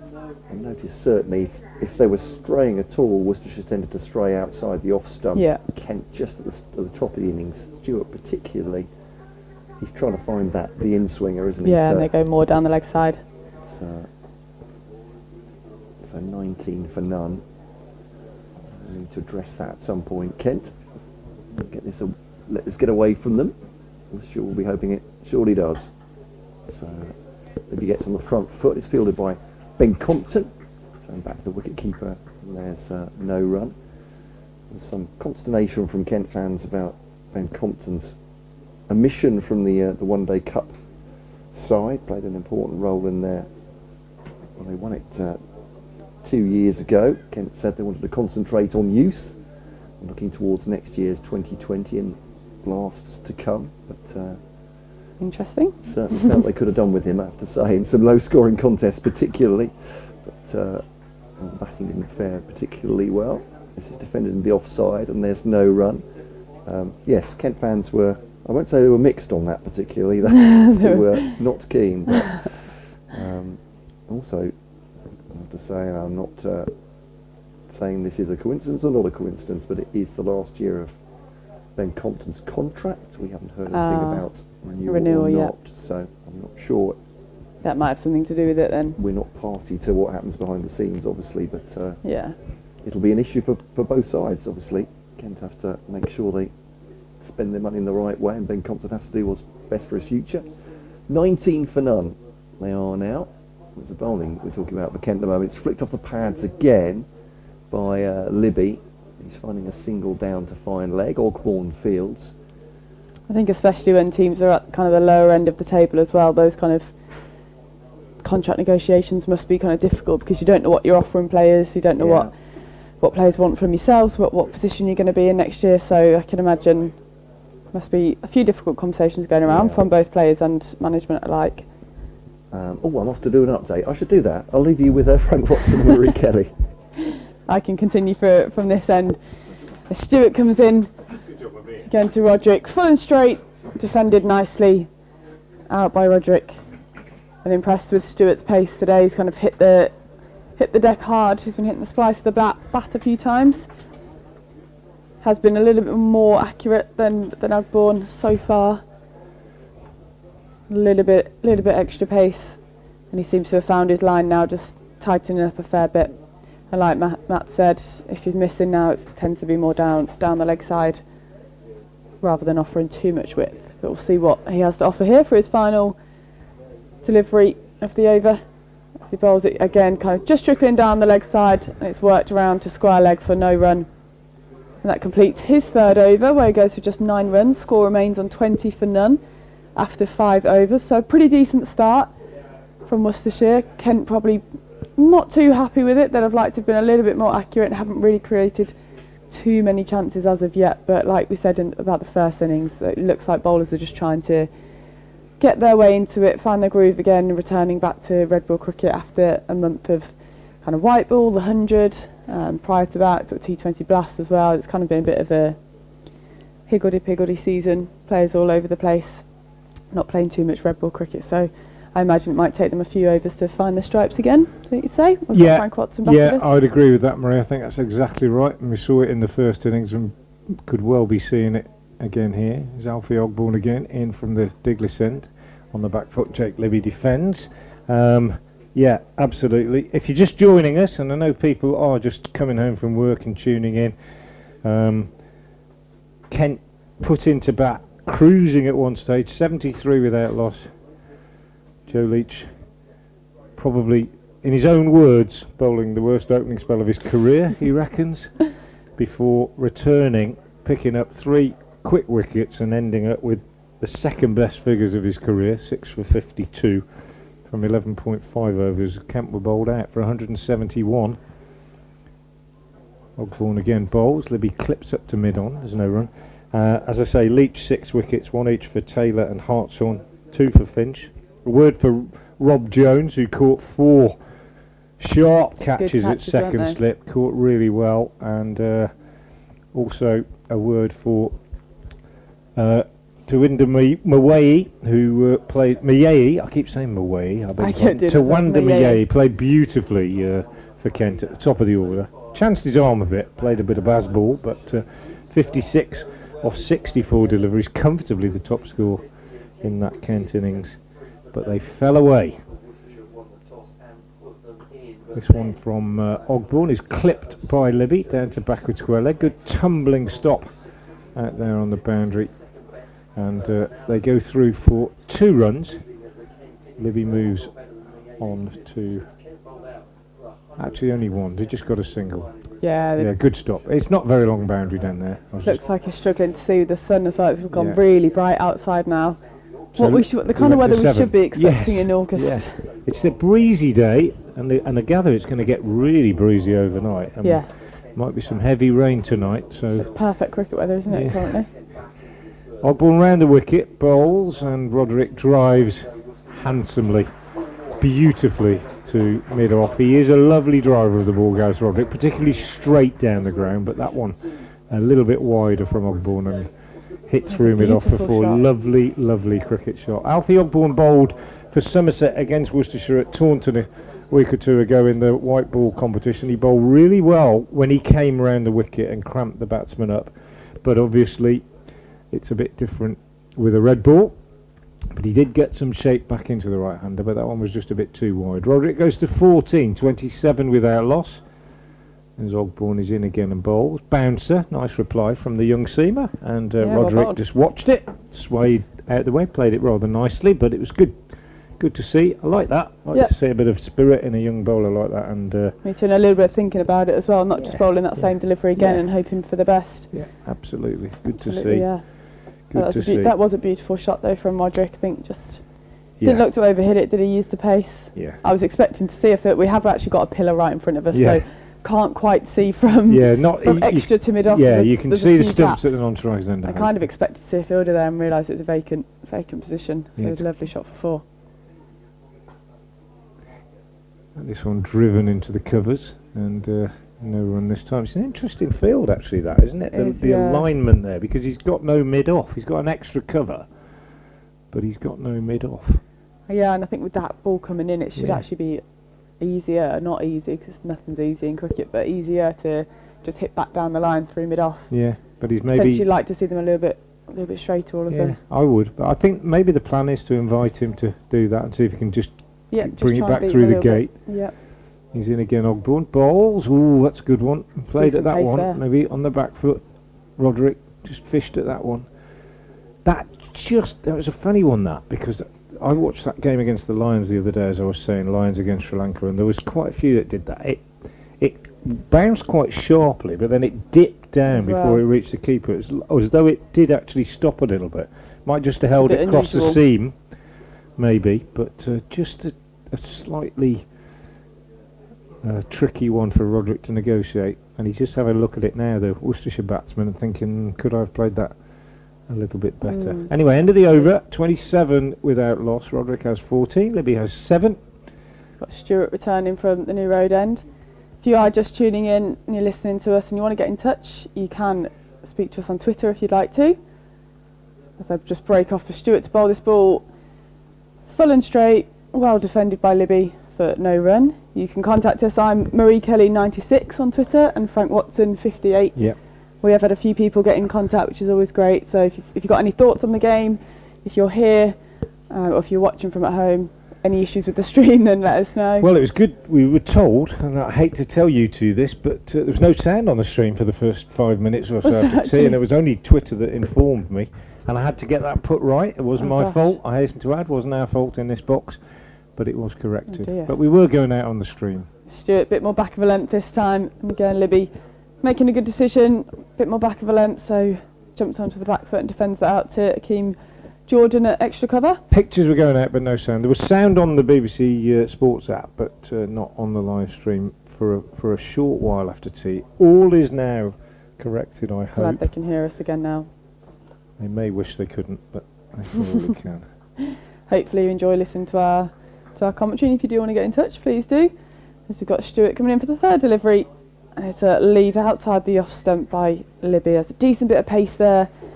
Head in hands by Stuart. He looked pretty happy with that delivery. Head in hands for the slips too.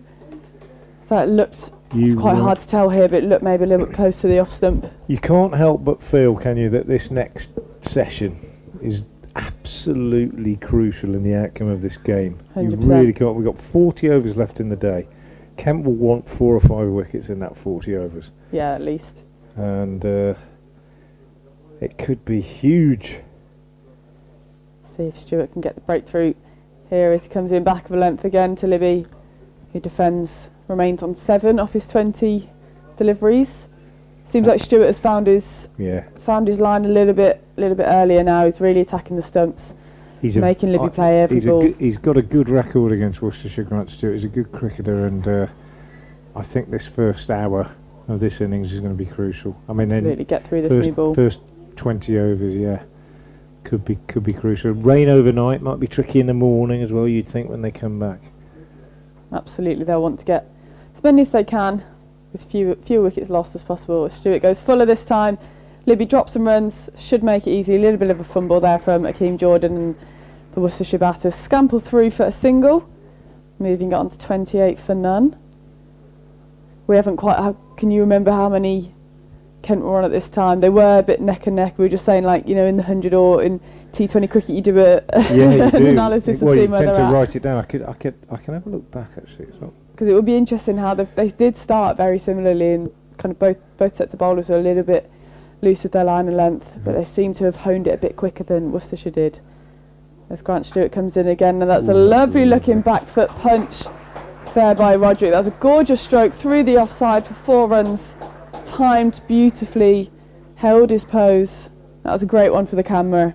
There you If go. there was a cameraman there ready. If The he score moves 32 for none. If he hadn't hit that one, Marie, it would have been almost identical. There we 'cause go then. It feels very similar, doesn't At the it? end of 7 overs, Kent were 27 without loss. Worcestershire There are you go. 32 without loss. And it's So it is- even similar with with the scoring rate as Yeah. well. So you've got Roderick similar to Muyeye. Yeah. Muyeye, is that how you say it? I'm not quite sure. Yeah. Please forgive me, Kent listeners. Muyeye. Muyeye. So 18 off 23, and then you've got Libby at the other end, similar to Compton. Yeah. Sounds of that sort of 5, 6, 7 off 20-ish balls, and Libby on 8 so far. Yeah. So very, very absolutely. similar. It all hangs in the balance. As Alfie Ogborn starts a new over with a full-length delivery, almost a Yorker, didn't quite get it right in the block hole. Libby just clips it away on the onside. Libby 8 off 22 deliveries. Roderick has hit 3 fours, 2 in the last couple of overs. Really beautifully executed shots. Absolutely. But it's all about getting through this new ball. Ogbourne round the wicket, bowls. Libby on the back foot, plays defensively down on the onside. The other thing is, there was one partnership of any real significance in that Kent innings, and it was the first wicket. Yeah. And it was mainly because Millet played so well. What I've no doubt these two have already said to one another, and perhaps it was the subject of a little group talk before they went out there, that chasing a score like this, if you're going to get past it and get a significant lead, you need a couple of proper partnerships. Absolutely, and you can't. I think, like we've seen, I'll just break off whilst we go for this ball. Ogbourne in, bowls, and Libby edges just short of second slip, just bounced in front of Jack Leaning. What I was going to say was that when you've seen, could we call it, it's not quite a collapse, but it was a hell of a lot of wickets, wasn't it? Yeah. And I think when you've seen, when you're the fielding side and you see a batting side start off so well, and then you see so many wickets fall, in the back of your head you're thinking, okay, we can't then afford to let that get anywhere close, because we've seen what can happen on this pitch and in these conditions. So they'll be wanting to get a couple of big partnerships and not let any clusters fall. Ogbourne bowls, and Libby, having edged the previous one, drives this one nicely away through the offside. Only be 2, because the outfield, as we've said all day, is fairly lush, and that may have been 4 on a better day. Joey Everson, the fielder, they just get a couple, but it's 2 more onto the total, 34 without loss. But I think the other thing about it is, and you'll know this very well, Marie, and certainly something that I've always believed and preached as a coach as well, is that when a partnership is beginning to develop, so maybe when you've got 30 odd on the board, possibly a bit different when the ball is as new as this. Just break off as Ogbourne bowls, and single to Libby, nicely judged, pushed out on the offside. They're both so quick, aren't they? They run so well together. They play well together. Yeah, well, I was going to say, you say to your players, we need a couple of partnerships. If that's you, if you're out there in the middle and you feel it, don't you? You feel a partnership developing. You feel that you're just beginning to get on top. I'm not saying they're there yet by any means. But if that happens, make sure you get together in the middle and you say, it's us. Yeah, 100%. This is we are one of those partnerships now. We must not throw it away. Ogbourne round the wicket, bowls, and Roderick in behind turns this to square leg. I think it's so true when you find that partnership that when you can run so well with somebody and you almost don't have to call that much because you just know that you're in tune, and when you've got that, it's so rare to be able to have that all the time. Yeah, and you just know, don't you? And you say, okay, we talked about the need for partnerships. This has got to be one of them. Now, I'm not saying this yet. I don't think they're there yet, because there's only 8 overs gone and the ball is still new. Yeah. And Grant Stewart's asking questions. But, if they got this up to 50, 60 and the ball's 15, 17 overs old, then that's when you'd say, right, we've got to be one of those partnerships here. Well, I think so important. The big thing from Kent's innings as well was they had 2 new batters in almost all the time. A lot, and that is just kind of cardinal sin, isn't it, of how to piece together a batting innings. Yeah. So we've got Grant Stewart in again here, down the leg side. Libby tucks it round off his hip for a single down to Ogbourne down there at fine leg. Score is now 36 for none if you just tuned in. Off 8 overs so far. Kent bowled out for 171 in the end, which happened very quickly as there were 73 for no loss, and then 171 all out. Worcestershire 36 for none in response so far after tea. Stewart, and again Fuller and straighter here, a little bit of a prod from Roderick, but into Compton at mid-wicket for no run. Score remains on 36. It was a beautiful day here in Worcestershire. We've heard there's lots of rain kicking about all the rest of the country, but not here in New Road, the one place where there's normally a lot of rain and a lot of water. It is now absolutely gorgeous. The grass is quite thick and lush, so that might be contributing to why the scores aren't as high. It's not always rain here that causes the problem. It's rain in Wales. There's a big shout for LBW from Stewart. Almost a celebration appeal as the ball was trapped in his pad. Umpire not interested at all. Potentially a little bit of an inside edge maybe, but can't quite see from this angle whether it was going down or not. Might have to look that up again on the stream. Yeah, I have to have Have a a look. look. At They that. seemed very interested. High-ish, I fielders. thought as well, but Yeah. we're a long way away and we're at wide long on. But no, going back to the rain, it's rain in Wales that floods the ground here at Worcester. Rain in the Severn Valley up into the Welsh mountains, coming down the Severn. It just comes into here. Yeah, I'm not sure I'm not sure. I mean, You there's actually been get the plenty of rainfall. rain. There's been plenty Yeah. of rain everywhere, but I don't think the rainfall figures in Worcester are particularly extravagant. Got you, Stuart in again. Inside edge that time. Yeah, another inside edge. He's asking some questions, Grant Stewart. He It's is, a and good I think spell. he's bowling a lot straighter. This is what we wanted to see from the Worcestershire bowlers. He's bowling really straight here and asking a different question each time. Just finding the inside edge of Roderick's bat a couple of times now. He definitely seems like the threat of the attack so far. He's 4 overs for 15 runs currently. A couple of those boundaries, or most of his runs, being from straying down the leg side, trying to bowl pretty straight. As he comes in for the penultimate delivery of the over, nice and full, but Roderick really lunges forward into that one, gets nice and low and smothers it beautifully to short extra cover. Hakeem Jordan in there, short extra cover for no run. Well, that was the loudest and most animated we've seen the Kent fielders be today. They certainly seemed interested a couple of balls ago. I'd like to watch that one back and have a little look. But umpire not interested at all. So maybe a bit of a clear noise going on, which we can't hear from inside and far away. As Stuart comes in again from the New Road end, and Roderick takes his hand off the bat as he soft hand drops that. Oh, and it's another no ball from Grant Stewart. So another 2 runs to be added there onto the Worcestershire total, taking it up to 38 for no loss. And then he'll have to re-bowl this ball as well. I do think 2 for a no ball is harsh, don't you?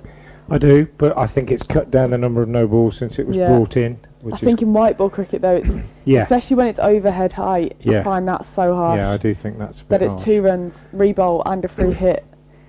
Something that bowlers aren't necessarily meaning to do. But here we go then for the last delivery there. But it's good length, but strained down the leg side, and it's tucked around the corner. Again to Alfie Ogborn at fine leg. Roderick moves on to 19 off 30 deliveries. Score moves on to 39 for no loss. And Libby at the non-strikers now, 12 off 28 deliveries. I think we'll see a change in bowling soon, or Yeah, yeah, well, we we're going are. to see one now. We'll see one now. So Ogborn comes off. Is this And yeah, we're going to see. Well, this will be an interesting one, I think. This is the Barbadian, who has Hakeem Jordan playing in the Birmingham League until a few weeks ago. Hasn't played a huge amount of first-class cricket. Has played one one-day international. Obviously, more of a white ball cricketer which is great. We've seen a at few sort of debutants first today, top haven't we? level than Red. But yeah, we have, and he batted very well. He did. Similar to Mayeye, he kind of took the attack to the Hit his to the first ball, bowlers. smashed his first ball Yeah. to 4, didn't he, in fine style. beautiful shot. But it'll be interesting to see how he gets on here. I'm really looking forward to this. I think it'll be interesting. High stepping approach, bowls, decent bit of pace, first ball. Roderick on strike, suggesting they might just nip back into him a little bit. It's great the way the batters do that, isn't it? I mean, everybody does it these days. Sort of take their bottom hand off and just indicate Indicate what to the everyone ball's what they're done, doing. and it's become really common. Ed Barnard almost gives a running commentary in a white ball It's game. great the because other then you day. get to Well see done, when you well. see it, especially in Yeah. white ball, when you see Yeah. someone's bowled a cutter, or they give Yeah, a little just signal that say, it was yeah. the back of the hand or Yeah. something like that. It gives That's us so right. many clues. Here he is again, and that one's wider and driven by Roderick, but straight to fielder at mid-off.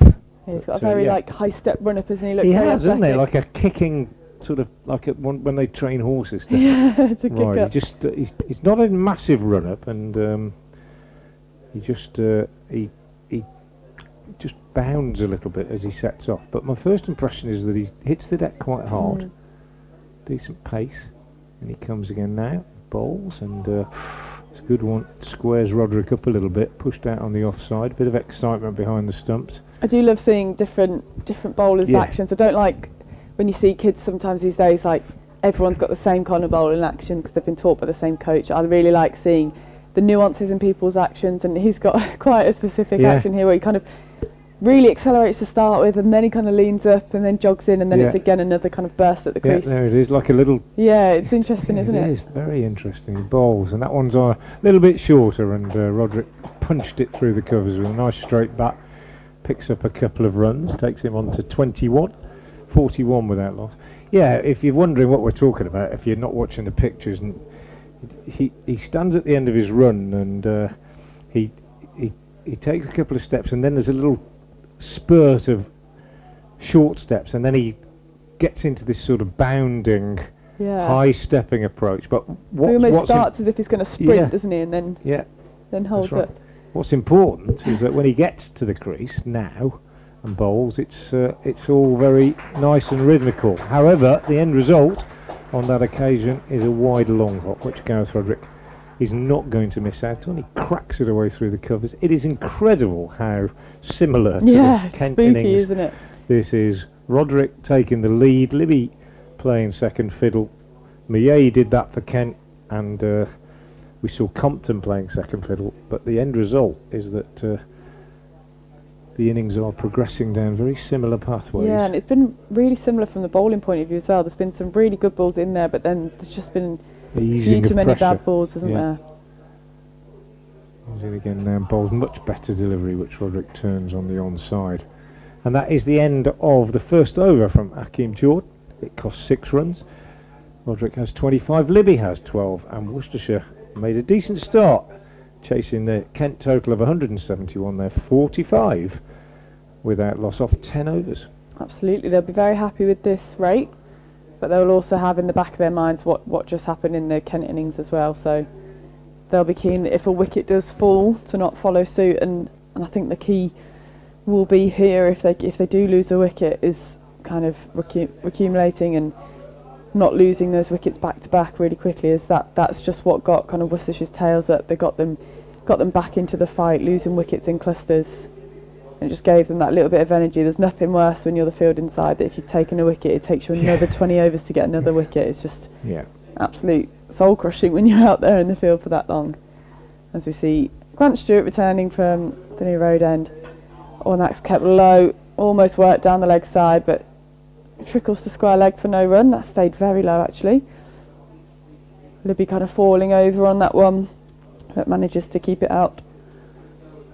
So remains on 12. Didn't see many keep low, did we? Saw 2 or 3, I think. Not from this end, Not as many as I saw last week in the Lions game. Yeah. Lack of pace in the pitch, I'd say, but yes, generally, definitely. Just on the slightly slower side, but otherwise it's played. It's okay. Yeah. I wonder if it will turn down the line. Let's do it, and again strays down the leg side. A little bit of a shout from the slips, as there was a flash of a bat trying to chase it down the leg side from Libby, but got nothing on it. It's one of those, Marie, where you'd want, ideally as a batter, you want a bit more pace on it so that you could play with a bit more freedom, but at the same time, as it lacks pace, if you get in, you're unlikely to get something that's going to really do you. So if you do get in, you've got to make it tell. Absolutely. Whoever you are, and that's why Compton was so annoyed when he got out. Yeah, he did all the hard work early, didn't he, and then got given early. Stewart, and again back of a length. Libby again taking his hand off the bat and defending it nice and straight. Yeah, I think that's the most frustrating thing as a batter, when you do all the hard work getting yourself in on what you might consider a tricky pitch or just decent bowling at you, and then you either get given out by an umpire or you've made the slightest mistake, and it's just and especially if you're Ben Compton, you've set your stall out almost to bat all day, haven't you? That's his plan really, and he couldn't absolutely feel for him. Yeah, absolutely. Let's do it in again here to Libby, and that's crunched off the back foot, 4 runs through the vacant cover region. Very nicely timed. Just a little back foot punch. Nice Tiring back a bit, Grant Stewart? Yeah, potentially. It's his 6th over. Big man, fairly.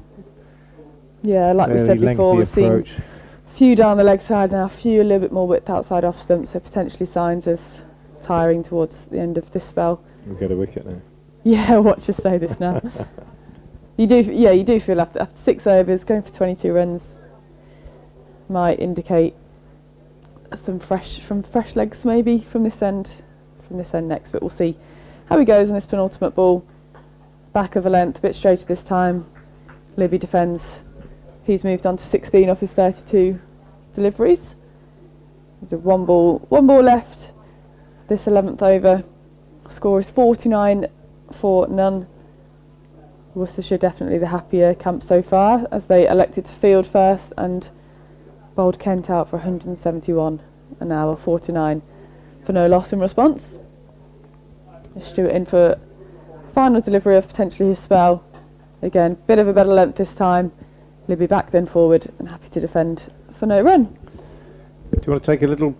I'll go off again, that's fine. I'll go for a few more laps. Done the whole the whole innings so far. Marie Kelly, the Trent Rockets and Nottinghamshire batswoman, alongside us there, and great to have her in. So it's Matthew Howes coming in alongside me now as Akeem Jordan will start his second over from the Diglis end. Worcestershire nicely placed at 49 without loss, but let's not forget that Kent themselves were 73 without loss and lost their all 10 wickets for the addition of the next 98 runs to be 171 all out. Worcestershire batsmen Gareth Roderick and Jake Libby will be saying to each other, let's not let that happen to us. Interesting that two men have been set back on the hook shot here as Jordan comes in to bowl to Roderick, who turns this on the leg side for a single. And that's an interesting one as the 50 comes up for Worcestershire. It's an interesting one because particularly now Jake Libby has been targeted by several attacks, several different county sides in the last couple of years with the short ball. Field certainly suggests it. Yeah, Jordan in bowls and Libby drives this off the back foot to Joey Everson at backward point. 50 without loss. I've seen various attacks, notably at Notts where he used to play. Stuart Broad coming round the wicket with two men back like that and a short leg, but maybe not close, 7 or 8 yards back, and maybe a catcher just in front of square. And Libby says okay, and he takes it on. He is not fazed by it. As Jordan again is in and bowls, and that one is down the leg side, and Libby tried to work it off his hip, didn't get a bat on it. And he says, I am perfectly aware that some analyst somewhere has said this is the way to get him out, and I am perfectly happy with it, and it doesn't bother me, and he takes it on and he rolls his wrists over them or whatever, and I've only seen him, it got him out once, and it wasn't with a hook shot, it was one that he just clipped to the man at forward square leg. But it might be that that's what they're going to do here. Jordan bowls again, and Libby just turns this one nicely along the ground out to one of those fielders on the boundary, and they pick up a single. They're bowling more back for length, but it's not really short enough to induce a hook shot or a pull. No, you're right. It could be that they just feel that's a short boundary, because it is, and these two can both play off the legs, and if he's erring into the pads, it's giving him a bit of insurance out there. It's certainly been quicker over the ground to that direction rather than towards the pavilion. Jordan bowls, Roderick on the back foot, nicely played out on the offside. Alfie Ogborn running across it. Cover doesn't pick up cleanly anyway, and they threw for a single. So Roderick goes to 27, 52 without loss. Good start by Worcestershire in reply to Kent's 171 all out. Worcestershire won the toss, chose to field this morning. Took them a while to get into the Kent batters, but when they did, Joe Leach picked up a second best bowling performance of his entire career. This one played back up the pitch by Libby. End of the over from Jordan. 2 overs, no maidens, no wicket for 9 his figures. Joe Leach 6 for 52 after going for 23 I think in his first spell, which he himself has described as one of the worst opening spells of his entire career, but eventually it all came right for the old Warhorse. 6 for 52 off 11.5 overs with 2 maidens. Outstanding slip catching from Rob Jones to back up Leach in particular. And indeed, we are going to see that bowling change that we predicted. Grant Stewart giving way to George Garrett at the New Road end. And Garrett will be bowling to Gareth Roderick. Yeah, much like the start of the Kent innings, this has been very similar. A very solid opening partnership. Maybe not with quite the same flamboyance that Mayeye batted with, but solid all the same. And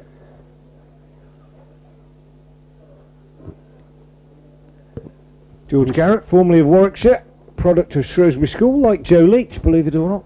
Interesting coincidence. And Ed Barnard, who's at Warwickshire now. And Jack Home, who's made a good impression with Worcestershire with the white ball in the One Day Cup. And his first ball is guided through down towards third, and Roderick scampers back for a couple. And again, we've seen a couple of times taking his hand off the bat as it makes contact, and it's that sign that the pitch is a little bit too paced. Yeah, might have just hit the bat a bit harder than he thinks, but there've just been 1 or 2 that have kept low, 1 or 2 that have bounced quite steeply. Nothing desperately worrying yet. As he runs in again, and that one is short, and Roderick rises to his toes and drops at his feet. There's no run again. George Garrett, 6 foot 3 inches tall. Warwickshire from 2019 to 22. Then a bit for Glamorgan the next year, and Kent, before eventually finding his way back into the first class game. He turns at the end of his mark and into the crease over the wicket and hits the bat hard, and Roderick forces it only to mid-wicket, and there's no run. I think he was looking to turn that slightly squarer through the vacant square leg, but unable to ride that bounce. And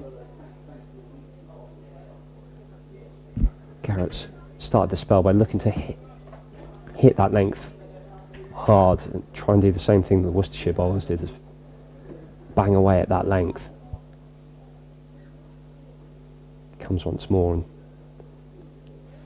again defended off the back foot, this time into the offside, and again no run.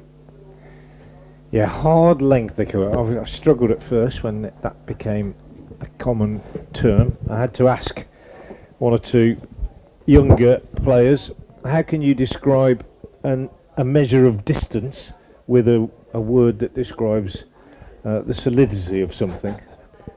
Couldn't get my head around it at all as an ex-English teacher, but I think I know what they mean. Here he comes again, and this time draws Roderick onto the front foot, but again top hand off the bat as it makes contact, and there's no run. But it's just I think what we would say just short of what we would call a good length, just hitting the bat quite hard, hitting the deck quite hard, sending the batsman perhaps onto the back foot, or if he's on the front foot, the high bat like that one there, just hitting the bat hard, a heavy ball as we used to call it. He comes in to complete the over, and this one's back of a length and blocked into the offside, and Roderick doesn't take a run, and that's the end of the over. 54 without loss now. There's a good start by Garrett there. Yeah, it was a good start. I thought he was accurate. He hit the deck hard, made the batsman play, and it was a really impressive first over. Just the 2 runs coming from it. They need a wicket, Kent, just as Worcestershire did at this point in the Kent innings. 13 overs gone. Worcestershire 54 without loss. And Kent, remember, with just 171 on the board, which doesn't look huge at the moment, but one can bring two or even more, as we saw earlier today. Is Akeem Jordan bowling outside the off stump and beating a rather cautious prod from Libby on the back foot, and through that goes. Yeah, that was neither the keeper, neither a definitive block or a punch to the offside. Sort of caught in between the two and drew some excited noise from the slip cordon and the keeper. Yeah, unusual for Libby. Jordan in again, bowls, and Libby pushes up to mid-off, and there is no addition. It's been a cracking day's cricket. It really has. It's been interesting. It's been pulsating in the sense that it's gone one way and then the other, and it's been absorbing. And this next hour is going to be hugely important in shaping the future of this game, as Libby is on the back foot pushing out square on the offside. Yeah, you have to think if Worcestershire can get through this next hour or so unscathed or relatively unscathed, then they're really going to be in the driving seat too. It's a long session, 32 overs left after this. I mean, that's when we normally take tea in the county championship, but they took tea between the innings, so 32 overs left. So it's going to be close to 6:30, 7, I would think. Still a lot could happen. Jordan bowls. Libby on the back foot plays defensively. Everson fields, and there's no run. 54 without loss it remains then. Halfway through the 14th over. Breezy evening at New Road. Blue skies though, beautiful summer's evening. Cathedral looks lovely. Decent crowd in. Rain and high winds expected overnight to clear early tomorrow. Akeem Jordan in again from the Diglis end. Bowls. Libby turns this on the leg side. Beats the diving fielder at short mid-wicket. That's Ben Compton. And they're back for a couple. Just about crease occupation for Worcestershire. They're in no hurry whatsoever. So important that they get through the evening without losing more than 1 or 2 wickets. That will be their target. Kent will feel they need 4 or 5 by the end of the day. 32 overs left after this. It's all in the balance. Fascinating stuff. Akeem Jordan, high stepping run up from the Diglis end, bangs it in just short of the length. Roderick on the back foot, plays out on the offside. Alfie Ogborne fields. End of the over. 14 gone in the innings. Worcestershire replying to Kent's 171 off 55 without loss. Gareth Roderick has 29. Jake Libby has 18. Earlier today, Joe Leach 6 for 52 in Kent's 171 all out. Top scorer was Tawanda Mayeye with 56. Nobody else made more than Grant Stewart's 26 down the order. It's another over where the Worcestershire openers didn't look particularly troubled. We haven't seen that excessive, lavish movement that we saw from Leach, from Taylor, and the Kent bowlers really need to try and find the breakthrough as Garrett begins another over and Libby defends this and ball rolls away to square leg and there's no run. Libby's been in excellent form, albeit in the white ball competition, with 6 50s in his last 10 innings, one of those being 100, so he's been making runs of late as I welcome back Matt Cole. Yeah, it's going very well for Worcestershire. Frank's saying it's in the balance at the moment, but Kent are going to have to show exactly what Worcestershire did. They're going to have to, perhaps with a little bit of shine off the ball, hope it swings for them here. As Garrett comes in again, and it's back of a length, and Libby rolls his wrist through square leg, and Jordan eventually does the fielding with a slight fumble, but they only get one, and score ticks over to 56 without loss.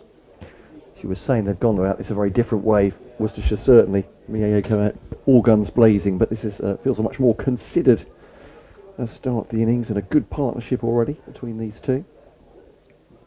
Yeah, it's more considered, but the scoring rate's still still pretty healthy. Yeah, that's a good point. Yeah. 56, and we're in the 15th over, so by no stretches are Worcestershire plodding along. Feels perhaps more comfortable, both these batters, than Ken had some torrid overs right at the start, and then Mieye broke away, didn't he? And I suppose this is around the point. We're at 18th over, so we've got 3 overs to wait, and then we'll decide where the game's going. But feels to me there's not quite the zip off the pitch there was in the. Not quite sure what we're waiting for. Yeah, I can't. The umpires are turning around and looking towards the Diglis end, or at least umpire Pollard is, I think. Oh, wait a minute. Kent fielders are just to our left, in front of the scoreboard, are looking behind them at the ground. What have they seen there? And now the umpires are looking towards the cathedral. They've got their back turned to the action. There's nothing going on. Or perhaps the Kent fielders have seen an ant's nest or a bee or something on the ground. Now, Harry Finch is marching over, bypassing the umpires.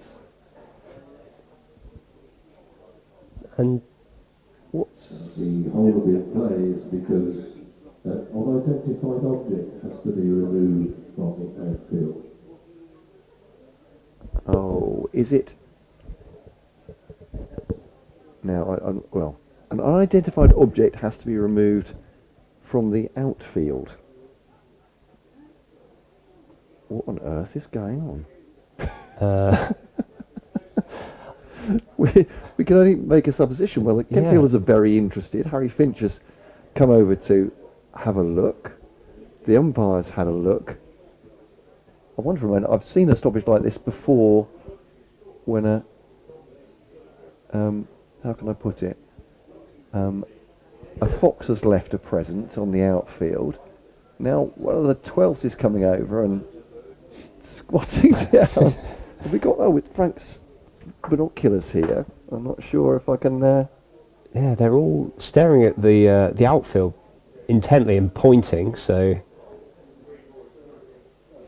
I can't say I saw a fox come onto the field. No, I mean, it's a bit late to be throwing this out, isn't it? Yeah. Yeah, quite. I honestly can't tell you what that is on the ground. Is it animal, vegetable, or mineral? We're asking. Matt Parkinson has just gone off for a quick comfort break, so that's. I thought he was rushing on with something there. Yeah, this is. I can't say I've seen this too often. No, this is. So I'm looking through the binoculars, and I can't. Well, I mean, if the players can't make it out from a foot away, I suppose I'm unlikely to be able to do this. A member of the ground staff has made his way onto the outfield, and he has a giant broom. Okay. Well, I mean, as you were saying, I mean, we're quite a long way into this session, aren't we? So it's not as if whatever was there was not there before. And I don't think the ball went in that direction for anyone to have noticed, but the shovel and the broom are out. Yeah. Which might suggest the nature yes, well, of that delay. Kind of my feeling as well. Was, as I said, maybe something deposited. But how on earth would the players not have recognised it before then, unless it was, inverted commas, deposited during the interval? But then surely someone would have noticed. Yeah. Well, there we go. I think it's safe to say mid Was on. that Alan Richardson just coming to chat to us Yeah. there? We were going to. Is Frank getting the lowdown on whatever that was? I thought maybe some animal had made its way to the outfield, but well, thanks for bearing with us. I'm sorry we can't be more descriptive than that, but maybe it's best that we aren't. Well, I was going to say I was trying to protect the innocent and not be too, but yeah. Whatever it was, it's now been taken away by the ground staff. And Garrett's going to continue the over.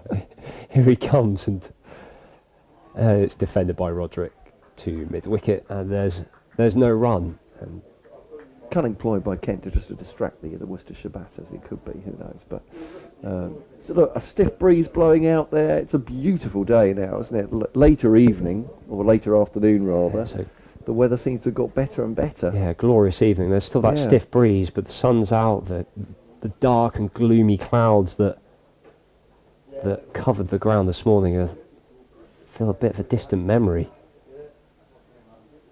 Yes. Garrett turns and comes in for the fourth ball of the over, and it's down the leg side, and there's sort of half-hearted appeal from the slips and the keeper. The bowler wasn't really interested. It's not out and no run, and Felt like a bit of extra pace almost from Garrett there. Maybe the effort ball, but whipped through there, but the direction's not good enough from the former Warwickshire bowler. it certainly looks like they're trying to target that sort of hip-high delivery to as Garrett comes in again. That one's a bit shorter and punched off the back foot, but only towards mid-off, who comes in a couple of steps, and there's no run again. And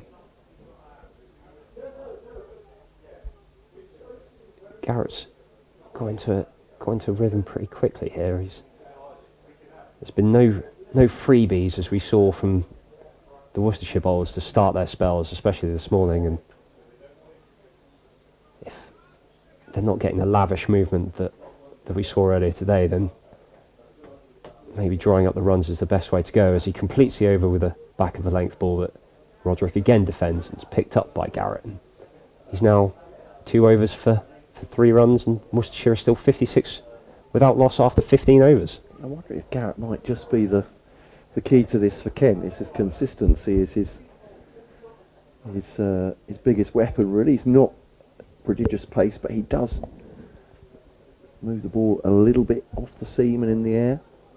Perhaps a bit more like the Worcestershire bowlers were doing, but none for 3 off his 2 so far. Jordan has none for 10, so his bowler's not going at a tremendous rate, but 56 for none off 15 is good enough for Worcestershire at the moment. What have you made of what I assume to be your first view of Jordan? I mean, he doesn't pound in, does he? But it's an upright run as he comes in, quite high stepping, quite high knees, and again he's a fast medium, if that I'd say. It's not rapid pace, but played down to third man. I'd say it's an efficient run into the wicket. It's not quick by any means. He doesn't look to be taking too much out of him, but there seems to be still a decent amount of pace and action on the ball as he delivers it. He starts with a bit of an explosion of pace, a bit like Mark Wood, and then he's bounding in now and bowls to Roderick. I thought he'd taken his eye off there, Roderick, for a second. Maybe it's a slower ball from Jordan, and angled once again to backward point, and Joey Everson fields, using some of the sweat from the back of the neck, which is on a warm day. Will work out for him just to shine the ball. Pass to Daniel Bell Drummond at mid-off rather. 2 slips in to Annabiye and Jack Leaning. Yeah, here he comes, and bowls over the wicket. That straightened Roderick up. That'll be pleasing for Kent. Yeah, it was a good delivery. It got Roderick pretty squared up, both feet sort of pointing down the wicket, and there was a sharp turn of the head to see where the ball went. No contact with the bat. Got the replay, see if there's getting any. Just seems to straighten a little bit. It was a nod though from there we go, a knowing nod from Gareth Roderick from that last delivery, but played the covers this one, reaching outside off stump this time. Libby fielded by Ogborn. There is no run. I expected to see that one heading towards the cover boundary, because the fielder was stood behind that post in front of me, and for a second I could wonder where the ball went. Kent, as you were saying, Matt, I suppose trying to build pressure at the moment, and just the run's drying up a little bit for the moment, and what can they do with that? And Yeah, just back of a length and up on his toes to play that. Roderick off midriff or slightly higher, and there's no run. Curious look at his bat now, and I'll have to do some gardening. I wonder if that hits slightly higher towards the handle than he was anticipating and aiming for. Go around the county and country scoreboard just after this over. England playing Sri Lanka, of course, today at Old Trafford. That's a good ball. Again, squares him up slightly, Roderick, and maybe Jordan is just getting into his rhythm now. 4 overs, no maiden, none for 11. So England 200 for 5 now. 200 has just come up. It's 50 for Harry Brook. He has gone now, but 201 for 5. There it's ticking over as we speak. In reply to Sri Lanka's 236 from yesterday. Durham are having a fantastic day. Maybe they didn't think so, and Nottingham should put them into bat at Chester Street. They're now 329 for 3. I know what you're going to ask, Kent fans. How many did Ollie Robinson get out of those? Just the 13. There we are. But Ben McKinney, who just seems to be going from strength to strength through the One Day Cup and through the under-19s. 121. Alex Lee's 123, not out now. Beg your pardon. Garrett to Libby. This one's defended. Yeah, it's that same probing back of the length line that we've seen from Garrett so far in this spell, and Libby, as he quite often does, is up on his toes or sometimes both feet off the ground, blocking it. There's no run, and it just feels like runs have dried up. Jordan with the probing last over. Maybe this is Kent working their way in as Garrett bowls again, and back of a length, and Libby attempt to force it through the offside off the back foot, but comes off the bat, hand off the bat, and the ball dribbles into the offside, and there's no run. Yeah, this seems to, as you say, be the game plan for Kent. Try and dry the runs up here. Perhaps they're not as attacking as much as they were at the top, but yeah, the field's gone to more of a ring field, just 2 slips, and Garrett comes in again, and is that a thickish outside edge? thick outside edge, yeah, Libby, but the ball didn't really go anywhere. It sort of dribbled towards where a 4th slip would be standing, but cries of anguish as they almost found a way either through the defences of Libby or off the outside edge. Yeah, actually, might actually been an inside edge. Sorry, I thought it was an outside edge because the direction it ended up in, but I think it might be an inside edge onto the pad there from Jake Libby. Here comes Garrett again over the wicket, and there's a Libby on the front foot and driving. It's the first time we've seen Garrett full enough to get on the front foot, and Libby drove it straight at mid-off, and there's no run, but I think the umpire then signalled a no ball. Yes, no ball, so yeah, added to it, yeah. Do without that, Kent, certainly in a low-scoring game so far. Yeah, clear indication from umpire Pollard. Especially as it looks like they're trying to bowl dry, as people say now, as he comes in again, and it's short, and Libby rides the bounce to square leg, and there's no run. Rehearses a more forceful flick off that hip. Check when the last boundary was for a... It feels like a while ago. It does, doesn't it? Yeah. We're almost at the end of the 17th over now.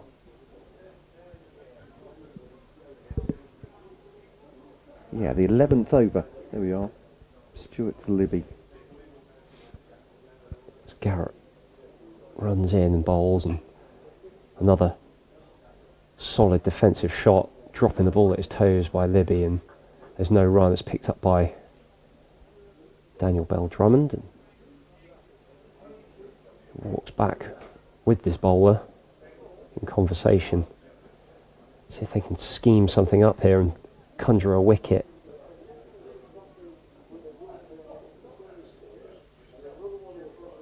It's 2 doing their part at the moment, as you say, just keeping the runs down, keeping them pinned down. So concentration, the key for Messrs Roderick and Libby. Garrett to complete the over is in and bowls and is full and blocked by Libby again back towards the bowler. And that completes the over. Garrett 3 overs, no maiden, 0 for 5. So miserly stuff from him, and Worcestershire 59 without loss after 17. Beg your pardon. Just elsewhere on the county scoreboards, no play the first day of the Utilita Bowl between Hampshire and Essex because of rain there. Surrey, in reply to Lancashire's 204 all out, are 30 for none at the Oval, seemingly inexorably moving towards the county title, but disagree with it if you like. That's it's your prerogative at home. But Warwickshire 163 for 5 at Edgbaston against Somerset into Division 2, as this one from Jordan is played up towards mid-off. Not the cleanest contact by Roderick, but got a defensive shot on it. Glamorgan were bowled out by 168 by Derbyshire at Derby. Home side 26 for 1 now. Leicestershire 189 for 4 at Bristol against Gloucestershire. Northants 149 for 7 against Middlesex. As Jordan comes in once again, defensive shot by Roderick, and there is no run. And Sussex, it's a bit of a roller coaster innings this one, but 133 for 5 at Scarborough against Yorkshire. Yorkshire putting Sussex into bat there. So wickets falling around the country, apart from at Chester Street, where Durham are making hay. Motoring along. Yeah, 300 up already. There's a short ball from Jordan. That's the first one I've seen from him, I think. Really effective one. I mean, Roderick moved his head one way and got out of the way, but maybe a bit of a surprise delivery, as they've been bowling just back of a length, but that one much further. Yeah, didn't seem too troubled by that. Didn't really fly through. Just a nod of the head almost to get out of the way. There are 2 men back. If he wanted to take it on. Yeah. Deep backward square and deep square. Fuller length delivery, defended by Roderick. Kent are enjoying this. I think that wicketkeeper Harry Finch is applauding his bowler as they build up pressure. Yeah, I wonder if that one kept a fraction low. Roderick held in the pose, toe of the bat touching the ground there, and just looking at the replay of that one. Yeah, maybe a little bit, and just seaming in towards Roderick, but did a good job of blocking the ball out. It's Jordan bowls once again on the back foot this time. Roderick defending it into the offside. Bit of a war of attrition here. Maybe Gareth Roderick and Jake Libby trying to say to the Kent bowlers, we'll do this all day. There's plenty of time in the game. Yeah, there's certainly plenty of time. The game moved on quite a pace this afternoon. Yeah. With those 7 Kent wickets tumbling after lunch. Joey Everson warming up at backward point. If that's to warm up to bowl or just to keep himself limber. Jordan looks at his spikes. That's another maiden. Sorry, that's a maiden over, I think. The first one for him it is. Yeah, none for 11 off 5. Garrett, none for 5 so far off his 3. No boundaries for the best part of 8 overs. Here on BBC Hereford and Worcester and BBC Radio Kent. And leave Matt Howes in charge for a second. I think Frank may come back for a couple of minutes, but I'm off to do an update. So maybe when Matt has capable hands, he'll be joined very shortly by the cavalry. Thank you very much, Matt. Yes, it's been a quiet period as Kent looked to build some pressure. Diet of seam bowling today so far, and unsurprising given Leach's 6 wickets. As Garrett starts a new over and Libby's off both feet, flicking it to square leg, and there's no run. Frank Watson. Yeah, back in. Brief reappearance for Matt Cole, and then he's coming back, and then Marie Kelly's going to come in and give you a break, Matthew. But it's they've set about it well, these two, I think. but still a long way to go, as we saw earlier today. Garrett comes in again, and this one's wide of the off stump and left by Libby through to the keeper, and 1 or 2 cries maybe to confuse the batsman, to give him an idea that the ball's doing slightly more than it looked like it did. Just beginning to worry, I would imagine, Kent now, as we approach the end of the 20th over. But the irony is that, of course, it was just around now in the Kent innings that Worcestershire started to make things happen. So these two won't be resting on their laurels just yet, these two batters. Here comes Garrett, back of a length, and this one maybe slightly bigger on Libby as it defends it into the ground, and there's no run, but he's off to do some gardening and prodding the pitch. It's just that the ball didn't do exactly what he anticipated there.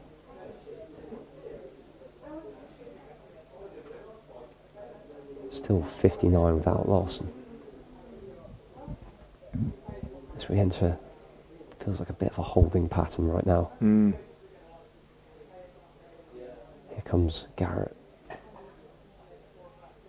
Forced off the back foot by Libby, but only to cover, and there's no run there. Yeah, it is. I Compton understand field. exactly what you mean, Matthew, by that, a holding pattern, because from a Worcestershire point of view now, it's just about crease occupation to the end of the day. 27 overs left after this. Grind it out. It doesn't really matter what the score is. If these two are still in, or they've only lost 1 or 2 wickets, scores 100, 110, whatever, that would be fine. Kent point of view, They need something keep to the happen. lid on it. Keep the lid on it. Earn a wicket. Be patient. What they don't want to do is give any runs away. 2 or 3 loose overs. This one pushed out defensively. 2 or 3 loose overs, and all the hard work that they've put in, and they haven't been bad by any means, but they haven't got the breakthrough. But 2 or 3 loose overs, and all that could be undone. So Yeah, both teams got every reason to be totally focused at the moment. it feels like things are very finely poised here. A bad ball or two that, if the Worcestershire batters get those away, it feels like all that pressure, this 10 overs or so where Kent have really tried to restrict the scoring, is all that hard work undone as Garrett runs in again and Libby defends again, and Compton does the fielding and cover, and it's another over without a run from it as Garrett bowls his first maiden. He's 4 overs, 1 maiden, none for 5, and 2 overs, 2 maiden overs in a row. There's Worcestershire 59 without loss And after that's what 19. That's what I mean about Kent being focused and making sure they don't give anything away. We're actually going to have a change in the bowling now. Joey Everson is going to come on at the Diglis end. Slightly Joey Everson. lesser pace than we've seen so far, but a nagging bowler, Joey Everson. He bowls a just short of a length generally, and a nagging sort of bowler, just repeats. A bit like, to be fair, we saw James Hartshorn do in the first innings, in the Kent innings. Didn't try and do a great deal with it, didn't try too many variations, just tried to stack up, as the coaches say these days. Plenty of deliveries in the right area. That's Joey Everson's modus operandi as a rule. Former Stamford schoolboy. Played for Notts before making the move down to Canterbury. Player that Worcestershire were interested in at one time. Comes in now and bowls, and his first ball is a little bit short of a length and driven off the back foot by Roderick out to Bell Drummond at extra cover. His throw just misses the stumps at the non-striker's end, and judging by the reaction of all the fielders out there, had it hit, it would have been out. He's really annoyed with himself for not hitting there. Here's Daniel Bell Drummond. Yeah, he moved quickly to pick that ball up, and Roderick was scampering, really pushing for his ground. Everson again bowls outside the off stump, left alone this time by Libby, and through it goes to the keeper, Harry Finch. It's been pretty tidy out there so far, Finch. Everything's been pretty tidy from Kent. They just haven't picked up any wickets. Yeah, we haven't seen the movement that the Worcestershire bowlers were generating by this point. And this one from Everson is again short of a length, a little bit wider this time, forced off the back foot through the covers by Libby, and it has the legs just to reach the rope, pursued by two fielders, but neither able to haul it back. So a boundary for Libby. Shackle's broken slightly, he goes to 24, Roderick is 30, and it's 64 without loss now, Worcestershire, as we approach the end of the 20th over. Matt Cole coming back in, and it'll be Matthew Howes with him, and then in a couple of minutes Marie Kelly in to replace Matthew. Everson runs in, and this one's left by Libby, and the keeper takes it around his toes. That one didn't really get up and carry through to the keeper. There's no run, but that boundary by Libby, the first since I think the 11th over or so almost 10 overs without a boundary, which shows how well Kent have done turning the screw. Everson in, and with a grunt delivers the ball, and it's left alone by Libby outside the off stump and goes through to the keeper. On the plus side, I guess, for Worcestershire, they might think not they've broken the back of the Ken bowling, but they've seen out a difficult spell and continue to do so. So patience the watchword, but Roderick 30, Libby 24, 64 for none. As Everson turns and is marked to complete his first over, and he comes, and a solid block back towards mid-off by Libby. It's a pretty commanding defensive stroke there. No sign of getting through with that ball. Worcestershire 64 without loss after 20 overs, and I'll hand over to Marie. Matt, thank you very much for that. House makes way. Marie Kelly in the Northern Superchargers and the Blaze. Former Warwickshire captain. That's me. Just in case you had to remember who you were, Marie. Well, I've played for that many different teams now that it's quite hard trying to explain it to my grandma and granddad who I'm playing for now, and all this is so much. This is Garrett bowling to Roderick, push back at the bowler, and there's no run. So where are you now in your cricket calendar? It's 50 overs. Yeah, back to 50 over cricket, finishing off the Rachel Hayhoe Flint Trophy with the Blaze, which is the East Midlands region for women's cricket. So we represent Nottingham, Leicester, Derby and Lincolnshire. Of course. So that's like the Blaze, and I think we're fifth at the minute, so we need to win next couple of games really to make finals. Top four go through, so there or thereabouts. Just need to win next few games. That's all you need to do. There we go. Just need to win. Simple as that. Easy. Garrett bowls to Roderick on his toe, trying to drive this into the offside, and there's no run. The sandwich Sachin is there, of course. Tammy Beaumont, is she not? Yes. Yeah, Tammy's there. They're away at the minute. They've got Danny Wyatt's wedding in France, so she's away at the minute. But I think she'll be back for the game. So I think quite a few of the England girls are there celebrating. Time off for that, honestly. I know. Well, they've just finished the 100, so there's been about a gap of a week. Yeah. Which I think Danny was trying to fit in a wedding in the summer as well, which is crazy as a England cricketer, but she's managed to do it, so credit to her. And then back to some 50 over cricket soon. Garrett to Roderick, drives back past the bowler. It's a lovely shot, really crisp. Oh, he's deserved more for that. He has. I was going to say it's stalled on the outfield, shows how slow it is. I thought that was racing for four. I think that's one of my favourite shots in the book. That an on drive. Looked beautifully timed. You're right. Didn't Absolutely. get full value. I can't believe that didn't go all the way. Can't believe it. That's but just two. Yeah, crazy.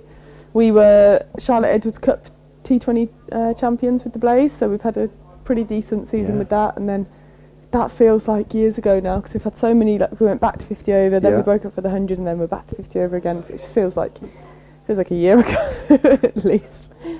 but hopefully trying to win the 50 over as well. Garrett bowls to Roderick, defends that one.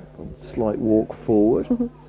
And no run. Can you explain what was happening earlier when everyone was gathered around the edge of the square? I can't. I thought, was it Alan Richardson came up to speak to Frank, and I thought they were going to sort it out. I was walking round and I saw the groundsman with a shovel with something on it. Well, I think there was I was trying to be as subtle as possible I could about it. Something on the pitch maybe that there'd needed. been a visit from a stray animal.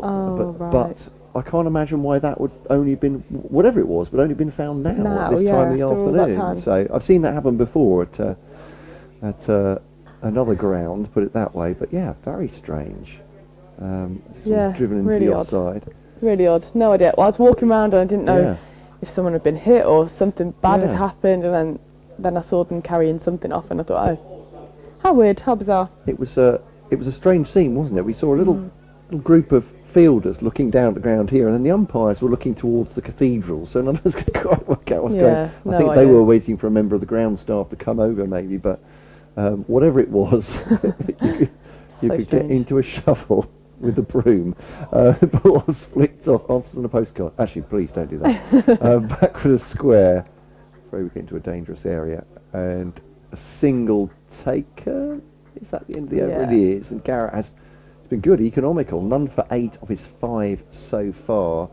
The key to Kent's bowling in the last few overs has just been stemming the tide, isn't it? Yeah.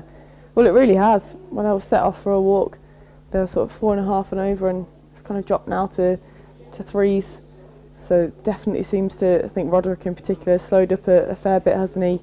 Obviously had some better bowling at him now, and he's digging in, which they've got to try and stay patient here.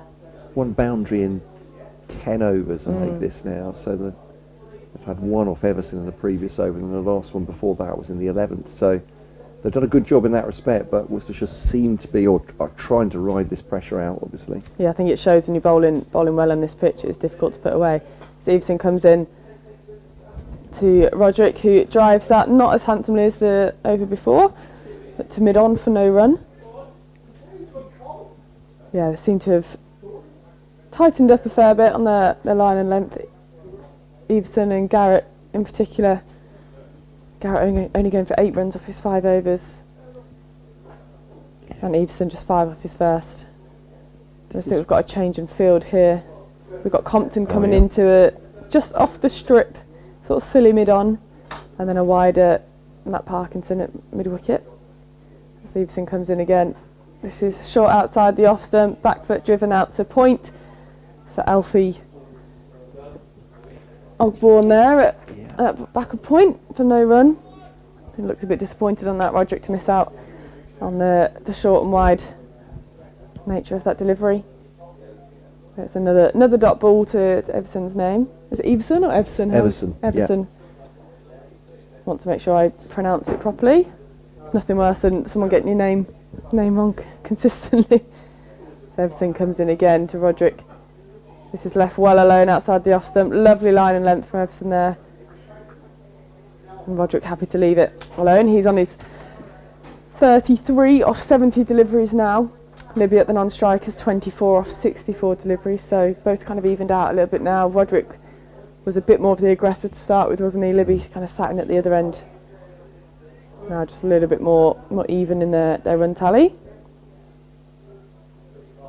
A decent partnership for them of 67 so far for no loss as Everson comes in again. This is full and driven straight back down the ground. He tries to get a foot on it. Is it going to the boundary? Yeah, it has gone over the boundary rope for 4 runs. Everson very nearly stopped that with his boot. I'm quite glad he didn't, because that might have hurt his ankle very much. I always get a bit nervous when bowlers stop it with their boot or try to stop it with their leg. That was driven beautifully. Just held his timing, and that was very well played, especially with that straighter sort of silly mid-on, to get that between Compton stood there, the bowler and the stumps, and to go for 4. That's really, really well timed there from Roderick. Yeah, ended up on the floor, didn't he, Joey Everson, trying the neat footwork, as you say, to get the boot to get in something front on it, yeah. But as you say, you may be glad he didn't. But a well-needed boundary as Everton comes in again. A bit more on the leg side this time, work towards Matt Parkinson there at mid-wicket for no run from Roderick. He's on his 37 now, off 71. That boundary helping Worcestershire out. Earing towards where Kent were at 73 for none. That's when all the fireworks are around. Exactly, yeah. Wait till they pass that 73 mark and the wickets start tumbling. But for Worcestershire listeners, hopefully not. For Kent listeners, hopefully so. Everything in. Again, this is a little bit wider. Excellent dive from Alfie Ogborn there at backward point to prevent the run. That was nicely timed though from Roderick, and that completes the 22nd over of the day from Kent's bowling innings. Score was 71 for none. Yeah, the good news from a Worcestershire point of view, I suppose, is boundaries in consecutive overs off Everson. Just maybe the pressure release from on the batters, that they've ridden out that period from Kent. It was the 18th over with Joe Leach when everything started to happen just before lunch for Worcestershire. And similarly, I suppose that this passage of play from around over 16 to 22 here have been difficult to score off, particularly with Jordan, and Garrett's been very, very miserly with his figures of none for 8 so far. But Kent haven't taken the wicket. The key for Worcestershire, they've kept this opening partnership going. Bright sunshine now as Garrett bowls, and he's bowling on a good length. Libby not able to take liberties with that, just defends it into the offside, and Everson fields, and there's no run. Yeah, Warwickshire Academy product. It's George Garrett. Yeah, made the move to Kent. Close season, yeah. Hadn't played a Good great player. deal for Warwickshire at Right. that time, so They just had so many seamers at Warwickshire, so they couldn't quite get a look in, but definitely a decent player and deserving of a chance to play at this level. I was saying to Matt, I think his consistency is one of the great things about George Garrett, that if you can get that nagging length and line going, and it's clipped past the wicket-keeper, is it? Felt like that was very close to Harry Finch. It's off the pad, so I thought the strangled appeal was because it came off the bat, but It must have been thigh pad or something, Yeah. because that was definitely too high to come off his pad. Yeah, Maybe off his hip. Sounded wooden. it's flown down. So it has for flown four-leg by, hasn't buys, it? yeah. 75 for no wicket. No dent to Garrett's figures, as it was given leg byes. No, good point. None for 8 still standing there. So it was lively debate in the press room. Good grief. Who knows what that's about? Having a second tea. Here's Garrett. I'm fine want to talk. The ball straight back at the bowler, thrown to Harry Finch, and there's no run. 75 for none. This is a very friendly press box here, I have to say. It is, isn't it? I do love coming here and Yeah. commentating. Good muffin as well earlier. Yeah, we get very well Good treated. food, yeah. There were huge slabs of cake when I was here for the one-day game. Yeah. Exactly. I couldn't resist the chocolate muffin today. John Curtis, who feels like he runs things here, doesn't he? But, Yeah. which is great, but he's always proffering snacks to you. Absolutely. Some Morning, pastries this afternoon, morning evening. as well. Here's Garrett outside the off stump through to the wicket keeper. So I like to think it's old-fashioned in the nicest possible way. But, great welcome as you come through the doors here. I feel like I'm part of the Worcestershire Tourist Board here, but it is a lovely place. And Yeah, it is always a nice atmosphere as well, even just walking around. I spoke about it earlier on air, but having like the kids in the corner over there as well, having some things open for them to do is really cool. Was it called Scoreboard? Is it Scoreboard Square? Or Yeah, something over Scoreboard there? Square, they've got a few games going on, Yeah. a few activators out there, Bounce Castle as well, which Yeah. is great to see. Is Garrett bowling to Libby? He's on 24, defended back at the bowler, and there's no run. As you say, it's a really nice area. There's a couple of food concessions there, but they're just full of kids. Absolutely, it's close to the town. You can go and walk and get whatever you want out there as well. Lovely kind of walks through the park and the canal, the river. Sorry. So yeah, you've just got lots of nice things to do here, and that's what we want for county championship cricket. It's a nice inviting place. A place where people can come and have a fab day out. There's obviously lots of dogs here as well, so it's a dog friendly place, which I love. I go on the lap round and see all the dogs on my way around as well. Yeah. Here's Garrett to Libby back at the bowler, end of the over, and there's no run. 75 for no wicket. yeah, someone who is dog friendly as well as places dog friendly. Yeah, love to see that too. Went past the park this morning to the way to the corner shop with a big metal pear sculpture in it. I mean, of course, this is the place for pears, Obviously. isn't it? But like, that's absolutely, the branding's superb, even in the parks. But yeah, They've got it switched on, haven't they? yeah, walks down the river, as you said, over to the cathedral, and that's Worcester for you, everybody. And I'm hoping to get some sort of fee, as I said, from the city's tourist board at some point. But, if Kent supporters who perhaps haven't been here on an away trip would definitely say it's worth it. I think Well, yeah, even on arrival here, I heard the announcer kind of welcoming all the Kent fans and supporters. And Yeah, great stuff. yeah, it's great to see. There's not much hostility here, is there? It's a very welcoming environment. I think so too. I think it's, Frank's going to be replacing me in a second, but it is Joey Everson. Continue. Yeah, coming in from the Diglis end, and that's guided down to third man. That was not a genuine edge. That was a very well placed guiding, an open face, beating second slip down to third man for 4 runs by Roderick, who moves on to 41 now. Very well made 41. I don't want to curse him too much. He's been looking brilliant here. Really decisive on the line and length as well, and putting away the bad ball. The score moves on to 79 for none, so we've crossed that dreaded 73 for none threshold that we saw Kent slip away from in the first innings. And hopefully Worcestershire, for the Worcestershire listeners have broken that curse as Everson comes in. Again here to Roderick, and that one has carried through, and it's a play and a miss by Roderick. I really thought I'd commentator cursed him then. So I thought he'd snicked off. I won't say anything else good about him then, so he can continue his business. And Garrett at the other end, George Garrett, has bowled 2 maidens now, 6 overs, 2 for 8. So he's been really consistent at the other end. Everson, like we just spoke about, just the odd boundary coming from each of his overs, helping release the pressure a little bit from this end as he comes in again here over the wicket to Roderick. That one a better length, a little bit straighter to a tumbling Matt Parkinson at mid wicket to no run.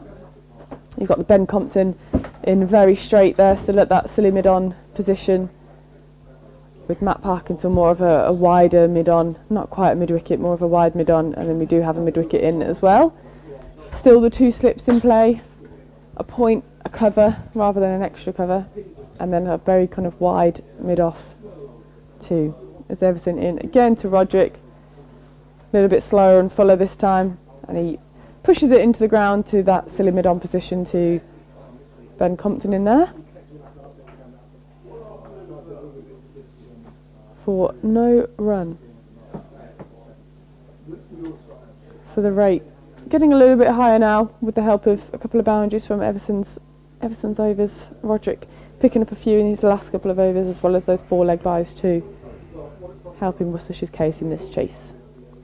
As Everson over the wicket, good line of length, outside off stump, a little bit too wide for Roderick, who's happy to leave that alone, and he walks away from the crease, going through his kind of routine of presumably kind of switching on and off, taking his time in between deliveries, resetting, as this is such a crucial phase. This is often a crucial phase as a batter when you've done all the hard work to get yourself in. You feel in now, and then you might start to lose a bit of concentration, so it's important that he continues his routines. As this one's back of a length, back foot punch to Ben Compton at silly mid on again for no run, and that completes the 24th over of Worcestershire's innings. Score remains on 79 for no loss. Roderick 41 off his 79 deliveries, and Libby now, who will be on strike, on 24 off 70. Yeah, I mentioned an hour or so ago about Gareth Roderick's straight drive. He played an off drive early on, and I said that was a great shot. I love the straight drive, and he played it, didn't he, in that last Everson over. It was just a glorious shot. Change in the bowling. Alfie Ogborn is going to come back into the attack. He bowled an opening spell earlier of 4 overs, no maidens, no wicket for 21. He's going to come back on, this time at the new road. And it's exactly the sort of change which changed the mood earlier in the day when Joe Leach, having bowled a disappointing opening spell from the Diglis end, came on and picked up a wicket straight away from the New Road end. Ogbourne bowls, that one's short down the leg side, taken by the keeper, and Leach then followed that up with 2 more wickets, and Kent went from 73 without loss to 79 for 3 in the space of a couple of Leach overs, and he went on to pick up 6 for 52.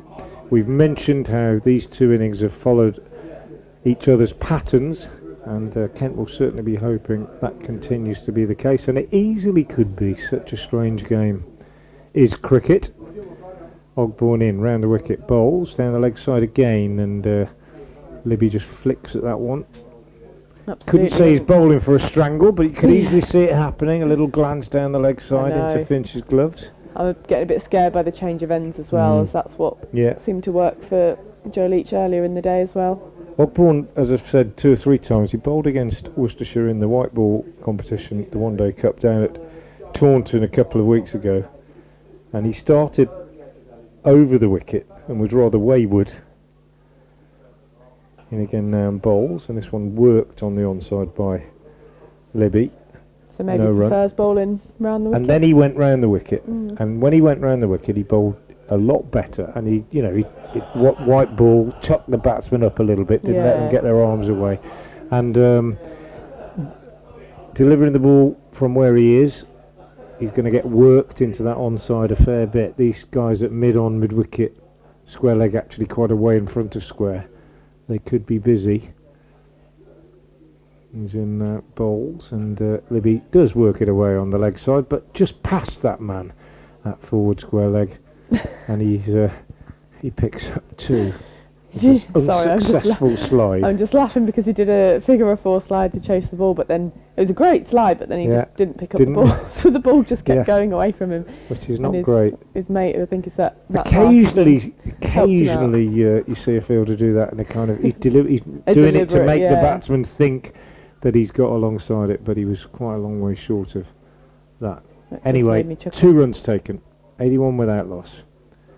Ogbourne round the wicket, bowls. Libby again just lets it come into his body and just drops it down on the leg side. It's not about runs for these 2. I'm not saying what they don't want to do is get completely stagnated, but 21 overs left in the day after this.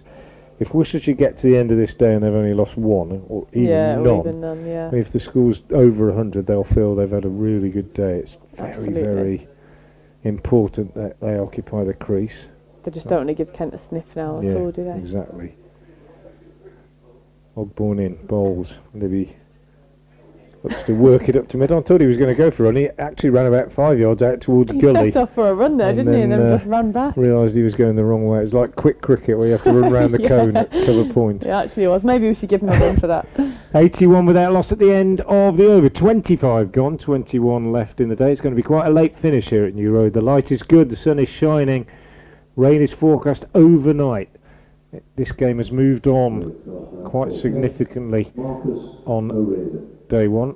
Yeah, we've had Marcus O'Riordan come onto the pitch, but couldn't see who just went off. Never pay enough attention, do we, when that happens? I think it might have been Stewart that went off. Yeah, Grant Stewart, probably for me the best of the bowlers so far. Yeah, certainly the most threatening of the bowlers. Yeah, Garrett again has been like Hartshorn earlier, and that he was tidy, but very not tidy. But hasn't taken a wicket as of yet. Yeah, Everson with a man on the drive now at a very straight, short mid-on. Yeah, he's had that there for the last couple of overs, but it has been beaten a few times.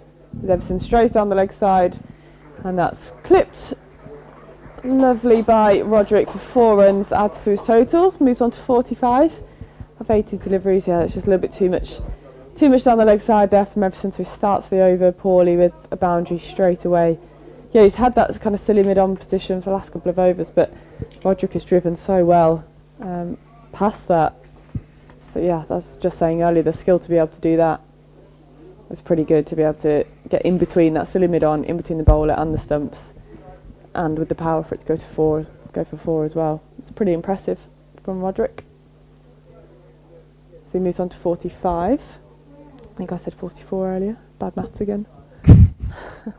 It's getting later in the day. It's Everson bowls better line and length here. Roderick happy to leave that alone outside the off stump. Crucial for him now to stay switched on, go through that routine as he walks away spotted he's been doing that a fair bit, walking away from the crease, resetting each time. He's played every game of cricket for Worcestershire this year. Has he? Gareth Roderick. Yeah. Gosh. So he must have pretty faced a impressive, lot isn't of it? balls. A lot of time on the legs. And spent a lot of time in the middle. And he kept in all of those squats. as well. Yeah. Everson in again. Soft hands there from Roderick as he just dropped it into the offside, into Akeem Jordan. So I can't tell if he's got a jumper on or just hasn't got his name on the back of his shirt yet. It's probably a bit of a later signing. But I can tell it's him from the no name on the back of his shirt. He bowled well earlier as well. With his interesting run-up, if you haven't seen it, go back and watch the stream. It's quite a unique run-up style, which was interesting to watch. As Everson in again to Roderick, and it's short and it's pulled. Ooh. Oh, and that's just, has that hit him? I think it bounced in front of him. Okay. It's O'Riordan, he's only just gone on, hasn't he? That has been smashed at O'Riordan at square leg. It looked like it had gone over by the shape of Roderick's bat arc. It looked like it had gone over square leg, but it must have been a bit of an inside half of the bat, and he's pulled it down. But it's actually an excellent stop in the end to prevent any runs from being added to the total. And Roderick will feel he missed out there from a short delivery from Everson, who steams in again here, a bit fuller there. Big shout for LBW. He's definitely hit the ball, but it was whether it was pad first. It was a big stride coming forwards as well, though, so maybe too much doubt for the umpire to give that then. But a massive shout from the slip cordon. And Harry Finch with the gloves. But Roderick survives unscathed. Definitely, you could hear that sound of bat on ball from in commentary box then, but I wonder if the question was whether it was pad first. But he smothered the ball well.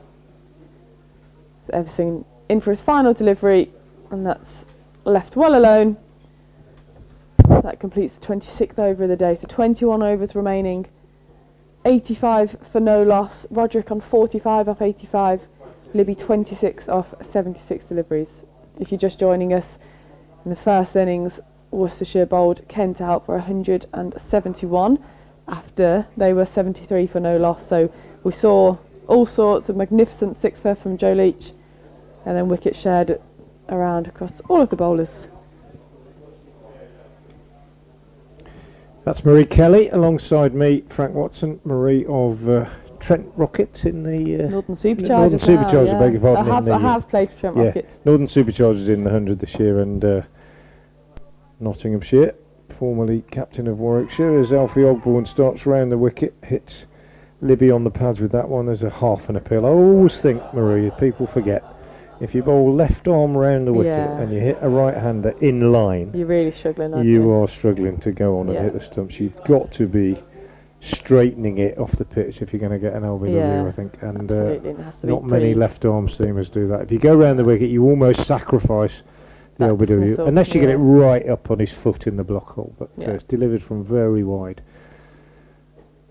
There's Ogborn in again. Bowl short and swivelling round. Libby gets that down to fine leg for 4. Sprawling attempt down there at the save, but fielder unable to pick it up. So 4 for Libby. We were talking about this earlier, how Libby often gets targeted. Not that he was targeted then, it was just a short one. But he takes it on. He doesn't mind. He quite accepts that there's a bit of a feeling around the circuit that he can be susceptible to the short, and I haven't seen it myself, to be honest.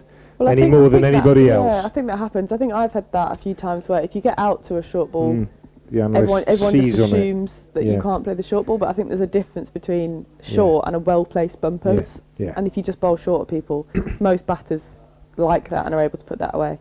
Ogborn in again, bowls, and this time Libby works it away on the onside. Well, I mentioned this earlier, and Worcestershire listeners will have heard it before, but he was at Notts before he came to Worcestershire, and it was at Trent Bridge about 3 years ago that Stuart Broad decided to target him, went round the wicket with a short leg placed about 7 or 8 yards back from the bat in front of square, a man just to his left about another 5 yards back, and 2 men out catching, and he just bounced and bounced and bounced him. He plays this defensively, Libby.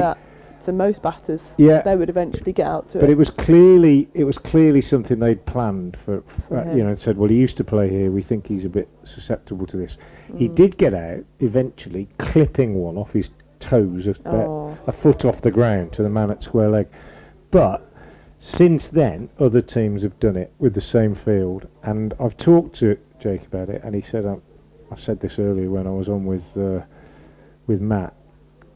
He bowls again, and he just pushes out on the onside. He said, I am aware that there is this idea. Yeah. He said, it doesn't bother me in the slightest, and I am happy to take it on. And he does generally take it on. And well, I think sometimes as well, when teams start to set a field for you like that, you almost know then what to expect as a batter, and you can make your own plans as well. So I think you kind of got to. I think you've always got to start with your best ball and then go to that plan if you need to. Yeah, I agree. I think that's a good way of talking about analysis in general, really. Ogborn in and bowls, and that's he's got him caught behind.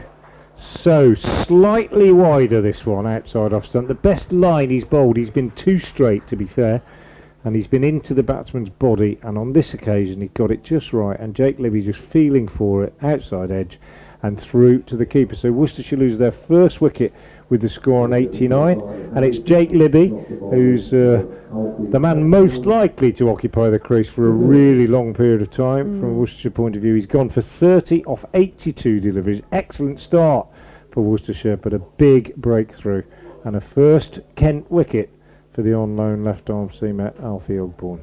Absolutely, he's played well there. There's Libby, great partnership with Roderick as well. Almost 90 for the first wicket partnership, so he's done a good job. I know that he'd have liked to have scored even more, but he's done a job for his team, and he's got them in a great position to take this game on.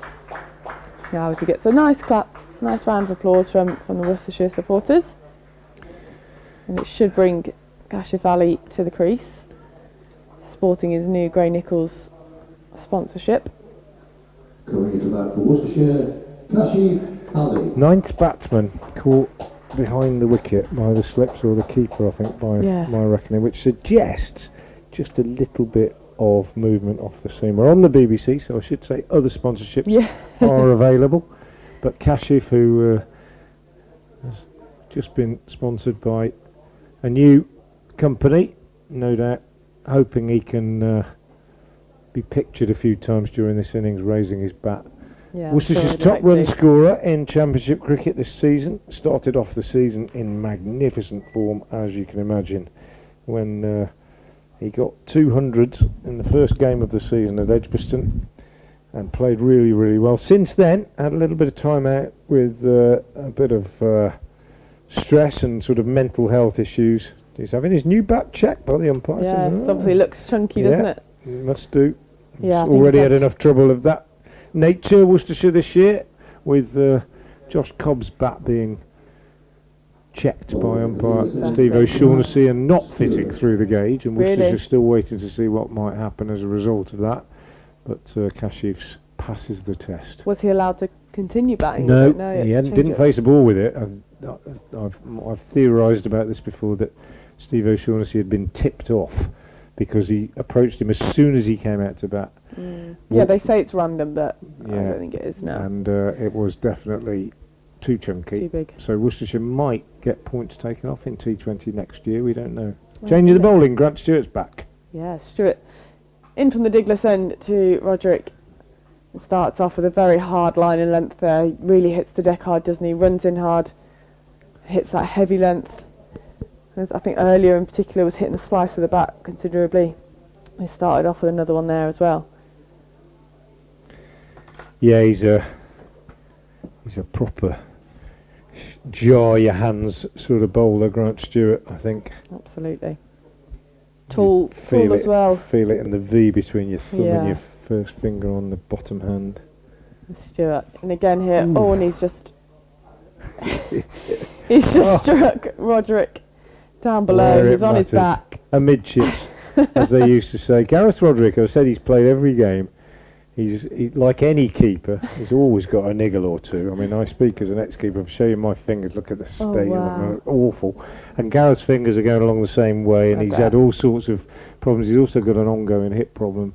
Yeah, but I he's don't think there's he's many. a warrior, and he wants to keep playing, and he will just get up and get on with it. But that must have hurt. Yeah, I don't know if there was an inside edge that took some of the pace off, or if it was just flush. But he was on his back, and it's straight back up to face the next ball from Grant Stewart, who puts in a similar area, but Roderick finds the middle of the bat Try this and get time. you again, mate. Yeah, to defend for no run. I don't think there's many players now with the amount of cricket that's being played that aren't playing without a niggle. There's something going on.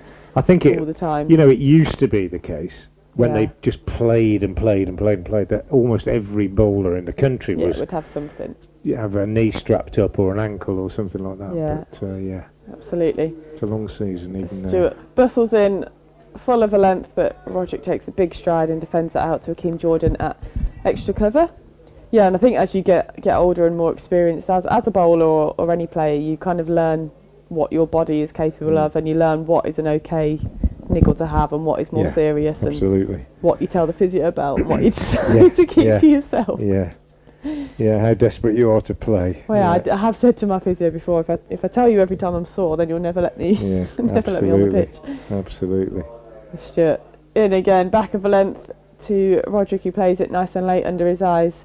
No ball. Oh, there's another no ball. So Kent have given a fair few extras away today. 16 extras that is now. They have had a couple of leg byes, but yeah, is that 4 or 5 no balls that they've had now as well? That's the 5th. Yeah.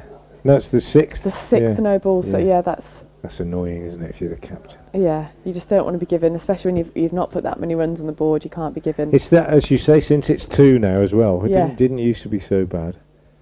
Yeah, exactly. But then, like you say, you saw a lot of it, didn't you, in County Championship in particular.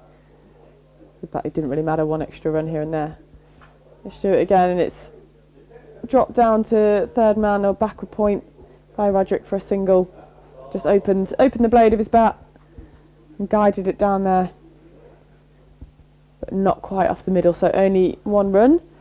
As we see, Kashif Ali now taking strike.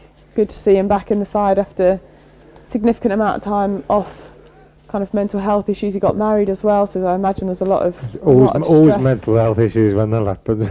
Yeah. wait till he's now started his marriage, my wife's not listening. And then he had a side strain as well, so back in to face his first delivery here, back of the length, played under his eyes.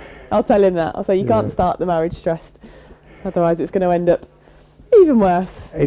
Score moves on to 92 for 1. It's 18 overs remaining. It's one of the reasons that it's so great to see Kashif back is that he's just such a great batter to watch. I think. Yeah. I just love watching him play. Well, I think, like we said about the bowlers having their kind of nuances, I think he's very particular with his batting style as well, isn't he? And that kind of high backlift to start.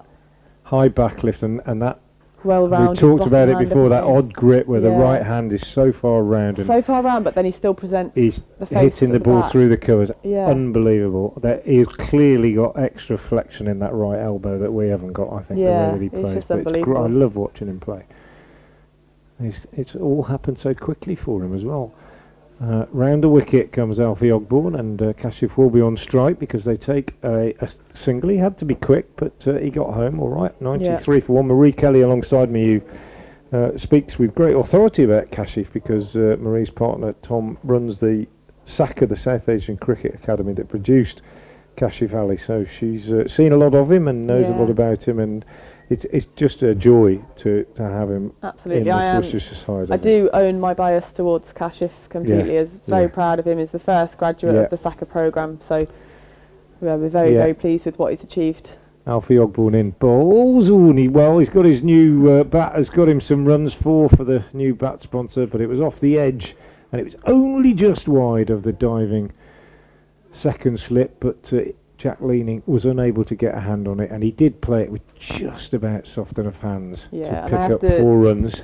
I have to learn here to not be too complimentary about him because I'll then also curse him as well. Gets him out, But no, a joy to watch generally, and and just to see him do so well, like we always knew at SACA that he should be a professional. So when he came in, and when you see them performing to their potential, and above that, like he came in immediately and made an impact here. So very, very pleased for him and hope he can continue that success today. Ogborn in again, bowls, and well, he continues it here because that is glorious. 4 runs, half volley to be fair, right in the slot, but, well, there you go. That's exactly what Marie and I were talking about. Kashif hitting it gloriously through the covers with the full face of the bat, despite the fact that his right hand is quite a long way further around the handle than most right-handers, at the bottom of the handle. And in order to get the face of the bat through that line, as he's just done so beautifully, there has to be a tremendous amount of flexion in his right elbow. It's a bit technical. Sorry if you're not a badger like I am. Ogborn again round the wicket. Kashif drives again sweetly, but this time straight to Hakeem Jordan. I think if you're the bowler here, or when people first started bowling at Kashif, you might have the impression that he wouldn't be able to hit through the offside that well with the way that he sets up, but I think he's just someone that has played so much cricket, whether it's here in England. I think he grew up in Luton, so played a lot down there, part of the YCs. He's played a lot in Pakistan, like every winter. He's just constantly played cricket, so he's just learned how to score runs with that technique. And the other thing about it, as he picks up another one here, just tucked off his legs, goes to 9, 102 for one now. The other thing about it is that whereas we're talking about that being a slight disadvantage playing through the covers, playing on the onside, it's a massive advantage. Yeah, and when he picks up that length so quickly, that's what I was going to say. He picks it up smacks so it well. away on the onside, and it helps having that grip. So it swings and roundabouts. And he's someone that has tinkered. I've spoken to him a lot about it. That he's kind of recognised sometimes when it has made him too bottom-handed, or he changes whether it's lower or higher depending on the format and. Ogborn bowls down the leg side this time. Roderick looking for a flick off his hips, doesn't get anything on it. Might have flicked the thigh pad on the way through. End of the over. 102 for one. Roderick has 47. Kashif, about whom we've just been talking in some detail, has 9. And Kent, remember earlier today, 171 all out. Yeah, just going back to Saka, and I know you know a lot more about it than I do, and it's great now to see an increasing attention being paid to it. Kashif, to some extent, paved the way, and I'm also, and I think quite a few of us here at New Road are quite proud of the fact that it was Worcestershire that were the first county that took the plunge properly and gave a full contract to a player, and it's a joy to see that faith rewarded, I think. Yeah, and it's not just about the players. Part of the Saka programme is about coaches as well, and we had Kabir Ali setting it up. Yeah. Just as I break a Stewart into Kashif, who defends that through to mid-off. Yeah, you had Kabir Ali, who's Kadir Ali's brother. You had him involved in the programme as well. So, and one of the main parts of the programme as well was having South Asian coaches performing the roles that they should be performing as well. And that just allows then any kind of Asian players that come into the environment a little bit more of a more comfortable environment, and they don't feel as ostracised potentially in these groups. So the fact that Worcestershire kind of took a leap of faith in Kashif has worked brilliantly. As Cash drives there, kind of on the upish through backward point, and he shouldn't go all the way to the boundary. He comes back for 2. A little bit of width on offer there from Stewart. Yeah, I think the other thing is, and in this climate, and I'm going to choose my words very carefully here because I don't want to appear, holier than thou or triumphalist or anything, but going right back to the story of Graham Hick moving all his kit so that Moeen could put his prayer mat down, which really did happen. It's just great to think that Worcestershire has been quite an inclusive club over the years, I think. Absolutely. Stewart in again, back of a length. It's turned through the leg side by Kashif Ali. Like we just talked about, that kind of bottom hand helping him out there as he pierces the gap between square leg and mid wicket to again come back for 2 runs. So he's now 13 off just 8 deliveries. Yeah, 100%. Worcestershire has always been such an inclusive environment, and not every county has been, as we've obviously discovered in the media in particular, and a lot of research that's gone into the men's game in particular, where the reason for Saka wasn't necessarily at a youth level. The youth level, there are a lot of South Asian players playing in this country, absolutely loads, but the issue is that professional cricket, it just doesn't translate, and we had to work out why that was. As Kashif nearly chops on there, Grant Stewart, hands on hips, bowled a very good line of length then, and he's trickled through to fine leg for another single. He's almost started too well here, isn't he, Marie? Do you know what I mean? He's almost started too well. I always down, Kashif, defend a few. It's always a worry, isn't it, if you go in and you get 2 or 3 really good shots away early on. You just want to play a shot at everything. The adrenaline's flowing, you're feeling great, and you just got to say to yourself sometimes, I know. whoa. Well, he'll be itching to score. I know he's a massive cricket badger, and he'll be wanting to score runs for the club. Yeah. Just got to take a leaf out of Roderick's book and bat some time here too. As Stewart into Roderick, pushes it out to mid-off to Daniel Bell-Drummond. I think that is there at mid-off. Yeah. The skipper for Kent. For no run. He's on 47 off 93s. He's batted brilliantly. Again, touch wood, hope I haven't cursed him there, but he's been really, really patient here in this innings so far and really put away the bad ball and has immediately ran well with Kashif as well. Both of them seem to be picking the gap and running well. Hopefully this can be the start of a new partnership for these two batters as well. There's Stewart again from the Douglas end, bowls wider outside off stump. Roderick happy to leave that alone. Score moves on to 107 for 1. And that was Libby making 30 runs. And it's now off 30 overs, so 16 remaining in the day. Another hour or so of play. Yeah, it's going to be a late one. But it's been a good day. Yeah, going back to Kashif and saying I think he started too well. He's out there, he's got his new bat in his hand and he's hit the ball in the middle of it a couple of times. And he's thinking, yeah, fancy it. He's just got to rein himself in just that little bit. I think Alfie Ogborn to continue from the new road end round the wicket to Kashif. Field is fairly well spread apart from two slips in bowls, and Kashif is playing that nicely through the gap at mid wicket. Bell-Drummond will field just a single, but scoring at will at the moment. Kashif 15 off 10.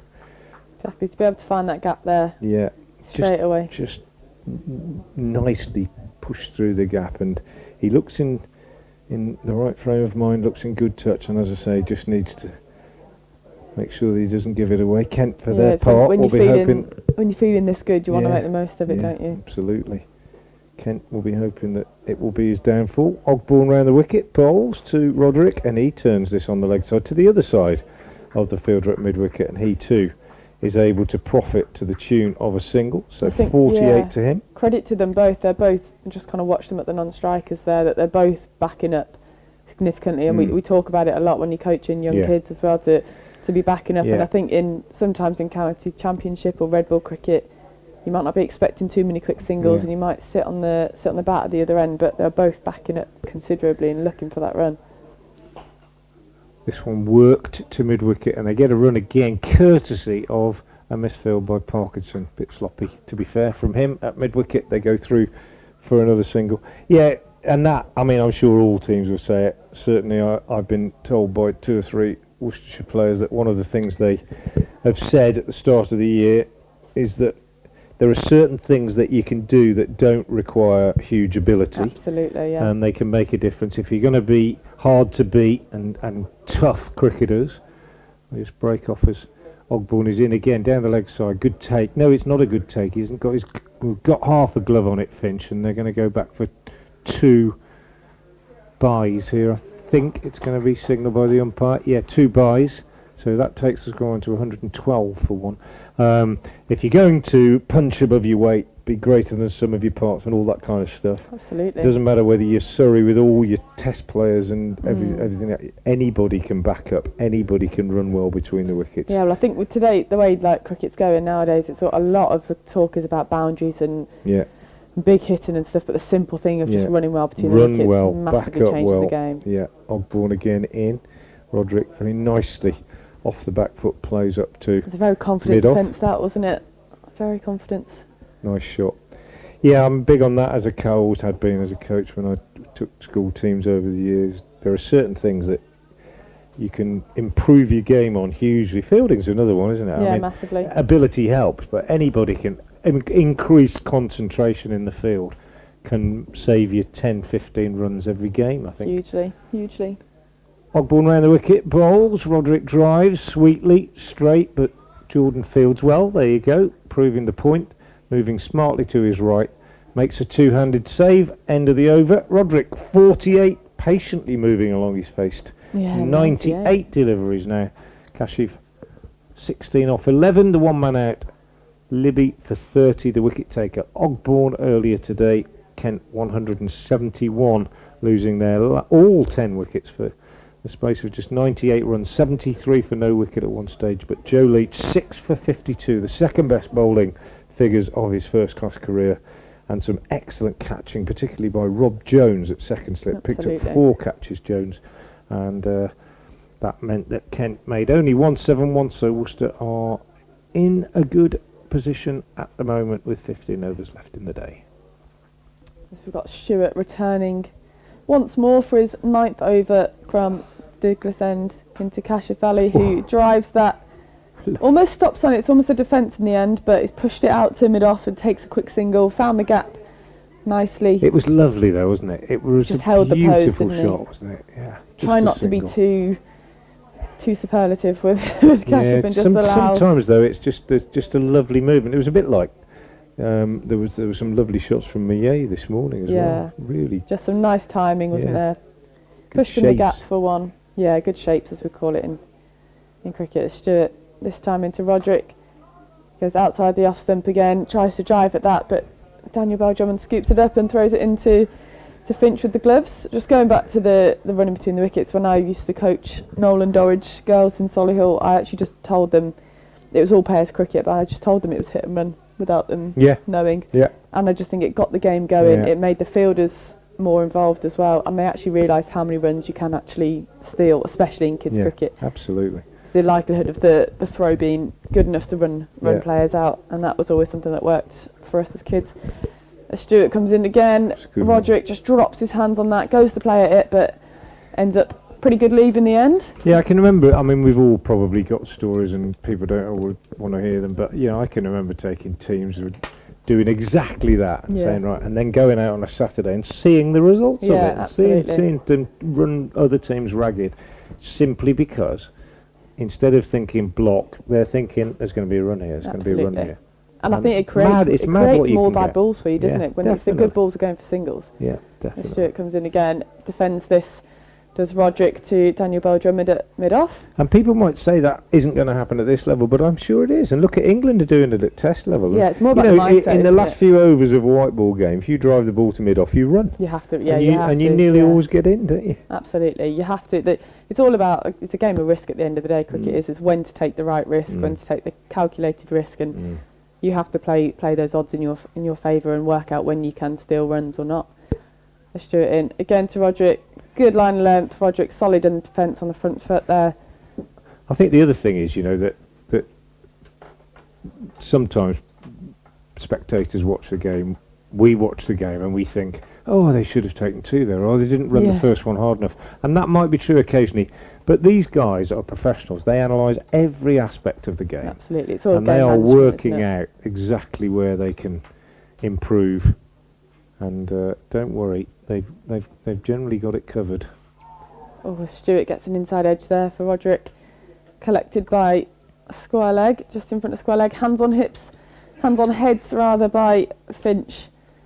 And the slips, thought they'd got through there. That completes the 32nd over. 14 remaining in the day. Score moves on to 113 for 1. Roderick, very patient, still on his 48, edging ever closer to his half century. And Kashif Ali, who started pretty prolifically with 17 off 12 deliveries, looks in good touch, and we are hoping as Worcestershire supporters that he can continue that good form and make the most of it. Hakeem Jordan is being reintroduced at the new red end. 5 overs, 1 maiden, no wicket for 11 for him on Kent debut. Earlier this season playing for West Bromwich Dartmouth in the Birmingham League. And signed up last night. I think he apparently had to nip over to France and then come back. And in order to get his visa or whatever he needed. But here he is. We'll have a double change in a couple of minutes. Shall we just do another over, and then we'll get the 2 mats in, the double act, as Jordan bowls, and that's a good one outside the off stump. Played and missed Kashif. It's a bit of a shout. It went sideways quite Definitely sharply. Moved late, didn't it? But Kashif and Roderick, they both do that thing where they take the right hand off the bat and indicate the leg cutter. Yeah. All those people in the D'Oliveira stand behind Kashif would have seen it for themselves. I think had Hakeem gone up earlier, he might have been in with a bit of a better shout there, but it was a bit of a late appeal from him, wasn't it? Umpire Paul Pollard just telling Daniel Bell-Drummond, no, just a big leg cutter, mate. Well done. Maybe the ball's going to start moving around a bit more now. It's 32 overs old. Encouraging for Hakeem. That high kicking run up, he's in, he bowls, and Kashif is in behind this and pushing out into the covers. Yeah, for those that can't see, he starts off his run up with a real kind of sprint starter. Yeah. Like head down, really goes for it, and then he stops after 2 steps and kind of jumps upwards a little bit, and then becomes then he goes very high knees. High kicker. Yeah, it's a bit like that Tamal Mills little skip that he has. It's really strange, isn't it, Tamal Mills? But it's still quite a short run up for a bowler of his pace. Yeah, you would assume after that kind of start it might be. Yeah, it's really odd. In he comes, bowls, and Kashif is working it on the leg side. But it's obviously something that he now just doesn't even think about. He's just doing it. Yeah. It's like walking down the road. I mean, Alan Richardson, the Worcestershire head coach. I don't know if you saw much of him bowl, but they used to call him a windmill bowler. Yeah. And even now when I watch a film or he just runs up and bowls under the nets, I still can't quite work out how it all fits together, but it just does. And it's a bit like that. Up the knee goes, and he's in, and he bowls, and Kashif is watchfully in behind this one and pushing back up the pitch. So I actually faced Graham Swan whilst I was at the Trent Rockets a couple of years ago. He came and bowled at me in the nets, and I forgot to even play the ball because I was just watching his run up, and I was like, oh my god, he bowls like Graham Swan. It's got that such distinctive kind of action with like the double circle. And you just think, and then I was watching it going, oh my, like, 'cause you've seen it so much on TV. That you can recognise that's him, lots of revs, and I was like just in awe of the seam position. Oh, he's got him. Kashif is out. That's the first wicket for Hakeem Jordan. Bounced a bit. It's the one we saw this morning several times. That's how Joe Leach got his wickets, from this end, just outside off stump, bounced a bit, and Kashif edges to slip, and he is gone. So he becomes the 10th batsman out of the 12 dismissed by my reckoning to have been caught in that area between wicketkeeper and gully. What was that? 7, 8 from this end of the pitch as well. That clearly looked like it had a bit of extra bounce on that. Got him right above the shoulder. Definitely the most difficult occupation for a batter is batting at the Diglis end, facing the bowling from the New Road end. And if it's just short enough outside off stump to hit the seam and climb in that way, it is a pretty tricky delivery to negotiate, and a good catch Hakeem Jordan picks up his first wicket. Yeah, it was a good catch. It was a very good catch by Maye. Rob Jones, who's coming into backcourt 4 in there earlier today, and it's been tough batting at that end when the bowlers from this New Road end have got the ball in the right area. Yeah, we've got it just outside the off stump, not quite far enough to leave. Yeah, just short of a length. But there we go. Kashif out for a bright 17, and Rob Jones coming out to join Gareth Roderick. I'll let Matt Cole come back in to replace me, and then in a minute Marie will be replaced by Matthew Howes. So Jones coming to the crease now, pretty crucial stage for him. And Roderick will be looking to get some sort of partnership together with him here. Yeah, 10 caught from that in that area has been, as we're just reiterating, it's been a day for slip catching, and to be honest, the slip catching has been phenomenal today. We haven't seen any drops. The fielding on show has been exceptional from both sides.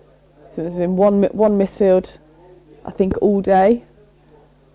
So it's shown some great standards of county cricket here, but this is most definitely the threatening end, and this is a real key phase in the game here for Worcestershire as we're nearing the end of the day's play. Still 14 overs remaining, so still a fair chunk of time for Kent to get back into the game, wouldn't you say, Matthew? Yeah, absolutely.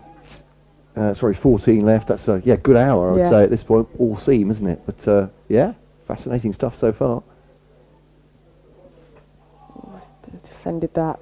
Hakeem Jordan, nice and full there straight away to Jones, who defends that, and that completes the over. He gets a double high five from his mate in celebration. So the 100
Tawanda would make today. Yeah, I frankly, know. but Wasn't off many balls, was it? after that, it was I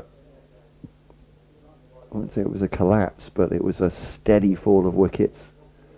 Leach inspired, great slip catch. Oh, that one has risen off a length from Stewart. It's a heavy ball, and that is Roderick okay. That's bat rather than hand, I think it was is slice of the bat, wasn't Yeah. it, rather than hand. But he did take his bottom hand off the bat as well to kind of protect his fingers too. That's a great short ball, and once again this pitch shows a little bit of lift off a back of a length. Just looking at the Very well placed. replay there, and ooh, Yeah, that's really climbed up, isn't it? It's a vicious one. It's come slightly in off the pitch as well. Obviously, it's endangering the batter's health, but it's a great short ball in that respect. And Marie Kelly, thank you very much indeed. It's going to take a break and more rotation as Matt Howes comes in to replace her. And Akeem Jordan, 6 overs, 2 maidens, 1 for 11. I think it's looking pretty good at the moment, but Worcestershire looking pretty good as well. 115 for 2 in reply to Kent's 171 all out. And Akeem high stepping into this over. Bowls to Rob Jones, who just faced one ball and didn't look too secure in that one. Almost gave a catch to Joey Everson. That's much better. Defends it into the offside. Yeah, it was a much firmer defensive shot there by Rob Jones, and there's a bit more energy, a bit more bounce from the Kent players now with those couple of wickets, and Jordan especially in his run up, the flick of the arm. Yes.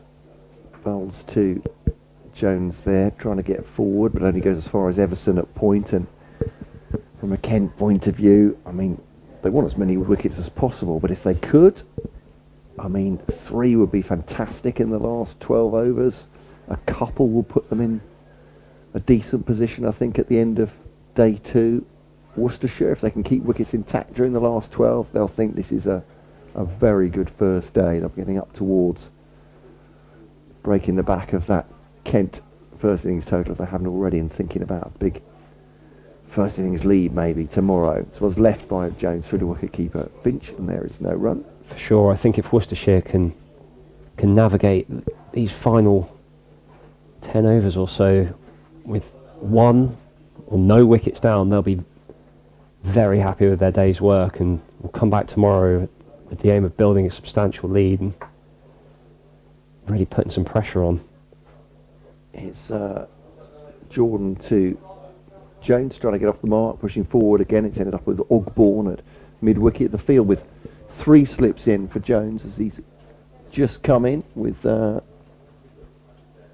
point, cover, mid-on, mid-off. Garrett at mid-wicket. Like Grant Stewart at deep backward square. Just the one boundary fielder. In comes Jordan. Wrapped the glove of Jones as he tries to turn it into the onside. Yeah. He does turn it into the onside, but no real contact. Yeah, he's Shake ringing the that. hands, ringing it, coming forward to just try and block it, and maybe another one that's climbed a little off a length from Jordan from this end, is much like the Kashif Ali wicket. Jones wears that on the glove. That's another good tight over from Jordan. No runs off it so far. Lost ball the over. That's hit him.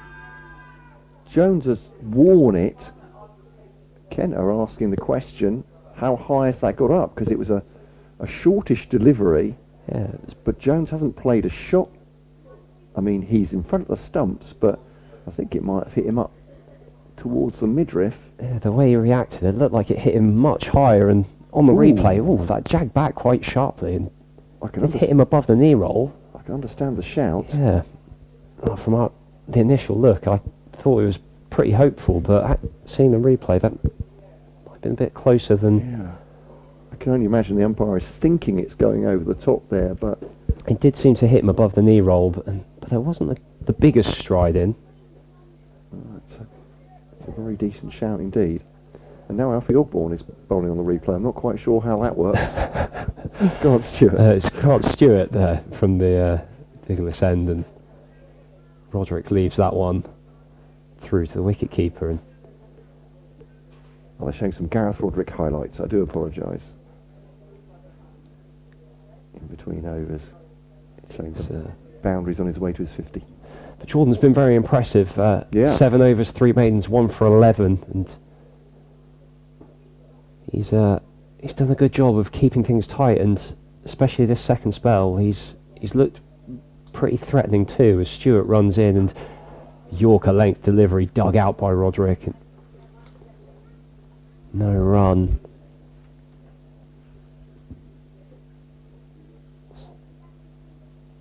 Sun hidden behind some clouds as we move into the evening here. The wind has died down a little bit too. Trees still blowing, but much more gently than they have through most of the day.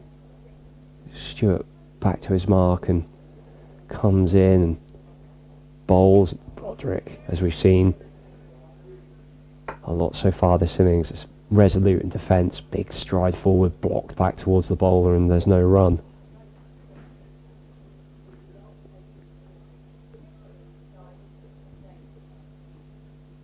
Kent just continuing to bowl away here, lines and lengths, and haven't felt the need to try anything too different when they could have done with the partnership that built earlier. As Stewart hands on heads as that one nips back and Roderick leaves it through to the keeper, but it's a testing over so far. First 4 balls have really found trying to find an answer to the problem that Roderick's posing for Kent right now.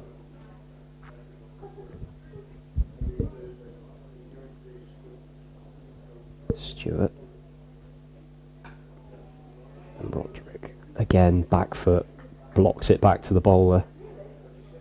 And another tight over coming towards a close. It's much like they did an hour or so ago. Kent looking to restrict runs that started to flow slightly more easily with when Kashif came to the crease. Yeah, they may feel their way in. Roderick is getting some deliveries at Rob Jones before the close, and Roderick's looking resolute. Yeah, as he completes that over with another firm block to a full delivery that goes past the bowler, but only as far as mid-off, and there's no run. Jordan dispatching his jumper and prepares for another over. I think he's looked the most likely if anyone's going to prize another wicket before the end of play. Feels like Jordan's going to be the man. It feels to me that perhaps Worcestershire just adapted to the conditions better this morning, bowling just back of a length, but got on that line just a little bit quicker than Kent. But I guess there's no reason. I'm sure the analysis is being done upstairs as we speak. Oh, there's a fend outside the off stump from Jones, and this is kind of my point. There's a tumbling stop by Finch. It's gone quite wide in the end. That's my point about Rob Jones. He's just not looking comfortable at the moment. Kent need to get in before he plays himself in. It's been a scratchy first 8 deliveries by Rob Jones. This has been the end that most of the wickets have fallen from the New Road end. Good point, yeah.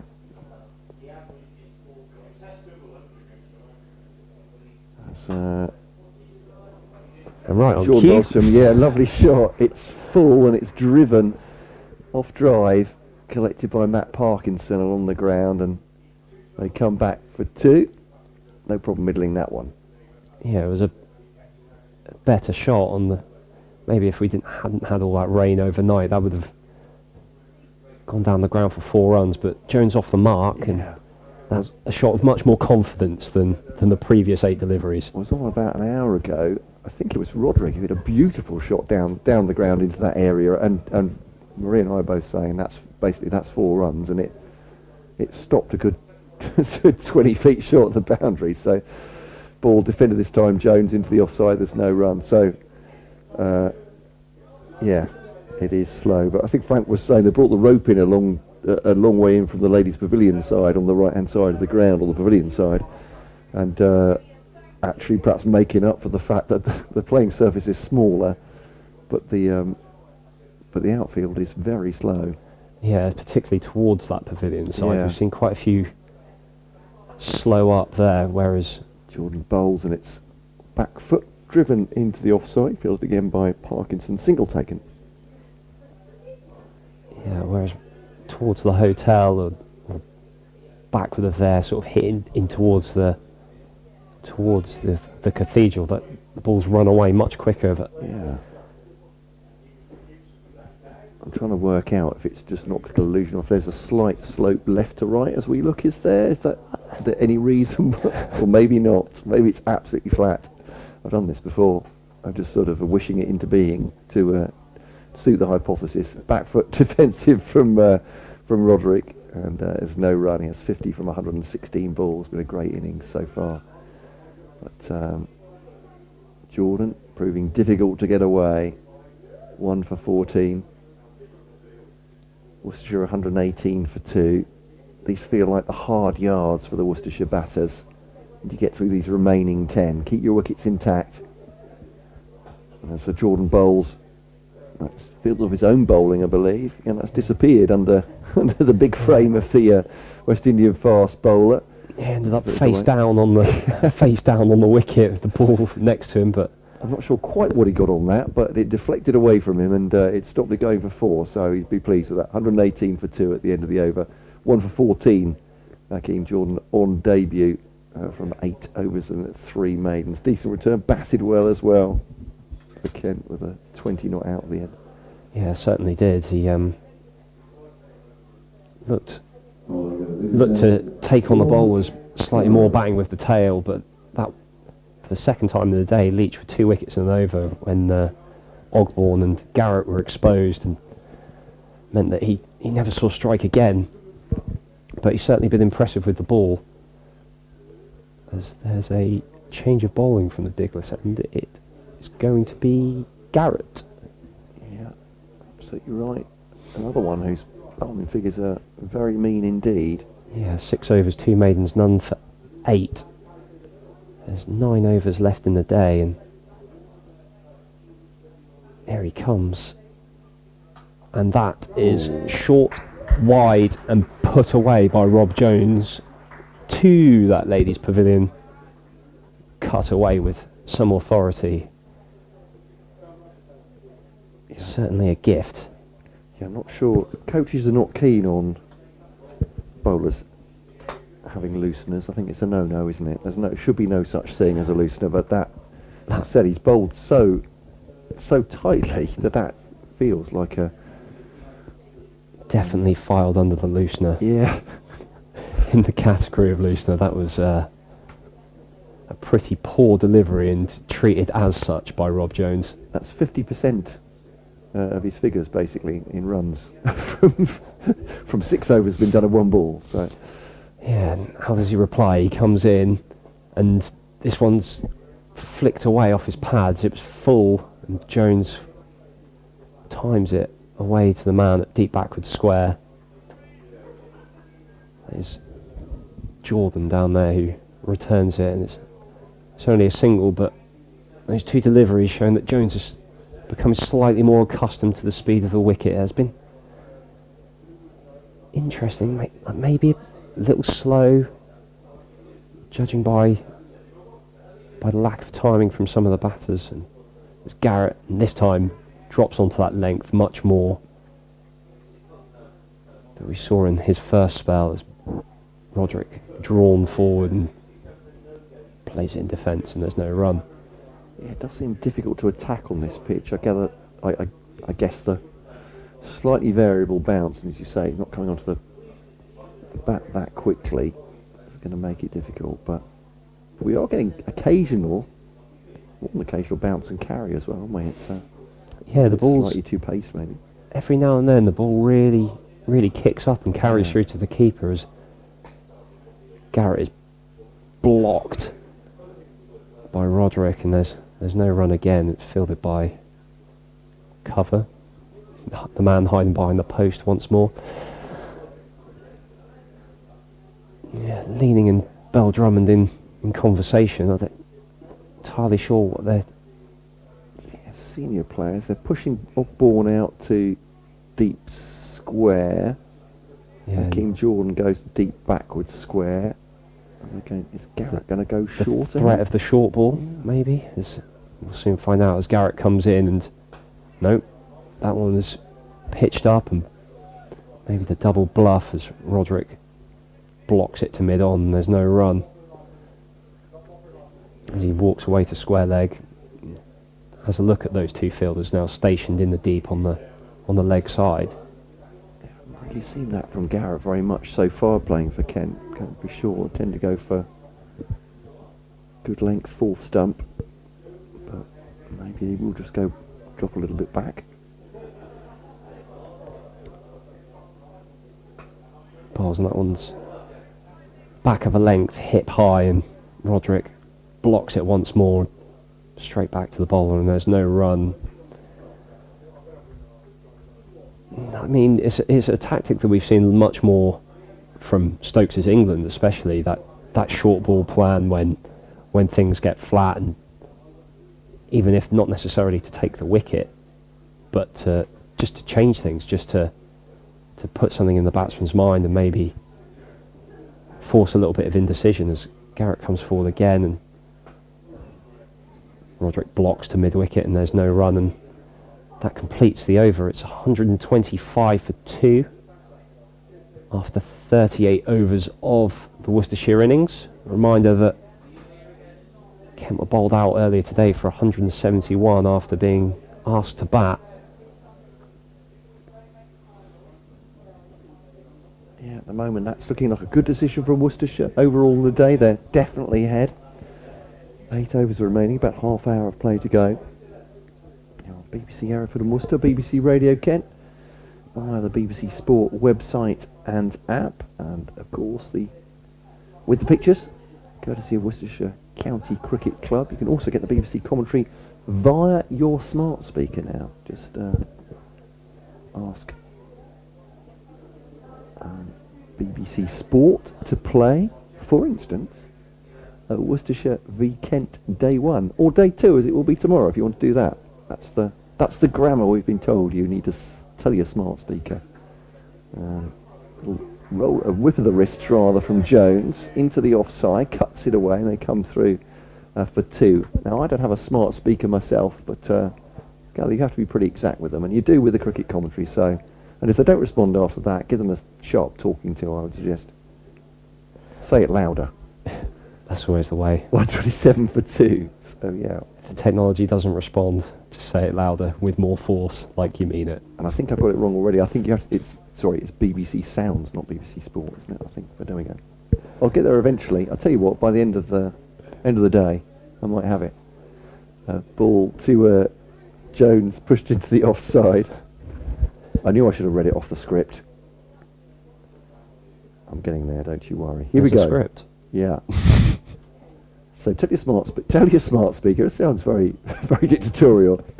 Ask BBC Sounds to play, for instance, Worcestershire v Kent Day 1. So in the cricket, the Championship cricket, you need the two teams in the right way round with a V in the middle, and which day it is.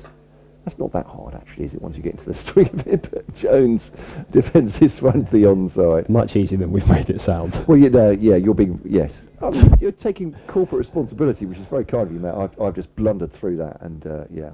So there we are.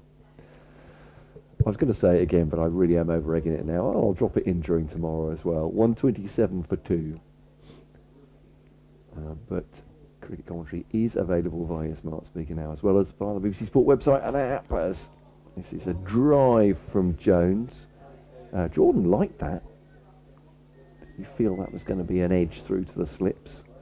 Yeah, it sounded quite good off Jones's bat, but didn't really have the best connection. As just on the bounce, a couple of bounces toward Parkinson at mid-off, and yeah, but Jordan did like it. Took some time in his follow-through. Just to let Rob Jones know that he hadn't milled it, perhaps that was the... are you aware? As he bowls once again, it's turned around his front pad, he's played around his front pad, excitement from the slips, but Jones has done that. And then Akeem Jordan is turning around, you can see smile on his face. He looks towards Rob Jones, who looks back over his shoulder. Looks to the heavens now, Hakeem Jordan. Yeah. Jones did play around that front pad, but he did timed it pretty nicely. Absolutely right. I think perhaps, obviously this is Bolden's gamesmanship, isn't it? Hakeem Jordan is saying he didn't time the last one, he nearly edged it. He nearly out LBW the next ball. It's all nearly. But Rob Jones stays there on 11. Roderick has 50. 128 for 2. And Roderick, stubborn forward defensive. End of the over. 7 to come of the first day. Worcestershire 128 for 2. And they are, where are we? 43 in arrears now. Giving Kent too many runs. 171 all out, Kent. Worcestershire making up those runs now. Kent would dearly love a couple of breakthroughs. They might settle for one at this point from 7 overs just to try and slow Worcestershire down and stop them getting a big first innings lead. Yeah, if things carry on like this into tomorrow, Worcestershire in a position to really turn the screw and get a score of 300 or so, which would be pretty imposing. Oh, it's Garrett bowls back of a length and hits Jones on the thigh pads. Finch then runs around, kicks the ball at the stumps. Garrett then, in his follow-through, grabs at his hamstring. A lot going on in that delivery, and as he stretches as he gets back to the umpire, and he's still holding the top of that hamstring and his left leg. I don't know if he's tight after, but we've only had 39 overs and he's only in his 8th bowling, so hopefully that's not an injury. He turns and comes to deliver again, and that one looked like it kept low, and Jones gets bat on it and rolls down to long leg where Jordan does the fielding. It's more cries of anguish and more hands on heads, but as Garrett goes back to his mark again, he's still holding and grabbing at that left leg. Crikey, they've had some injuries this summer, and I know Worcestershire have as well. We've been talking about this. In fact, we had a list from both clubs. We could probably go on all day about it, couldn't we, in a quiet spell, but he's still going on though, George Garrett, and they're not short of seamers in this game, Kent, so I'm hoping. Yeah, he runs in again, and that's a nasty delivery that gets up, and Roderick fends it off sort of from the height of the club badge and manages to guide it down towards third and get down the other end for a single. Yeah, he got one of those from Grant Stewart a couple of overs ago before Garrett came on, which was also coming in towards him, just moving off the pitch, which he managed to fend off. It's good defence, that, and it's coming off a length, that, isn't it? Just hitting that spot. It wasn't that short, but we've seen more of that from the other end than we have from the far end here as he runs in and bowls again. There you go. Once more, that one hits Jones on the gloves and drops the bat. Yeah. This has been an eventful over, to say the least. There's no signs of any tight hamstring there from Garrett, and Jones actually played it pretty well to drop the ball in front of where Gully would have been. There's absolutely no time to get into position to pull that. I mean, if you're going to play it at all, you have to defend, don't you? It's coming too quickly and too sharply off that length. Yeah, and off that sort of length, you're not anticipating it to get that high to sway or swerve, and again Jones comes forward and hits him on the glove again. He sort of waved his arm and sort of in question, like, what is going on out there? 3 balls in a row have climbed more than anticipated. There's no run, but Jones is surviving. He's 12 from 22. Garrett with an excellent over here.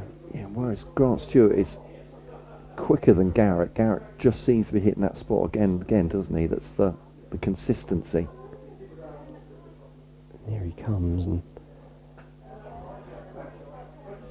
Jones gets the double teapot from the bowler as he blocks that one to cover, and then gets another word from Garrett as he completes the over, and Worcestershire 130 for 2, 6 overs remain in the day.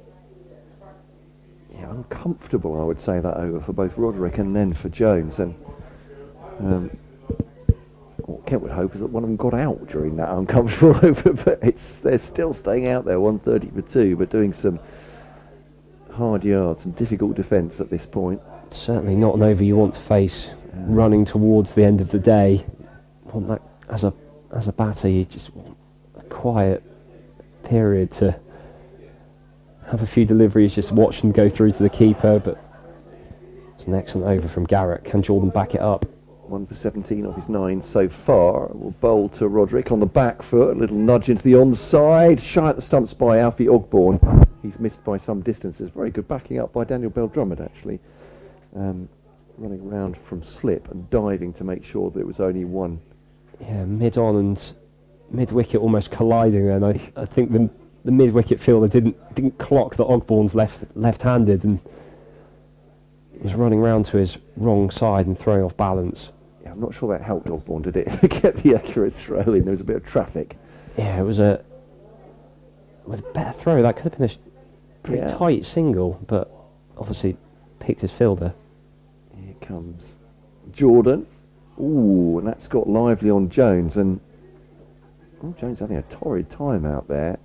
He should have been hit on the glove by Jordan. Was it the last over? I think it was just ringing the hand. It might be the one before, but he's looking suspiciously at the pitch. And he and Gareth Roderick are going to have a conference. It's not going to make the pitch any better. There's just a bit of peremptory gardening by the two of them. 131 for 2. So bit of a spiteful end to a day where Worcestershire, for most part, have held sway. Comes inbounding in now, Jordan. Jones is behind that. The noise is going up from the Kent slip cordon as well. Yeah, Kent certainly feel like this must be their opportunity. Things are happening. Jones, that delivery was off the outside half of the bat to backward point along the ground. And this is the battle, isn't it? If Worcestershire can see this out and keep their wickets intact, they'll think they've done a very good job until tomorrow. Kent, for all the fact that they are putting these two batters under pressure, have not got the wicket. Here's Jordan then bowling to Jones, up on his toes and driving that up to mid-off, and there's no run. So 3 balls to come of this over from Hakeem Jordan.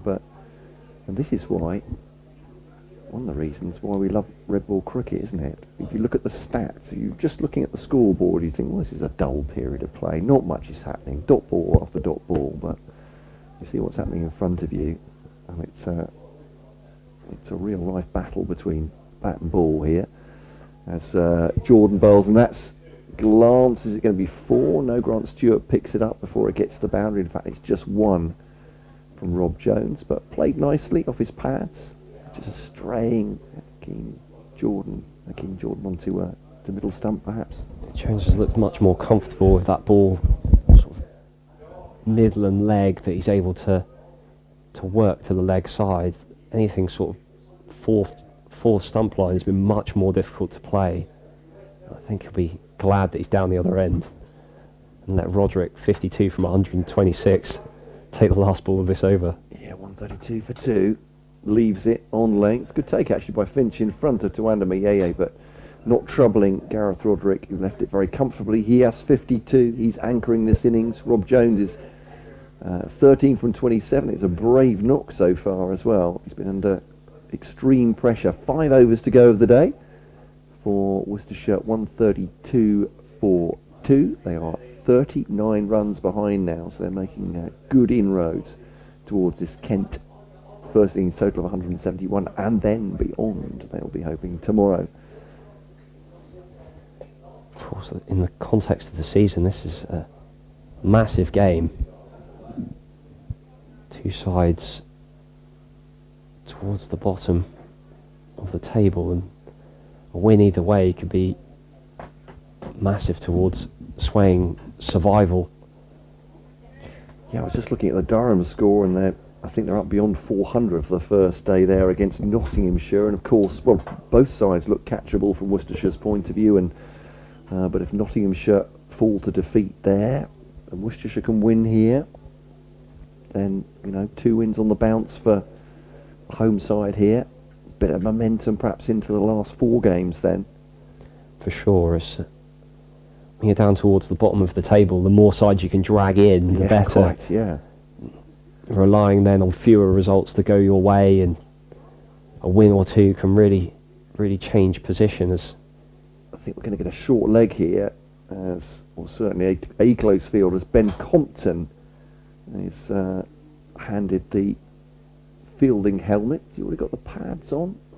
Marcus O'Riordan is the 12th man. I'm not sure he has got the pads actually. I don't see any. He has. They're very streamlined and very slim. I don't think he has. That's. I think he's got the box on now. Which, well, there we are. He's a brave man. Rather him than me is all I can say. Sure. Leg, but maybe Garrett's looking for that just short of a length ball. And he doesn't bowl it. His bowl, in fact, bowls a great delivery that Jones sort of gropes at, and it goes through to the keeper, and there's no run. But there was a whoop, wasn't there, from the slips, and Tawana Miele still has his head in his hands, and I think I can understand that too, because he's played and missed at that just outside off. Yeah, Jones looked very uncertain in that shot. Sort of ended up bat way in front of his body. Perhaps expecting the short ball. There's Garrett this time full of a length again. This time Jones is behind it and gets bat on it, and it goes back to the bowler, and there's no run. Yeah, I'll say that this again to state the bleeding obvious for our listeners. There are these moments for Kent, and in the last few overs, feels like they're putting real pressure on, but they had a period of pressure as well with Garrett and Jordan bowling mid-innings, or midday rather, during the afternoon. Again, where the runs weren't flowing when Roderick and Libby were still unbeaten, but they haven't taken the wickets. Worcestershire are still intact. As Garrett bowls, and this one hits Jones on the thigh pad, I think. He's going to have some bruises, isn't he? Yeah, Jones is going to certainly be sore in the morning. He's wrapped on the gloves 2 or 3 times. This one hits the thigh pad. There's no bat involved and no interest from short leg for that delivery. Today has felt like a day of moments when things happen, seem to be happening in bunches, and then it goes quiet for a bit as Garrett bowls again, and Jones blocks this one just to the left of short leg, and it's picked up by mid-wicket, and there's no run. Things happening in bunches. Leach twice with 2 wickets in an over. And that little period like we're having now where it feels like a wicket isn't too far away, especially with Jones on strike. But so yeah, only the 2 breakthroughs for Kent. Yeah, leg slip in now, Daniel Baldrum. I'm not sure if he's been there for a couple of deliveries, but there's got 2 slips, leg slip, short leg now. That's more Garrett, and that's much more solid in defence. Jones that time on the front foot. He hasn't managed quite to hit that length, Garrett, in this over, and maybe, as before, double bluff, he's going fuller. He's going to make Jones wait for the one that's just back of a length, but... Yeah, maybe drag him forward, and then the one that goes back of the length, I hope his weight's still forward and bring short leg or leg slip into play.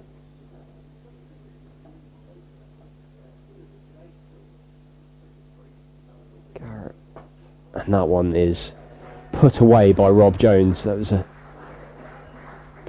probably full delivery on leg stump, I'd suggest, and Jones excellently timed through mid-wicket for 4 runs, and another over ticked off towards the end of play. He moves on to 17. Worcestershire 136 for 2 from 42 overs. 4 overs remain. Garrett 9 overs, 2 maidens, none for 21. And Jordan looks set to continue from the new road end. 10 overs, 3 maidens, 1 for 19. easy to say, isn't it? But he just didn't hit that back of a length at all in that over, George Garrett. And you think, you know, bluff or no bluff, the fielders that are there, you've got to test Jones at least once with that delivery, I would suggest. And that was 2 full, as you say, on a middle leg, and exactly what the field was not there for. Yeah, the field was not set for a freebie on leg stump, and especially after the previous over that Garrett had bowled to Jones. It's Jordan then to bowl to Roderick. It looks like it's well outside off stump, but Gareth Roderick is certainly having nothing to do with it, and he's walked off the square leg, had a little chat to himself, and it's through the wicket keeper. It's all very calm and serene with Roderick on strike at the minute compared to the chaos with Rob Jones. Yeah. Roderick had so much time watching that delivery that he was able to turn and follow it into the keeper's gloves, and was showing Jordan a number on the back of his shirt. Yeah, he's looking very secure at the moment. Hakeem Jordan with again Roderick standing tall, trying to guide that through the offside. Just finds Ben Compton at cover, and there's no run. Just 2 slips in for him. No fancy field for Gareth Roderick. Thinking 52 of 129 balls the way he's batting, they're probably thinking patience has to be the other watchword rather than all out attack for the Worcestershire opener. If he can find his way unbeaten at the end of the day. Oh, that's a delivery from Jordan again. That has just risen off a length and hit him on the glove, on the right glove, and I wonder if it's hit him on the thumb the way he's shaking his hand. yeah, it's a run rather than something on the forearm or anything. But I'd have to say, from a position of this pitch wearing for the next 2 innings, batters from both sides, I'd imagine, in innings 3 and 4 will be very much hoping that the roller calms things down rather than makes it worse, because I've seen 1 or 2 leading off a length here, and Jordan, it's a good drive from Jones. Good stop actually from Parkinson at wide mid-off as well, no run. Yeah, excellent stop, and given what we've seen so far, especially in this last half an hour, 40 minutes or so, with balls leaping off a length, particularly from this new road end, makes this innings from Worcestershire all the more important. Any sort of advantage that they can build, and especially a substantial one, will put them in such a strong position. Jordan to Jones, dribbling it straight back at the stumps at the far end. There's a lone appeal. The bowler didn't get any fingers on it, has broken the stumps at the far end. And there is, by dint of that no run, the stumps have fielded it. 1-3-2, 1-3-7 for 2. Yeah, excellent fielders, those stumps. Yeah. Never give away any extras. It's a smart shot as well. Occasionally the old overthrow, but this cut away by Jones, using his feet well there to Jordan actually. Back on a square, end of the over. 3 to come. And just to finish off, 137 for 2. Roderick has 53, Jones has 17, Kent bowled out for 171, 6 for 52 for Joe Leach, 56 for Tawanda Mayeye. And wickets for debutants Ockbourne and Jordan so far for Kent, but it's Worcestershire's day with 3 overs remaining. Unless something miraculous happens, I'm going to stick to that, Matt House, for today's summary. Tremendous last couple of overs here, if for it not to be Worcestershire's day. Apologies, Mike, I missed your email on kintcricket@gmail.com. I was saying, give them a shot talking to who's asking whether that's a smart speaker or the commentary team. There we go. On that foot. Sorry, beg your pardon. As Garrett bowls back of a leg to Roderick, who guides it to backward point. There's no run. Compton has... Mike, I'd say, but yeah. Compton's crept slightly closer there at short leg. James missed your email earlier on, beg your pardon. Just bemoaning Kent's season. Here comes Garrett, and down the leg side, excellent take by Finch, the keeper, and one lone cry of catch it, but there's no touch and there's no run. Yeah, Harry Finch is good for a man that's not a wicket keeper, I have to say. He has developed into that role over the last season and a half into a very fine keeper indeed. Relatively late in his career. I'm not calling it over just yet, but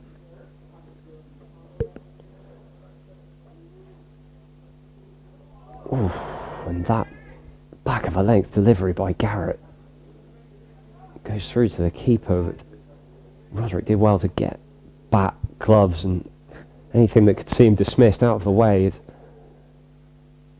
not quite the same sharp bounce as from the other end, but enough to worry Roderick. yeah, he goes off, wanders off to square leg, and actually has a brief chat with his fellow opener Ben Compton. I'm sure they were exchanging wisdoms as to the nature of the pitch there. Yeah, very similar innings so far from the pair of that pair. It draws another slip, and Garrett this time bowls full, and Roderick again blocks it. Just thinking, going, back of a length.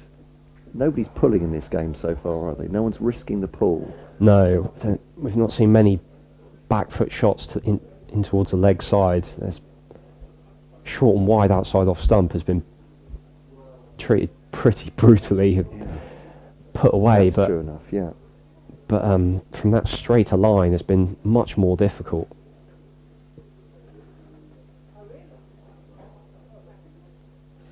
Roderick again solid in defence, back to the bowler. Johnny There's no Everson's run. going through his paces just in front of us. I don't know if he'll be brought in for the final couple of overs maybe, but once again Gareth Roderick and Ben Compton, I'm sure that isn't gamesmanship. I'd imagine they're just exchanging war stories. Yeah. It's a torrid task being an opener in county championship cricket at times. It certainly is, but it's a job that Roderick's done excellently today. 53 not out. And again, and another one to his deliveries faced. 136 now for his 53. Worcestershire 137 for 2 from 44 overs. And I'm going to hand over to Frank Watson. Matt, thank you very much. Great to hear you today. Matt Howes making way for Frank Watson. Last couple of overs. We'll certainly get one from...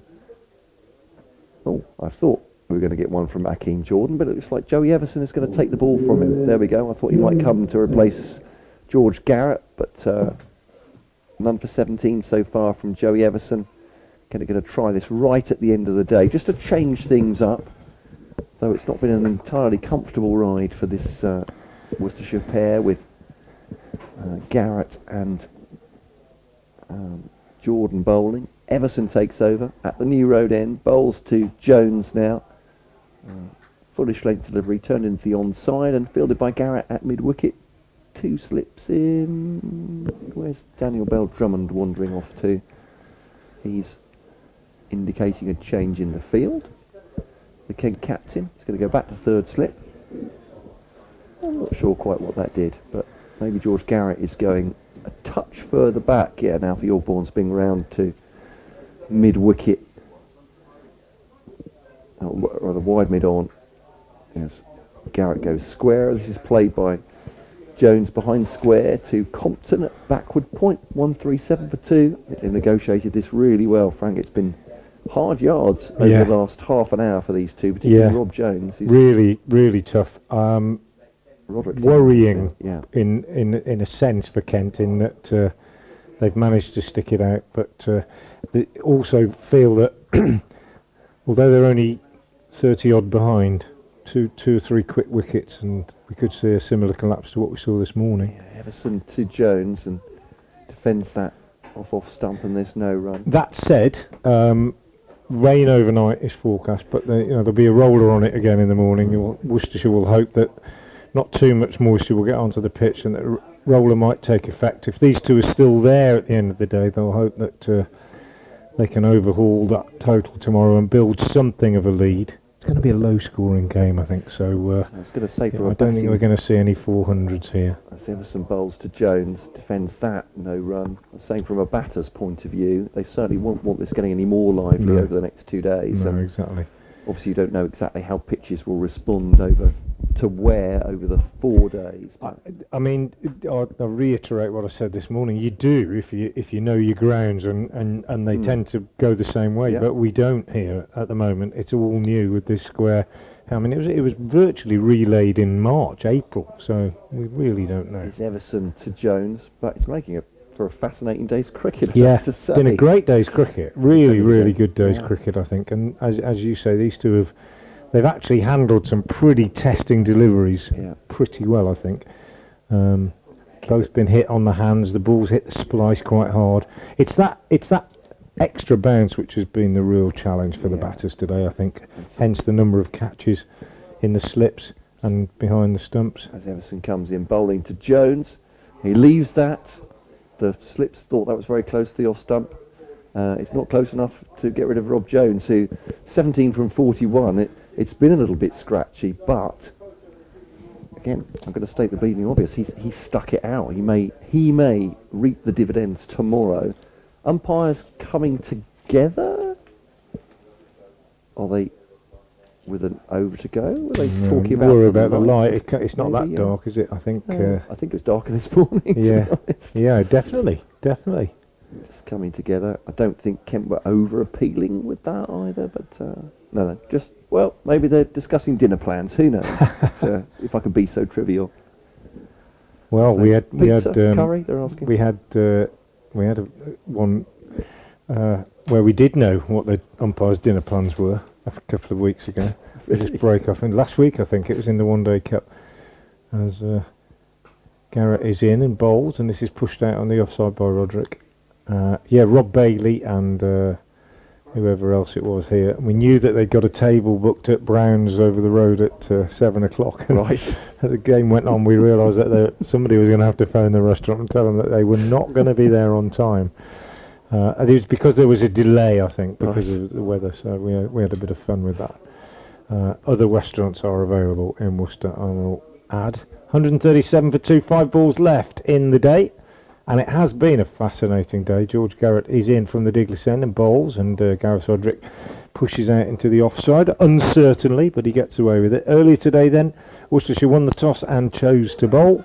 Kent made a flying start, thanks to Moyet in particular. He made 56 of the first 73 runs on the board, but he was then out to Joe Leach, the first ball of a new spell for Leach, after a disappointing opening spell, and he followed it up with 2 more quick wickets and went from 73 for no wicket to 79 for 3 in the space of just 2 or 3 overs.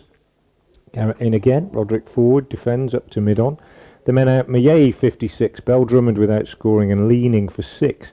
Lunch 98 for 3, and then after lunch Adam Finch, who started very disappointingly this morning, his first 2 overs quite expensive, suffered at the hands of Moyet, but he picked up a wicket straight after lunch. Joey Everson out for 7, and then we saw Finch depart for 5, the only wicket for the Kiwi debutant for Worcestershire, James Hartshorn, who bowled very tidily. Just break off again as Garrett is in, and this is turned on the leg side by Roderick, no run. And then Ben Compton, apologies to both, who had made 20 and been there since the start, hoping to anchor things, but he went to Finch as well. Parkinson out for 13. Grant Stewart put back to ball with great purpose for 26, but Joe Leach finished things off when he got Stewart out, and then followed up by dismissing Ogborne and Garrett without scoring, both of them. Kent 171 all out. Akeem Jordan 20 not out at the end of that. Garrett is in again. Roderick on the back foot defends, and there's no run. And Joe Leach, after a disappointing start, his first 3 overs I think costing 23 runs, ended up with figures of 11.5 overs, 2 maidens, 6 for 52, his second best ever career bowling figures. Tom Taylor 1 for 35, James Hartshorn 1 for 18, and Adam Finch 2 for 51. The other bowlers used, and in reply Worcestershire, who began their reply after tea. So this has been a 46 over session. Last ball of it about to be bowled are 137 for 2. Then out Libby for 30 and Kashif for 17. Garrett bowls, Roderick defends, and that is the end of day 1. 137 for 2 then Worcestershire. Gareth Roderick 53 not out, excellent from him. Rob Jones 17 not out, and it's been an intriguing and very interesting, pulsating day's play. Ebbed and flowed. Worcestershire probably will feel that they've had the best of it. They trail by 34 runs. They have 3 points on the board. Kent has yet to register a point. It's been a good day for the home side. They won the toss. I wouldn't say it's quite as much as to say that they've really made that tell, but excellent stuff, particularly from Joe Leach and Gareth Roderick. Splendid day's cricket. Hope you've enjoyed it, and we'll be back tomorrow morning. Matt Cole from BBC Radio Kent. Anything to add, Matt? It'll be tough yards for Kent tomorrow. I think Worcestershire have definitely bossed today. Kent, I suppose, glimmers of hope. The performances of Ogborn and Jordan on debut, but they need to take wickets quickly tomorrow morning. I wouldn't say it's impossible. Should be another exciting day. Thanks to Matt Cole there. We've also had the company today of Matthew Howes. Very much looking forward to him joining us again tomorrow, and also thanks to Marie Kelly, who was with us earlier in the day. Hope you've enjoyed our coverage here from Visit Worcestershire New Road. It's been a really hard fought day's cricket, and Worcestershire and Kent, two sides that have both struggled with injuries this season, have given it their all. Worcestershire perhaps finishing on top at the close, 137 for 2. Thanks for being with us, and we will be back in the morning just before 11 o'clock.